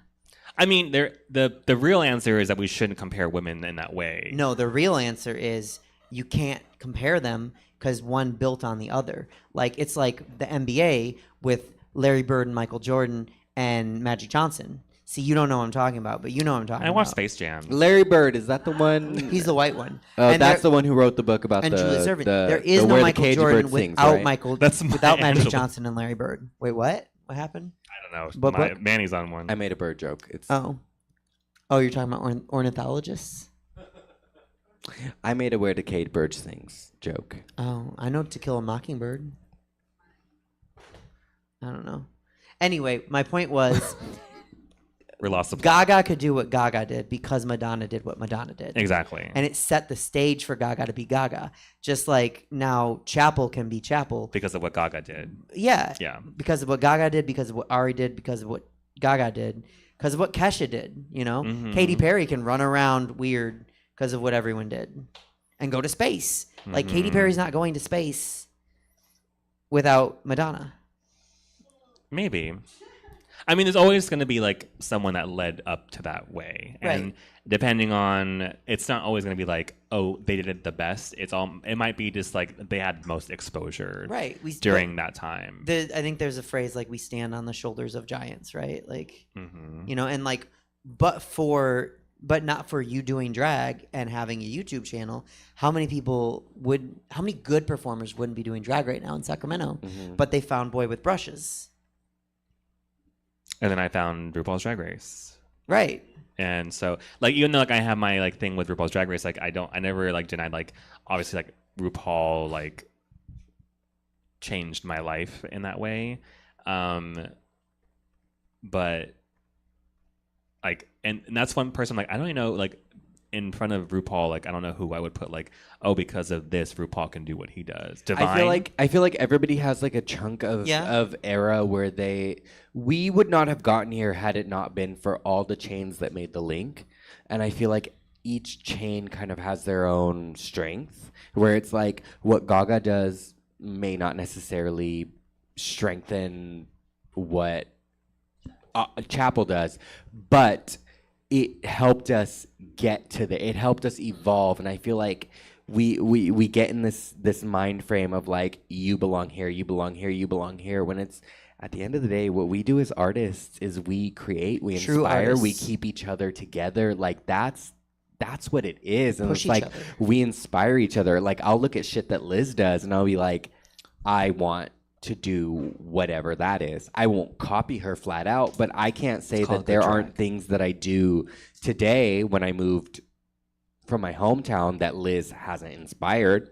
Right. And I'll give her her dues. I'll give her her credit. Like Liz inspired me. Liz Katana inspires so inspired much. me. But it's like, who inspired you? We couldn't have gotten to that point without who came before us. And I feel like that's when like history, timeline, all of that bullshit becomes very relevant, because a chain really is one piece being completed after the other, and you can't get to point D without A, B, and C. It sucks now because everything is so public and in the social media that like it's hard to appreciate what people do because sometimes they grow up to be like kind of part of what we were against. Like people use the excuse of like RuPaul, Ellen, and J.K. Rowling, of people who succeeded despite the system, who grew up and just became so successful, they became part of the system. So it's like they had kind of like a falling out and lost, fell from grace a little bit. Like people still worship and eat RuPaul's ass, it's whatever. Like, but they just I will until you get me on the show. I just RuPaul, feel I am like worshiping and eating your ass. I just feel like you can still like someone's achievements and still acknowledge when they make mistakes or do So something you said weird. let's listen to Remix the Ignition, but not like R. See, Kelly. Here's my But thing. it's like one of those, it's like like I'm trying to think of another example. Like Ellen. Like Ellen was such a pivotal part of the gay movement in the 90s. Absolutely. But like you can also be like, yeah, she got weird towards the end there. Well, I mean, there's another saying, like you live as the hero, but if you live long enough, you die as the villain. Yeah. And it's like, I mean, she's not dead, you know. Right. To the community. Her career. I think there's an element of people growing into a different person, or there's an element of maybe Ellen was always like that. Well, you and I know? feel like And we get to a point where like Kathy Griffin said she was, but I mean, but to the public, where it's like we get to a point where your true colors show, where it's like J.K. Rowling wakes up every day and just goes misogynistic and transphobic on social media. Wakes up unprovoked, says I hate trans people, and it's like I rewatch kind of like, you know, when it's on cable, like I'll see Harry Potter and I'm like, yeah, that is kind of where you were coming from, and it does convolute, and I feel like it's part of our evolution as people who are empathists, who want to further the generation for the better, who don't want to be a part of the problem, where it's like I'm looking at shit that I looked at when I was 12 and saw no problem with, and now I'm looking at it like, oh my God, J.K. Rowling, you're an absolute monster. Like, you're a terrible human being. I can't even look at Harry Potter anymore without feeling disgust. It's gotten to the point where the people who created this legacy that everyone is latching on to, they've all the main actors are like, we are not a part of that. I don't know what's going on with that, but today, based on what I've been told and what I've like experienced with other people in my life as a person who's not a piece of shit, I want no part in that. I want absolutely nothing to do with it. I mean, even people who were in like one movie were like, that's not me. That whatever that message is sending is not who I am. Y'all didn't notice it with the bankers being goblins? Well, as a Mexican, I always noticed the racism. Yeah. The racism. Right. It wasn't until like high school where I realized, oh, racism isn't normal. What was the Asian girl's name? Shou Chun. Yeah. And tell us about the Irish kid blows up all the time. I saw that. Like, saw a meme about that. Like, J.K. Rowling was teaching us stereotypes. Oh, Neville? Yeah, he always blowing up. Like, because the IRA was always like they were like self bombers. Okay, so we're coming up close to time. This has been a really good conversation. Fantastic. So, is there anything else in there? J.K. Turfin crazy style. It's gotten to a point where we can't separate the artist from the art when it's that bad. That's why I still want to have like an FJK theme show. Can I say something controversial? It wouldn't be I've you if never you been a diva who separates the artist from the art. I'm sorry. When I find out you're a piece of shit, everything you do is a piece of shit. To me, it like, as an artist, it doesn't make sense. It really doesn't. There's nothing that clicks in my head where it's like, separate the art from the artist. No, because as an actor, as a good actor, you have to believe a piece of what you're saying in order for the camera or the stage, the audience, to believe what you are saying. And there's a level of not believing so heavily what you're saying, and it's sort of like people are like, oh, you're too woke. I'm sorry, I'm too woke because I'm not racist. I'm too woke because I believe that women deserve rights. I'm too woke because I feel like men are the problem. I believe everything that I've ever said in a play. I've never played a character I've hated. Really? I played bad. I played a character. No, I played characters where I don't necessarily agree with their actions, but as an actor, it is it is not. Yes. You do not have the right to judge your character. You don't. No, you have to find the motivation. You have to find the motivation. Yes. You have to find the understanding, and you have to resonate with them. But there are lines where there is no money, there is no part, there's no writer in the world that will make me go to certain places. There have been times when I've walked away from scripts because I'm like, I won't say that, and the writer is like, well, you have to, and I'm like, well, I don't need the job. I do have a question for you. My first niece, my dear niece. How do you feel about the Cosby Show? Because we know he's a monster now, right? But like, he was America's dad. And I think that plays into the reality of what all of our dad was. I think that I think that what Bill Cosby was is a reflection of what a lot of our dads were at that era. I think that there are things that were not discussed. There were things that were left to be acceptable that weren't. And I think that we as a people, we accepted that and we said it was okay. And it was the dad. yeah, it was America's dad. And I feel like we were under this lens of like, well, this is America. And it for the time being, a black man on TV who was the lead of his own show was quite progressive, but that doesn't exclude him from all of the pain and the hurt that he caused a bunch of people. Absolutely not. And I don't think that there's any kind of step, because, rest in peace, my father. But I there are certain things that happen where I still hold my father accountable for. I don't care if you haven't been here in the last 10 years. There's shit that you did back then that I, as a person who didn't know better, knew was not okay. There's no statute of limitations. Like, I don't think there is. I really like. I think there's levels to mistakes that you make, things that you become. Yes, you are a product of your environment, but at some point, non-consensual is non-consensual.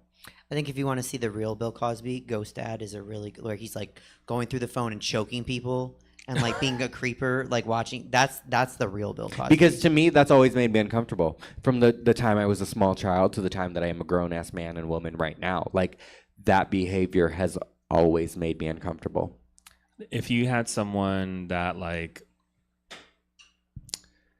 I guess this is a hypothetical because you wouldn't know, but if there is someone that you like, what if like Kali Uchis was like transphobic and you just never knew? It would pain me more than anything in the world, but I would denounce her. I like that. To me would be so far, because that's not who she is. Yeah. Based on the concerts that I've been to, and I followed her since she released Isolation, and it's like what she says there doesn't reflect those views. So it would be the worst wake-up call of my life, but it would be a wake-up call because I don't think that anybody is above accountability. I don't think there is not a person on this planet who is above accountability. And this is an example, she's not transphobic, but like, and you draw that conclusion from only her music career, not from following her like on social media or hearing her opinions. I have an unhealthy obsession with Callie. That's my autism stem, where it's like everything Callie I have to know. Where it's like I would have caught something like that, but like I watch what she posts on her story. I have her post notifications turned on when she goes live. I'm right fucking there. When I get a Spotify notification for being part of the 0.01% of listeners for the year, like I'm so invested in who she is as an artist, because her music speaks to me on a level that most artists don't. I'm so heavily invested that I'm making sure that I'm checking all the boxes and that she's not doing this. There is controversy with her. Like there's one song on my favorite album I won't listen to. And it's because the person that's on it has allegations. They've never gone through it. They've never had any proof. There's never anything more, but I will always be a believer as opposed to like an opposer. And so for me, that's enough to not give that content any kind of consumption. Whereas when the song came out, those allegations were not about. Yeah. So it's like, do you know better? Do you not know better? But it's where like when Gaga, when we had the whole R. Kelly business, Gaga snatched that shit off as soon as there was any kind of just a sprinkle of evidence. That's what I was gonna say. Is like I actually became a bigger fan of Gaga and Ari the more I learned about them and saw how they represented themselves and their fans and stood up for their fans and what they would tweet, what they would post, what they would Instagram, what they would say during concert breaks and stuff. So I get that. Like you know your artist. Yeah. No. Yeah, I know my artist. Yeah. It would be if Ari came out and Ari was like transphobic, homophobic, I'd be like, what it would ruin fuck? Your world. Oh my God, I'd stop doing her immediately. But like, I don't believe that. Yeah. Like I've seen. Based on what I've seen, I'm I cannot come to the assumption that Kali Uchis is transphobic. I cannot come to the assumption that she is anti-gay. I cannot come to the assumption that she is misogynistic. I like what she performs, where she feels, what she says in her concerts, and what I've seen from the content that I've consumed. I feel good at where I stand. But if one day someone said, well, here's the evidence, it ruined my world. It ended, but well, you might say it I'd first. move on. It's AI. Let me see. But also, it's like it's like that weird thing where like what if like J.K. Rowling like never voiced her opinion publicly about what she felt? Then we would know. But we're still like we'd be pulling her money like all these queer people, trans people. She'd be giving her making money. more. She's stupid. Yeah, but it's just you think about weird stuff like that. Like, what if you didn't know? And the whole time there's like there are people who I liked as a kid that passed away early, and I'm like, they probably would have been canceled by now. Well, and it's like, in Latin culture we have a lot of things that like stick in and are like so prominent. Where it's like Carlos Santana, like he was a big person in Latin culture, and just within the last 2 years he had an anti-LGBT rant at one of his concerts. Yeah, randomly. That ruined my world. Like every song that I had where I thought that he was this amazing artist who did like these amazing things with like his guitar, and like while all of that may be true, it ruined it. I won't listen to another Carlos Santana song. When you got up there and you were anti-LGBT, Bye. Like unprovoked. Bye. Like out of nowhere. Unprovoked. Yeah. At one of his concerts, he just got on the mic and was like, marriage is between man and women. Everybody else is. I said, oh, I'm sick. I'm disgusted. It truly, like, it ruined, like, my parents and I, we rarely got along, and I can count on one hand how many things my parents and I like really resonated with and connected with, and Carlos Santana was one of those things. And like, my dad is dead. My dad and I will never get that time back together, and to be in 2023 and seeing that and knowing that my dad has been gone for a long time, like we'll never get another artist to connect with that way, and it's just like it's heartbreaking and it's horrible, and it ruins a lot of like memories I had as a child that were like so beautiful. But I'd rather have those memories ruined knowing that I'm not anti-LGBT as opposed to trying to uphold those, because as much as my dad was an imperfect person, my dad loved me. My dad had a gay son and he was okay with it. And I know if my dad were alive today, he would have been just as sick to his stomach, knowing that somebody that we connected with so heavily when we really didn't have much to connect with just ruined it. We had a lot of family members who weren't okay with me being gay, and my dad was like, I really don't care what you think. I don't care how you feel. That's my son. I love him. He's a perfect person. I never did any wrong in my dad's eyes. And it's like, it's so crazy to be in a position where it's like something I've held on to. One of the few moments that I can hold on to with my dad has been just obliterated, but I'd rather it be obliterated than be a part of the problem. Do you think that he really felt that way like during his prime of his career though? Like there are some people who are like, when they're big in their peak, like they do feel very like progressive and very like whatever, and then they get older and then they become very like well, I think for someone like Carlos Santana, being okay with gay people in the room was so forward. Mm-hmm. I'm okay with you being in the room. I don't like you. I don't like what you stand for. I don't like what you do. I think you're this, that, and the other thing. But I'm not going to say that because, well, I'm not going to see you after this. Well, his producer might have been gay, or his, Yeah. Well, and there's a lot of gay people in the industry, so you have to like He gay could be gay. people. And then, well, and most of the time when they're that anti-LGBT, it's because they are, and they just refuse to admit it. Okay, so Sasha Santana. we are going. I don't want to keep Jesse here too long. I think we could definitely, because there's a counter to all this, right? There's a counter to the fucking villain who's like, actually, I like gay people and I support them, and then you're like, oh fuck, I fucking hated them, and now I have to like them. Shit, Well, there's people who like they have like early careers or whatever, and like they're known for being like bigoted or whatever, and then they become like enlightened. And then there's people who are like Rob Schneider who become weirdos, and they turn. Like, Rob Schneider became that was such so a fucking weird. weirdo. Yeah, that was diabolical.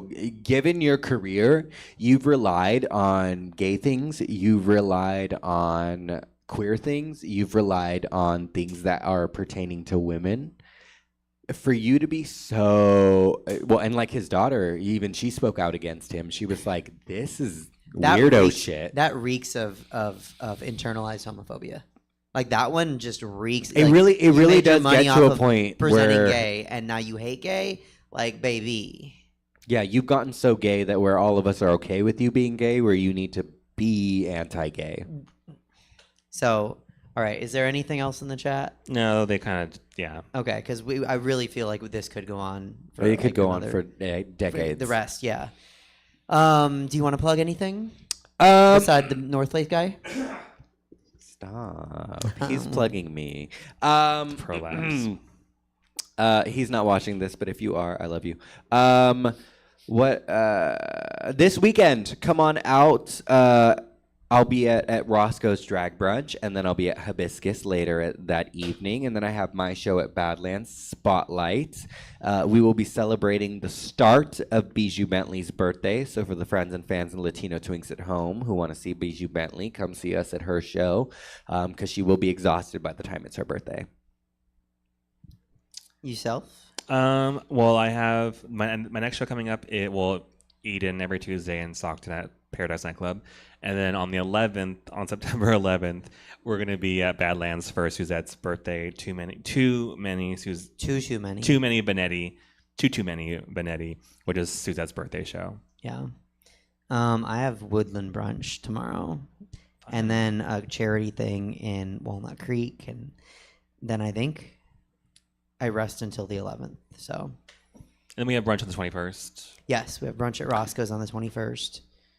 I'm there the week before, so. Yes. Yeah. Oh, we should. So don't go talk the week about it before. then Just afterward. kidding. Anyway, if you want to see me in he, him, you have to come out more because this is the last time all of y'all will ever see him as he, him Unless you on join the the Purd. Patreon. Unless you join the That's not Patreon, true. then You I'll say she, de-drag. her the I'll whole de-drag time. at home. Thank you for watching. Thank you for being here. Stab Comedy Theater's open all the time. We love guys you, can Jesse. come. We love Jesse. We love Stab.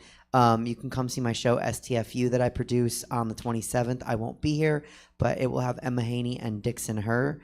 So that's going to be a really good show hosted by my friend Joey G. Need to have you both back on that at some point. And then we'll be back on October 2nd. Whatever the first Friday of October is. Yeah. And I have a great comedy set for the next time I do comedy for you guys. It's real jokes. It's a real story. We go from start to end. Retail has really reminded me how to October 3rd. How to is Mean craft Girls a Day. joke. How to craft a joke. Yeah. Is it October 3rd? October 3rd. That's Mean Girls Day. Oh, well, perfect. We'll all be in pink. I'll be in pink. Okay, well, you be here and be in pink, and we'll see If you show up in pink for the Patreon, you get a month free. Oh. If you show up in person. No pictures. Love pink. Okay, thank you so much for watching. Say yes. Be safe. Enjoy this Virgo birthday month of me and Bijou Bentley. Happy birthday, Danny. Bye. Oh, and Danny too, yeah.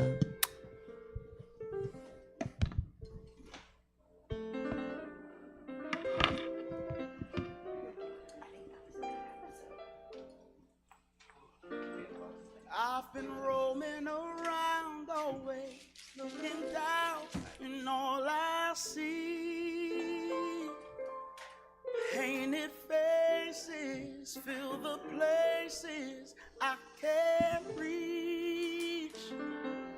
You know that I could use somebody.